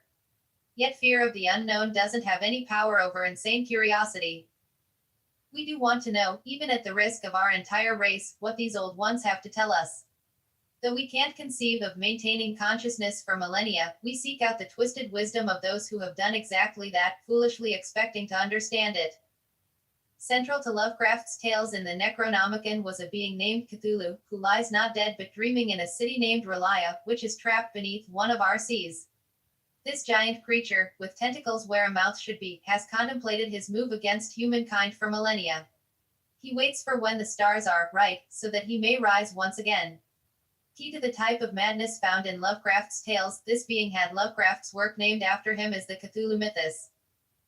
Contemplating our utter defenselessness against beings like Cthulhu, trying to understand what kind of knowledge mixed with insanity such beings must possess after hundreds of thousands of years, these are the makings of truly maddening fear.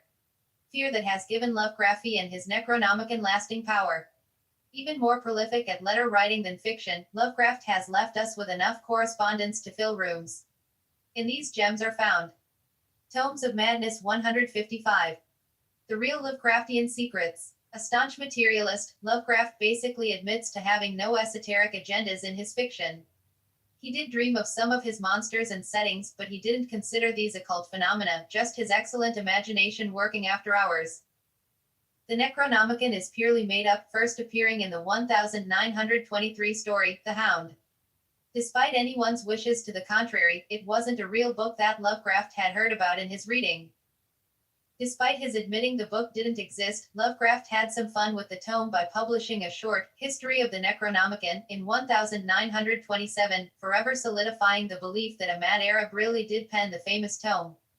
The fact that Lovecraft's literary buddies added to the Cthulhu mythos tales didn't help, either. The Necronomicon began appearing in stories from many different writers during and after Lovecraft's life, usually mixed in with a list of real occult titles. What was a reader to assume but that this marvelous book existed? The Necronomicons appear.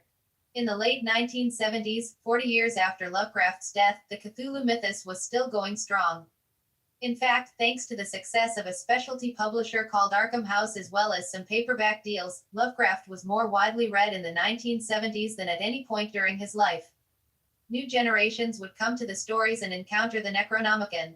New generations would wonder about the book's existence. None of these new readers had the benefit of the internet, the great myth creator and dispeller, and none had the benefit of pulp magazine letter columns and discussions from the 1920s and 1930s. As far as these new readers knew, the Necronomicon was real. People started placing ads looking for the book. Occult store owners would get requests for it. One such owner did something about it. 156 Tomes of Madness. The Simon Necronomicon. I knew Herman Slater, the now deceased owner of the famed Manhattan shop Magical Chilled. Whenever I had a decent break between college classes, I would go to the store to kill time amidst the racks of rare books, musty herbs, and statues of Pazuzu. Herman seemed to love Pazuzu, or at least the statue's ability to sell simply with a sign identifying him as the demon in William Peter Blatty's The Exorcist. Herman could sell oddities. It's what he excelled at, and the New York City magical community will never be the same without him and his store. I never found him to be a particularly jovial person, and he never really acted in a mentor-like fashion to me or any other customer I ever saw in there. But that's not why we went to Magical Chilled. We all went there because it was the kind of place where you never really knew what you'd find. If ever there was a store where Lovecraft's book would materialize, it had to be within the dark confines of Magical Chilled. It had to be on one of those old shelves that never seemed to have the same books, or even the same category of books each time you returned. And there it did manifest, both in legend and fact. The legend is that L.K. Barnes went there looking for it, and that Herman Slater had the manuscript to show him. The mysterious man responsible for finding the manuscript, one Simon Iater, turned up at Barnes's place to seal the deal that brought us this dark masterpiece. With obvious involvement credited to Herman Slater, the mysterious Necronomicon appeared in 1977 in a limited run of 666 copies. I own number 660, and I think King Diamond as the lucky scoundrel who has number 6606. The wonderful tale is all recounted in the introduction to the Simon Necronomicon. Wonderful fiction and fascinating reading. The facts about how the book really turned up in Slater's store are a little different. Evidence shows that there were meetings held at the store to Tomes of Madness 157. Plan the creation of the book, making Herman Slater at least part of the imaginary Simon. For our purposes, suffice it to say that a talented writer by the name of Peter Lavenda may have had enough to do with the creation of the book that he should be forever known as Simon Peter Lavenda. Not sure if they were going for a biblical in joke there, but you've got to love the sound of it. If you want a wonderful expose on this and other Necronomicons, read the Necronomicon Files by Daniel Harms and John Wisdom Gone Sci I 1. Can't recommend it highly enough. The Simon book is the one you'll still see, in paperback, in most every bookstore. It's one of the best-selling occult books of all time, and with good reason. Simply can't pass it up, and anyone drawn to the occult can't ignore its forbidden look and subject matter. The book is a fabrication, but one that brings a powerful thought form into a tangible, usable form. That's right, usable. The book mixes Lovecraft's old ones with gods and demons from Sumer, including Pazuzu. He and Herman really were inseparable. The fraud contains enough errors to delight a book detective. If Johnny Depp's fictional character in The Ninth Gate were real, the Necronomicon would be his life's work. Still, it works better than most occult books on the market today. As we've said, a forbidden book acquires around it a thought form that, if somehow measured physically, would create an aura miles wide around the book. The Simon Necronomicon, with its mixture of partially authentic Sumerian cosmology and Lovecraft's creatures, captured every drop of energy ever put into thinking about how amazing it would be to find the dreaded tome. It was just exotic enough to satisfy seekers, and its rituals just tempting enough to get people to try them and only add to the egregore of the book. Fake though it may be, the Simon Necronomicon remains the ultimate manifestation of a forbidden book. In no way can it be confused with Lovecraft's version. Not a single quote from the stories is found in the 158 Tomes of Madness magical text. Also, like all Necronomicon hoaxes, it is way too short. According to the stories, the real one was close to 800 pages. Obvious flaws aside, Simon's version works. The Hey Necronomicon. Far less needs to be said about the Necronomicon published a year after the Simon version. George Hay, the editor, created a story about how Lovecraft's father was an occultist who spoke of the real tome to his son. The manuscript of the Necronomicon was then allegedly discovered hidden as a cipher. John Dee was involved, as is always suspected to be the case with medieval forgeries. Therefore, it's amazing and wonderful that the book is in our hands today. After enduring some more such fantastic fiction in the form of introduction, readers are presented with material that's strikingly similar to Lovecraft. Some pages are outright plagiarism, actually. The latter fact made a few purists quite happy, of course. Here was magic that either inspired Lovecraft or was inspired by him. Either way, using this book was very much like playing the Call of Cthulhu role-playing game, still published by Chaosium. You say the words Lovecraft's characters had said, and hopefully you get the same results. Okay, maybe, hopefully, is not the best choice of words. The problem was this book only appealed to the most devoted purists. Real occultists didn't even find it to be a worthy curiosity. Teens who had seen the Simon book first thought the Hay one was ridiculous. To make matters worse, Cole I.N. Wilson, one of the contributors to the book's introduction, flat out admitted the book was a hoax. Curiously, though, what finally did the Hay book in, so to speak, was a marketing principle known as positioning. First to market usually wins, as evidenced by McDonald's and Coca-Cola. Burger King and Pepsi are always playing catch-up, or so it seems. In the occult world, the positioning issue is compounded by energy. The first Necronomicon is the one that tapped into the built-up thought form of expect. Tomes of Madness 159. Tension, excitement, and mystery. Don't think Simon's book had to be half as interesting as it was to be a success, thanks to the thought form fueling it. No one will ever literally get the same charge from reading a Necronomicon version that comes after. And as far as grimoires claiming to be the Necronomicon are concerned, there hasn't been a successful one since Simon's. Tyson's Necronomicon. A brilliant move by a contemporary of mine, Donald Tyson, was to publish an admitted novel of sorts that sought to capture the exotic feel of the mad Arab's testimony. I don't agree with the attempts to attribute Lovecraft's monsters to planetary energies, and even give them clean-cut sigils from medieval planetary magic squares. These are alien beings, after all. However, the rest of the book wonderfully captures the feel of someone seeing terrible, eldritch things by night in an ancient desert. It isn't meant to be a grimoire or practical manual of magic, and Tyson has done many of the latter. Rather, the Necronomicon is compulsive reading for someone who wants a taste of what might have been written between the pages containing formulae in Lovecraft's legendary book. I read it over the course of 2 nights, stopping only for non-Lovecraftian daytime distractions. The lesser knowns. So far, this chapter about forbidden texts has yielded us one book that is actually usable in a magical ritual. You may wonder, are there any other candidates still obtainable today? Lovecraftian leftovers. Besides the multiple versions of the Necronomicon, other books from Lovecraft's writings have surfaced as well since the 1970s. These seem more like works of fan love and commercial hope than occult. 160 Tomes of Madness. Tomes of Madness 161. Batsky's Secret Doctrine. Mostly focusing on a non-scientific but mystical evolution of the none of the Lovecraftian pastic to come later had the B-key of fanatical beliefs. Remember, the masses had lots of time to see stories of their own and let their imaginations run wild. BCFIR, Sun and Version was printed. If you've read Lovisur AF and his Contemgari, C.L.I. Fu might R. call coming across the Book of Ivan or the Arliu Di you ever feel. You the need to go out and find them. Yui. As a result, the Relia talks the follow-up to Hayes Necronomicon, the Book of Ivan, from the works of Clark Ashton Smith, Published head by Chaosium, never took off as occult books. iBooks have to be at least some at desired to attain any kindu, ethical power. And sales value, apparent tly. Ivers, the stanzas do provide a somewhat cosmic sense of time sing. And what's not to like about a line like darkness alone ed the boundless all. King in Yellow. We have attributed the inspiration for the Necronomicon to an older literary contemporary of Lovecraft's. In 1895, Robert W. Chambers. 1865-1933, another writer who dabbled in weird short fiction, created a themed collection called The King in Yellow, in which most of the stories are about a play called The King in Yellow.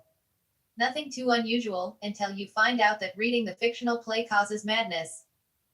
Since Lovecraft apparently discovered Chambers' work in 1927, the Necronomicon had apparently made its first appearance in a story 4 years earlier.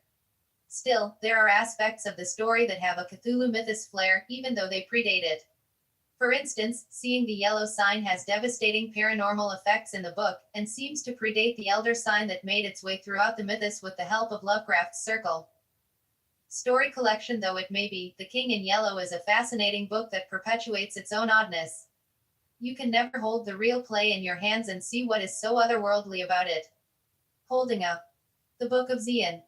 Madary Helena Petrovna Blavitz KY, 183 I 1891, is a contra-figure in a field where saying that means so a thing. She was EY Blay for Theosophy, a few very interesting occult overvik are, the possible why the root theories behind some Nazi principle s, I bombarded with letters from angry Theosophists, but THCL shish ed. A moment to look up who it was that first popularized Heek idea caste system of races, and even point D out the signify can so el swastic a. But digress. Besides, summon E might start one knows you. Copy of the real collection in certain ritual settings, however, could still act as a link to the fictional play. Assuming you want to perform a ritual where you need the thread of insanit Y symbolized somehow W. Hold any thoughts this triggers until the next chapter. Black W earring, absinthe drink, ISGNTHED Rinkin G Superpo or One Night in Blay. One of the interesting legends to come from Blavers KY was the of Zion, a scriptu supposedly shown to her by Mystica El Neuven as the Secret Chiefs. No one can say if this book way 0 received as any sort of inspired ion or made up by Blavix Y. A. Using forbidden tomes and dream grimoires. What can you do in the real world with a book that seems to have E from the surreal? Quite a lot actually, depending on the material you choose and how you apply it to your dark workings. Realize that. Arcing at the threshold of the abyss as you have been doing has its end sequences, and mostly good ones at that. Being at the threshold ends you are often a step away from the etheric, and always an effort. Why from bringing your desires to life? Using a forbidden tome in your work is sort of like borrowing up from the etheric or astral world to work with the very matter from T-realm. We won't be limiting our choices to books that exist on the iCal plane, however. Dream grimoires, or repositories of arcane wisdom in the unseen RLD, are also available to the seeker looking into the abyss, and so from the principle of like attracting or affecting like. Using a 164 Using forbidden tomes and dream grimoires. Book from the astral plane for astral magic is an occult no-brainer. Or at least it should seem so to you a little later on in this chapter. Accessing the forbidden power. While the Simon Necronomicon is the most usable of the so-called dreaded tomes, you may be drawn to one of the others mentioned in the previous chapter, or even another that I haven't mentioned. For psychodramatic purposes, whatever fascinates you and captures your imagination as a musty tome worth seeking out can be put to use in a ritual. If you're planning on tapping into a large amount of energy for a ritual, however, you'll have to go with something like the Necronomicon, which is well fed by the imaginations of others. Here are some practical suggestions for getting more than an interesting read out of your discovered black books of infamy. Using the book as a symbol. When you find that a book feels special to you and almost resembles a living occult being, try to isolate exactly why you feel so strongly about it. Does it symbolize something for you? If all you feel for a book is that it is something special, and a particular primal emotion doesn't immediately leap out at you, spend a moment trying to figure out your feelings. Distance yourself and try to think about what the book could symbolize. The Necronomicon could be used during a rite without ever opening it inside the dark sphere. Knowing that it's supposed to represent a key to the old ones, you can use it as an amulet to draw unseen partisans. Using forbidden tomes and dream grimoires. 165. From a situation in your life could be as simple as tossing the king in yellow out into the abyss from the center of your dark sphere. Suppose a more sinister occultist could use the book as a symbolic curse, forcing madness to descend on an enemy, but we won't dwell on such negativity in this bright and cheery tome of ours. A book doesn't even have to be a published or bound version of something legendary to help in a rite. Copying relevant lines from a bigger book and using them as a scroll can have the same effect. For example, you could take some yellowed paper that looks like an old scroll, copy onto it some of the Book of Xian, and see if it doesn't help you imagine the vast age of the cosmos in a meditative rite. Using symbols from the book. Forbidden tomes, especially ones in the form of grimoires, of 10 contain some wonderful sigils and symbols. Considering that these glyphs have been stared at and fantasized over gives them noticeable power. The Simon Necronomicon is a good example. I've told this tale in the past, but it applies here.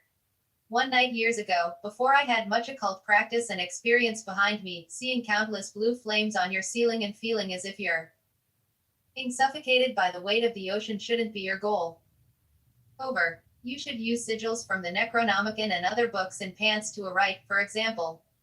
Holding the book when listening for the whisperers or lurkers at the perimeter of your dark sphere will, at the very least, fire up your imagination. Best case, it will add a few extra shamblers and rustlers to the ranks of shadow beings in attendance. The king in yellow could also make a powerful symbol in a rite. You can hold it with the knowledge that it is the legendary play and not just stories about the madness-inducing object.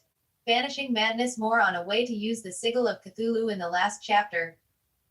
166. Using forbidden tomes and dream grimoires. Acting out the drama within. The most effective way to use a forbidden tome in a ritual is to do exactly what it says in its pages, completely accepting the belief system of the narrative or system described within. Okay, maybe you shouldn't always do exactly what it says, especially if the book contains life-threatening acts for shock value. Rather, approximate the sane stuff within the book, within reason. In the case of the Necronomicon, you can create some of the talismans described there and try the astral projection experiment known as walking the 7 zones. Having come this far in Nocturnicon and having experienced these rites, trying something from the Necronomicon should seem more enticing than terrifying. Of course, you'll come across rites in forbidden tomes that just seem too difficult or unrealistic to carry out. If you find a suggested framework, opening rituals and such to be too demanding, you can use what makes sense and fill in the rest with your own psychodramatic rituals. The opening rites contained in this book work very well for most dark-themed rites I've come across, dealing with amorphous dark matter as my rites do. In fact, I've made the majority of the Necronomicon, in particular, work for me, even during my recent rough times, by using it within the nocturnal framework I teach in this book. Dream grimoires. Ever wish for a magical book to come along that addresses a particular problem you're having?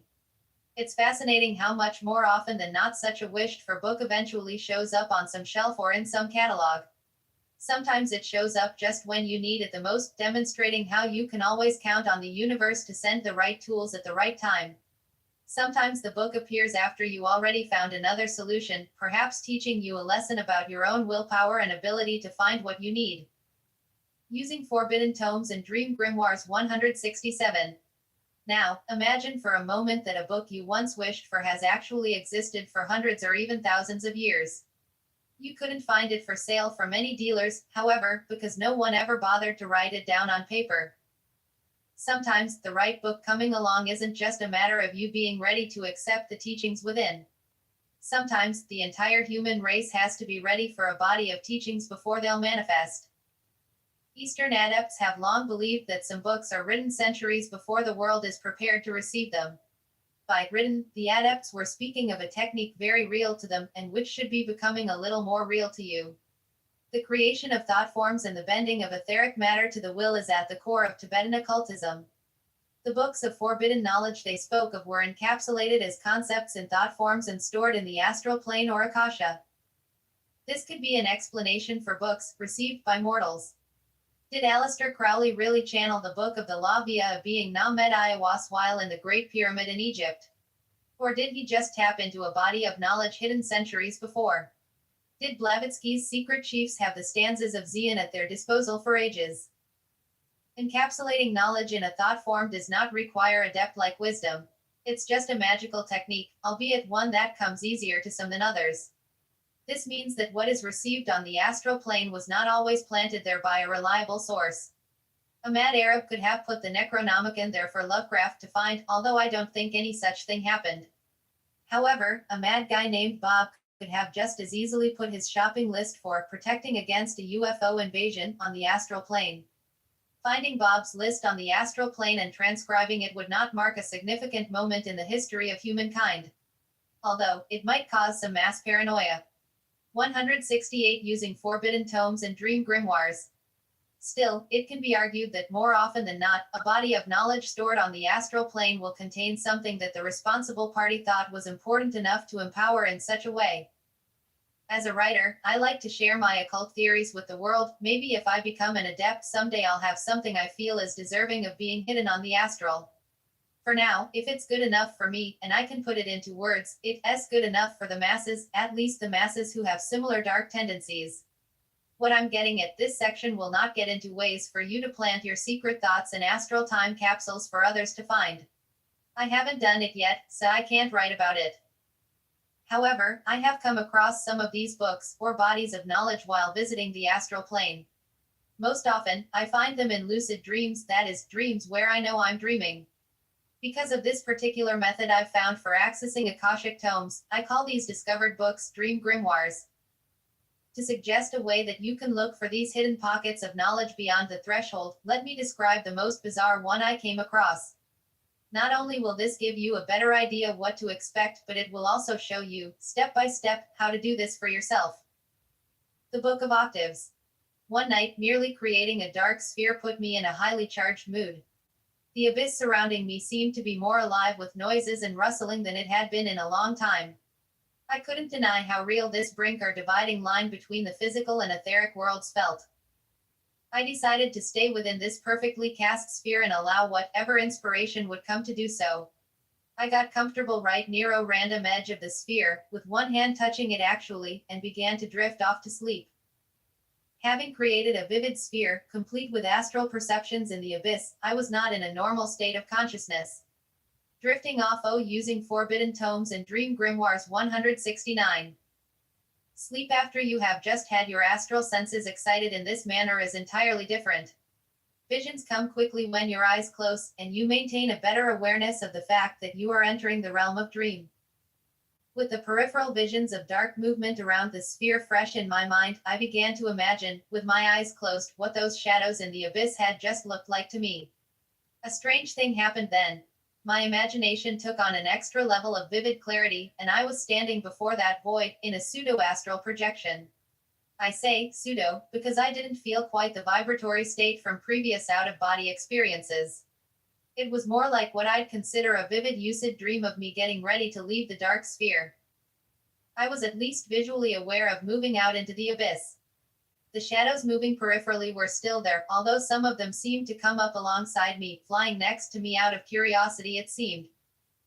Keep in mind, you can try everything you've read thus far as well as an approximation of what follows. For some reason, the spontaneous experience made me think of elated memories from the past.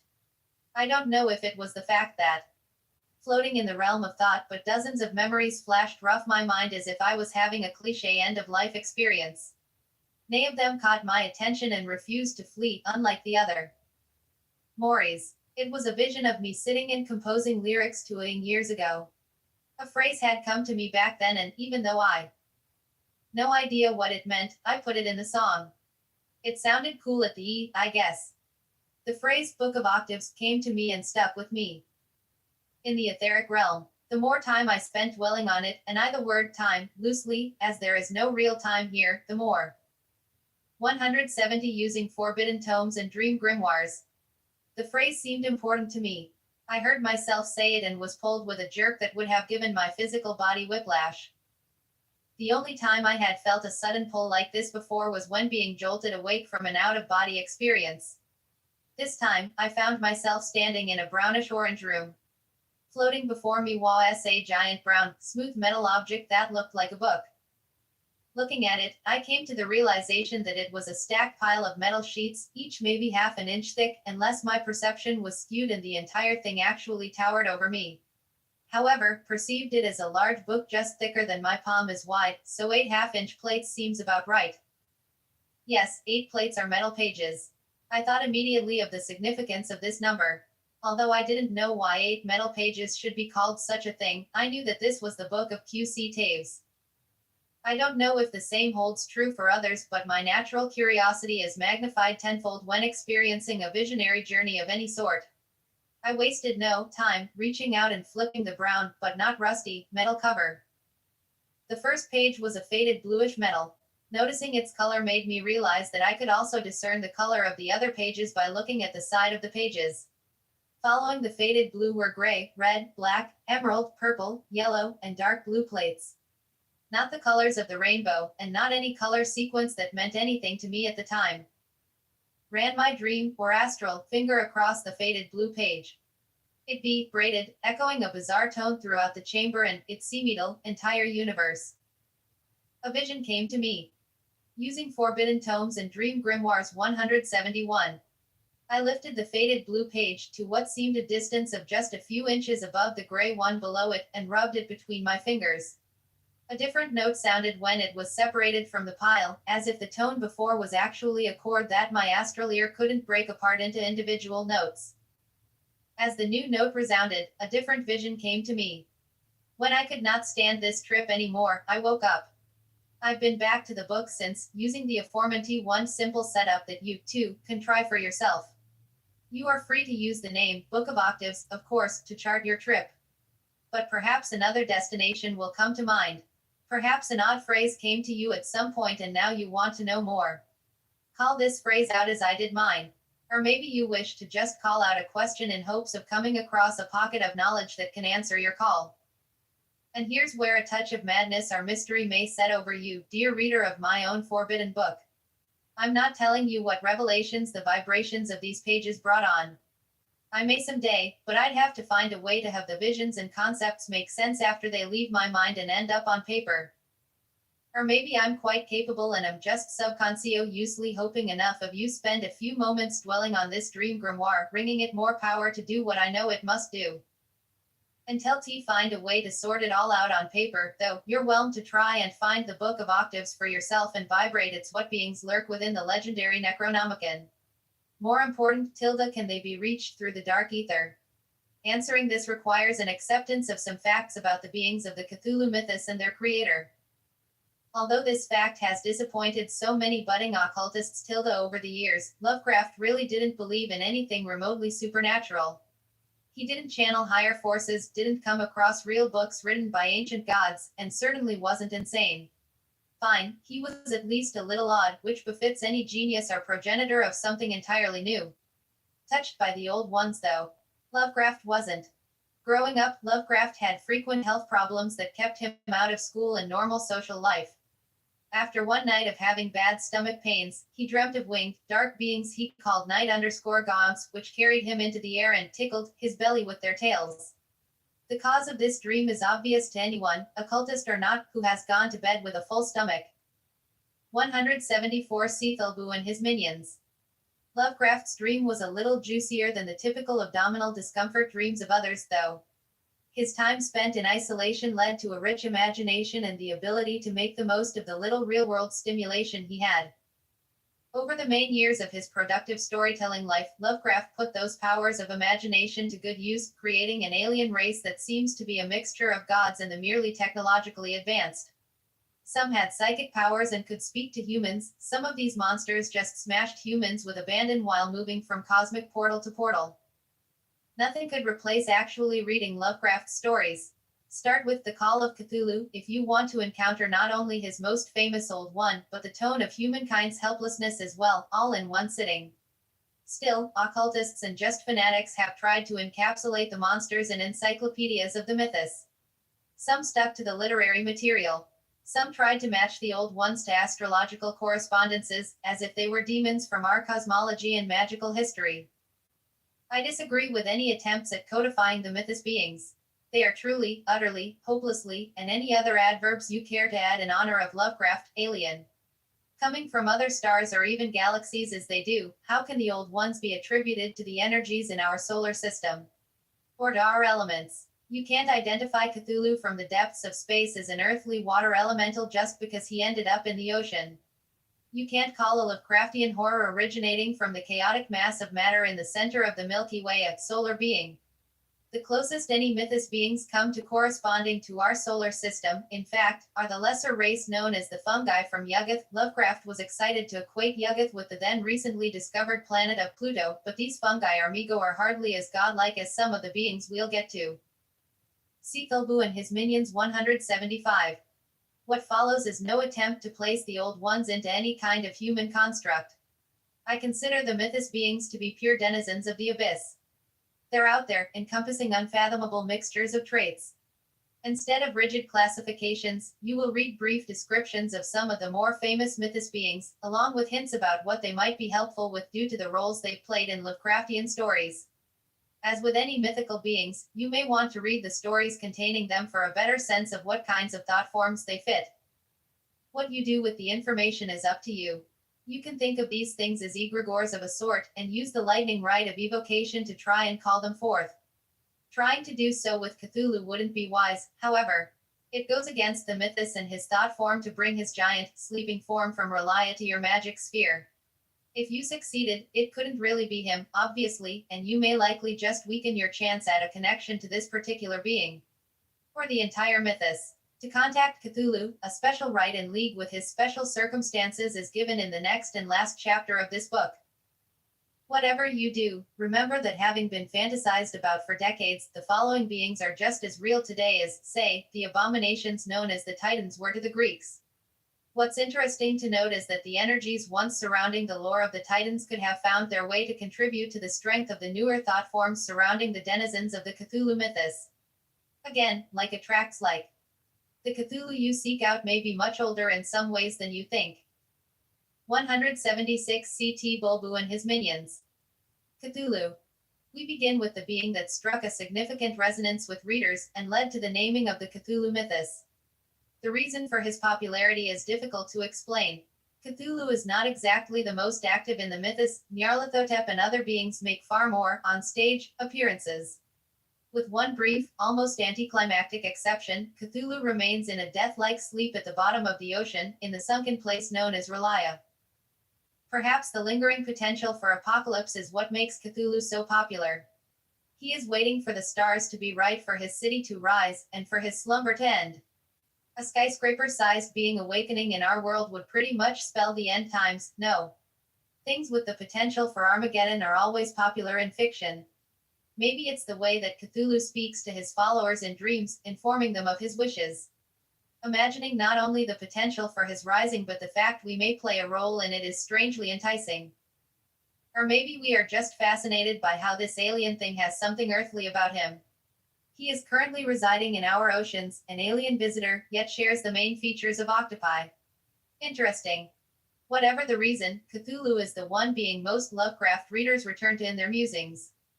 A virtual fan club of his exists, with pop culture items available ranging from stuffed animals to t-shirts proclaiming him a presidential candidate. This popularity could have either an energizing effect on his thought form, keeping him real in everyone's minds, or a damaging effect, turning him into a harmless cartoon. Choosing to ignore the cuddly Cthulhu, we are left with a high priest of the Old Ones, a being clearly possessing supernatural abilities and the alien technology needed to bring a city across the reaches of space to our planet. What kind of knowledge has such a being amassed before his long sleep? And what has the perception of passing time in his dreams done to that knowledge? Cthulhu and his minions EY. Going by the description of Cthulhu in the story, we are left with a selfish, cold, but intelligent monster. Something that is calculating enough to know how to get what he wants, and ultimately uncaring for those who help him get it. Keep both sides of his personality in mind should you wish to pursue his stores of ancient knowledge in the next chapter. Nyarlathotep. The sinister being known as Nyarlathotep was one of Lovecraft's greatest attempts at creating verisimilitude. By identifying him at times with the Black Man, or Dark Man, from legendary witches' sabbats, we are led to believe that it was Nyarlathotep and not the devil who presided over the puritanical fantasy setting. You know, the one where witches even believe in a devil and sign their names in his black book. Hints are given at Nyarlathotep's presence throughout history and other sinister forms, all making it a little more believable to fanatics in recent years that maybe Lovecraft wasn't making all this stuff up. Again, this was a fictional device to make the rest of Lovecraft's world seem true, as was the mixing in of the Necronomicon with names of real occult works. He succeeded, obviously, but Lovecraft's literary trickery might have garnered other results, too. Taking into account the theory that maybe relatively new thought forms can pull from truly eldritch ones that resemble them, we can imagine that Nyarlathotep might really contain in him some of the chaotic forces of the Egyptian god Set, or the savvy antagonism of a devil from more recent cultures. Because he was depicted as coming in either a dark human form or that of a monster, Nyarlathotep might be the best being to contact to try and open up a dialogue with the Old Ones. Too bad you can't be sure which extreme end of the spectrum he'll choose to appear in. 178 Cthulhu and his minions. Yog-Sothoth. It seems a great many Lovecraftian monsters were agents of chaos. Not caring for us one way or the other is a good start to a chaotic nature, but the very alien nature of the beings, along with our inability to fully comprehend what it is they represent or even look like, fully tips us over the edge into the unpredictable and the unfathomable. Consider Yog-Sothoth. He appears as a mass of multicolored spheres that always seem to change size and location. In stories he is called the Gate, implying that through him one can reach realms inhabited by the Old Ones. Calling on him is calling on a power that is difficult to control or contain. He may very well fill up your ritual chamber, swallowing any paraphernalia you used to call him in the process. What you'll see looking through him after this happens is hard to say. If you're fortunate, it just might be a glimpse of a single terror, namely, that of Azathoth. Called by variations on the phrase blind idiot god, and understood to be insane, Azathoth is a formless being that lives within the stellar material of the center of our galaxy. He is said to be either playing a flute or surrounded by the piping of flutes, which could possibly be the cause of his insanity after millennia. Azathoth is the purest representation of chaos in the Cthulhu mythos. Because of his location in the cosmos, he is surrounded by matter from which anything can spring, including life, agents of death, and even matter itself. Anytime the forces of true chaos, creation, and destruction are desired, Azathoth is quite a battery to tap into. Shub-Niggurath. Another being of Lovecraft's to capitalize on the puritanical beliefs of the 19th century, Shub-Niggurath is imagined as a feminine beast. Cthulhu and his minions 179. That is worshipped in dark forests. Known as the Goat of 1,000 Young, her links to both sabbats and fertility rites are obvious. Calling Shub-Niggurath could conceivably help a human with fertility problems, although it's hard to imagine anyone insane enough to want help with their innards from this kind of source. Bringing metaphorical fertility to another kind of external working seems far safer to try with the energy of an old one. The others. As I said, nothing can compare with reading the tales of Lovecraft. In them you'll find a great many lesser beings that may also capture your magical imagination. Also, some of Lovecraft's contemporaries did a great job, with his approval, of expanding the Cthulhu mythos. Clark Ashton Smith, Robert E. Howard, and Frank Belknap Long were some of the better writers who added other beings, other books, and other mystical artifacts to the dark world. Some words of warning, though, nothing destroys the impact of these ancient thought forms like attempts to sanitize or sanityize them. Avoid, if possible, the works of August Derleth. Although we owe him much for helping get Lovecraft's stories into collections after his death, Derleth's own tales of the Cthulhu mythos try to add benevolent elder gods that can help humanity fight the Old Ones. Part of the power of the Old Ones and their egregores is that we can't hope to fully understand or control them. On second thought, avoid the Old Ones altogether if possible. It wouldn't be fitting to close a book like this one on any sane note. When reading about or maybe even attempting the rituals thus far, you must have noted the delightful sensation of cosmic danger in it all. Ordinary banishing rites are not found here. At the end of most rites, you venture out into physical space that was inhabited by darkness knows what only moments before. Yes, delightful danger. What is more psychodramatic than just letting go and letting the unseen swallow you at times? How bad could the consequences be? Unless I'm writing this all from a padded cell and am too delusional to know otherwise, the madness induced by the rituals in this book is at worst temporary. By the rituals so far, that is. What you are about to read should be considered optional, especially if you've been practicing the rites given so far. Perhaps if seeing things in the lightning rite of evocation or hunting out the Book of Octaves hasn't affected you, you should consider yourself lucky. N. 18. 182 Calling CT Bulbu. Enjoy the benefits your insane magical experiments have likely brought you. If the things you've seen in the lightning rite were Lovecraftian, then it's already too late for you and you might as well read on. It turns out that things are about to get a whole lot more alien. For all I know, you might have wanted to keep your universal vision at least somewhat limited in scope. Then again, if you got just as far as the DPT section with a try as you go approach, it's also too late for you. You know there are terrible things in the abyss. And unless you want to get even closer to one of them, now is the time to shut this book and move on. Answering or making the call. While the title of Lovecraft's famous story, The Call of Cthulhu, literally means a call that the eldritch being is making, there are two kinds of calls happening in the story. The tentacled one is calling his cultists, sure, to have them prepare for his coming.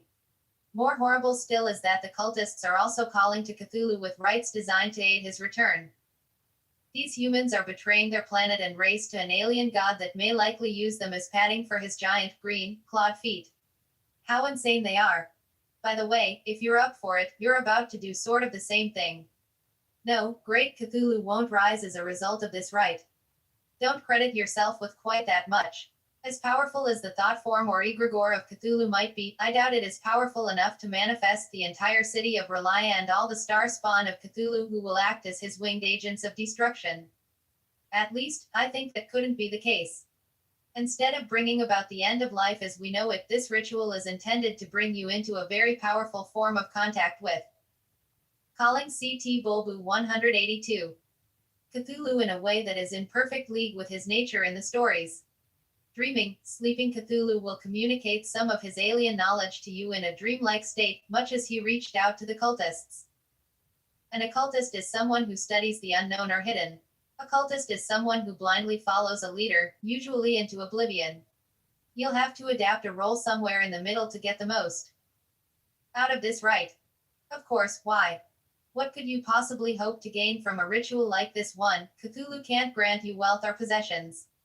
He won't make you more popular with the ladies or guys. Sheer curiosity can be used as a reason for some, certainly. We've all done a ritual or two just to see what, if anything, would happen. That's part of the learning process.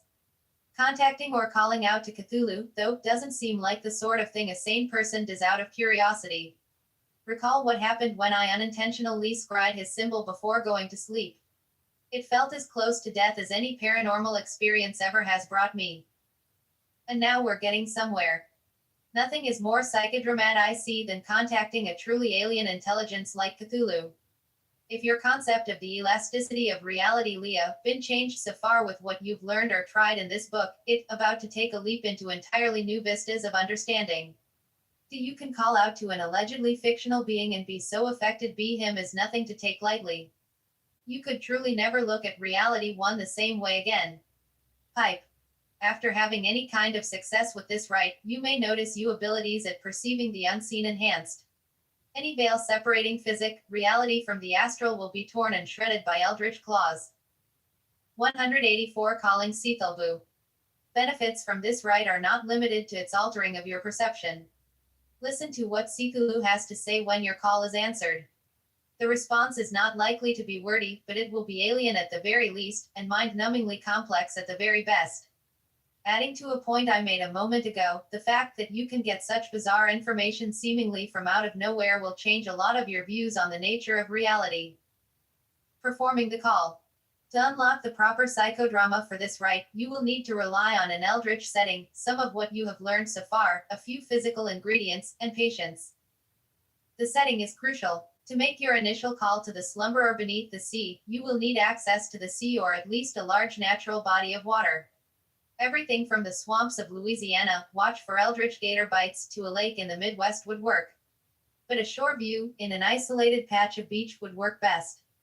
You will have to visit this waterside spot in the dark, obviously, so make sure it is safe from interruption and legal repercussions, such as trespassing. There's just no way around the natural body of water setting. If you don't live near any of the given options, plan a trip and choose an ideal spot for the working. Don't use the area for aquatic recreation by day, however, at least not until you're satisfied with your results. Frolicking in the surf will destroy any chance of attaining the proper mental associations with the locale. The next requirement, what you've already learned, entails being able to carry out the steps of the rite successfully. Don't try this rite if you haven't succeeded at hearing or feeling the presence of otherworldly forces during the creation of a dark sphere. Make sure you've calling CT Bulbu 185. Done at least a couple of blazing sigil rites, and absolutely have some experience at seeing the unseen out in the abyss. Physical requirements for the rite are minimal. You will need a sigil of Cthulhu, or Cthulhu. The Simon Necronomicon seems to have the most potent sigil. Speaking of names, you can pronounce the name Cthulhu or Cthulhu, depending on how much of an influence the Simon book may have had on you, or on how much Lovecraft research you've done. He changes his mind about pronunciation in different letters to friends, even claiming once that it's not a humanly pronounceable word. Copy the sigil of your choice to a piece of paper. Also, you will need a way to make a giant blazing version of this sigil. On a beach, some digging in the sand and experimenting with lighter fluid-soaked string can have wonderful effects. Experiment with how much lighter fluid you need. You may want to refer back to page 32, Blazing Sigils. The sigil only need be about a foot in diameter, so there's no need to fear starting a bonfire. If you're not on a sandy beach, you may have to experiment with creating smaller, more containable versions. It can be a sigil that will flash for an instant, or burn for as much as a few minutes, with the latter being preferable to add to the psychodrama. Do all of your sigil creation experimenting before you do the rite. During the call, you should be able to quickly and accurately create the burning sigil by the light of a red flashlight, which is the other physical requirement. Using one with a red filter or bulb will preserve your night vision. They sell these at astronomy supply stores for just this reason. Finally, patience is needed, as the ritual's effects will not manifest immediately. It may be the same night or a few weeks before your call is answered. Do the ritual properly, however, and Cthulhu will answer. Calling Krulbu 187. 186 Calling Cthulhu. And turn on your red flashlight T. Using the material S you brought, Tay the large version of the Cthulhu sigil on the ground. Remain seated or kneel in G and stare for a moment at the paper very end of the sigil. Internalize the image, bizarre though it may be, and Y to assure yourself that you know its every curve and angle. Gaze out the dividing line between water and sky again. Say, the call to Cthulhu. Preferably on a clear, moonless night, bring your sigil-making item to the chosen location.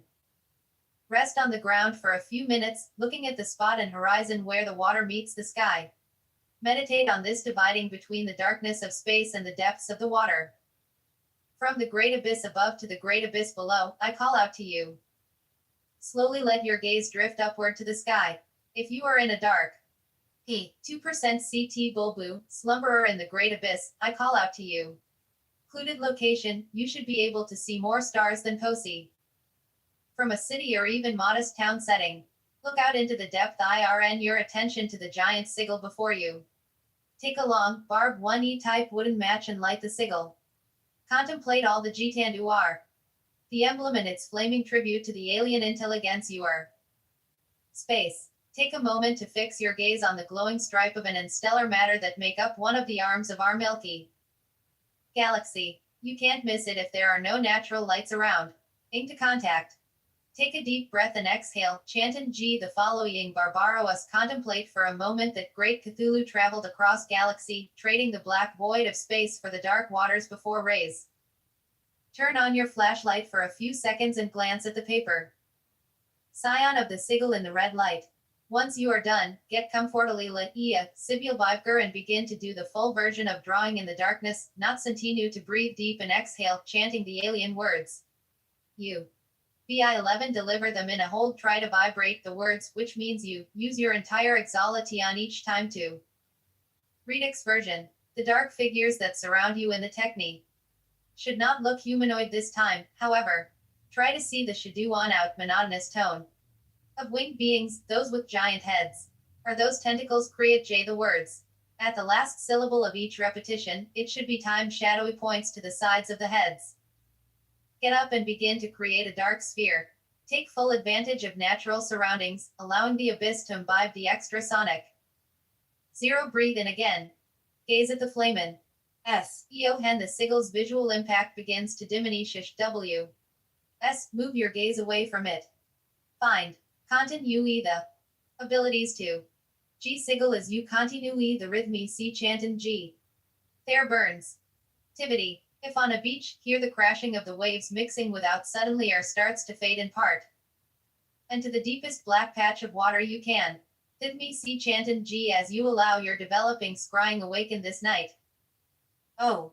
What happens next depends entirely on you. If your scrying skills have advanced D by this point, the entire Cthulhu contact experience maying and hearing him in the depths of the large whisperers. Add the flapping of wings if you can. And give it all as of cosmic rhythm, mixing the sounds of waves, flapping wings, even an imagined banging against stones underwater. Let Yura McGee Tion guide the kinds of things you think you hear out there in darkness.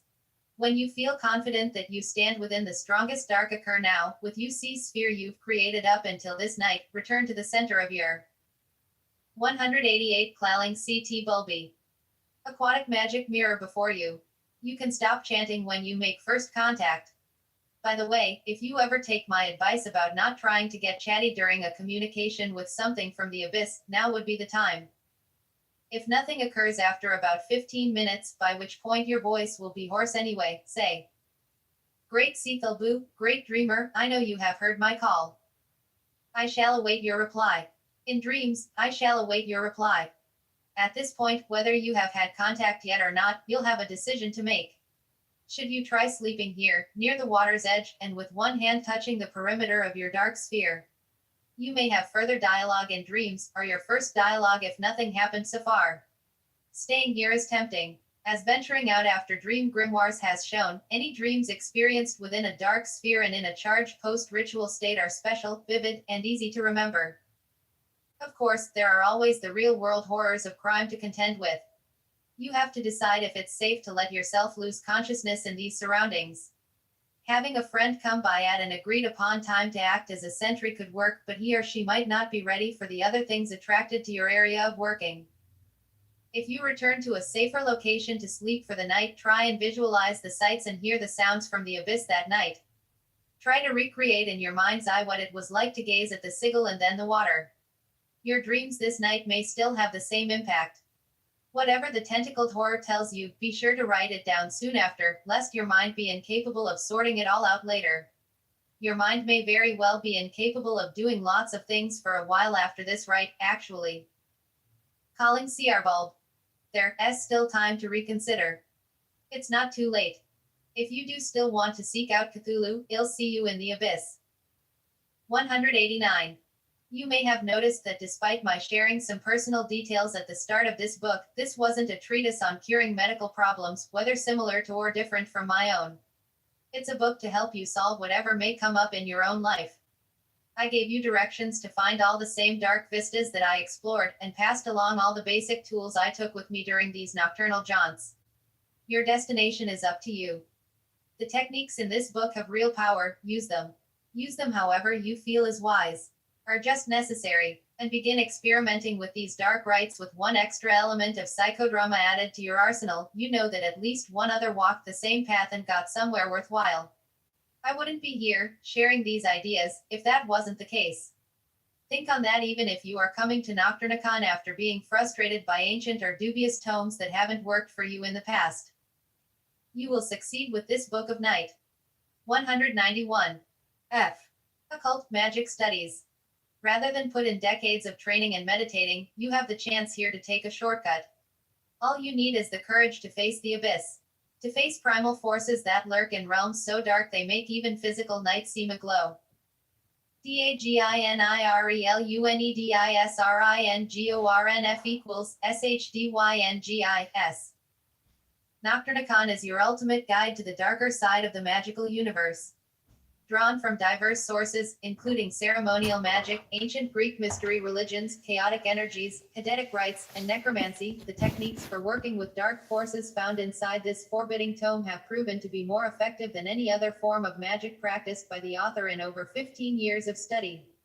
Explore nocturnal rites and techniques as you learn to conjure and control primal energies, thought forms, Lovecraftian entities, egregores, sigils, and other dark forces. Perform sex magic and death magic rituals to raise some of the strongest energies found in magical practice. And, if you think you can handle it, enter altered states to explore the reality normally concealed by waking consciousness. Everything in this book has been developed and actually used by one of the few magical authors who isn't afraid of the dark. B.A.N. Constantino.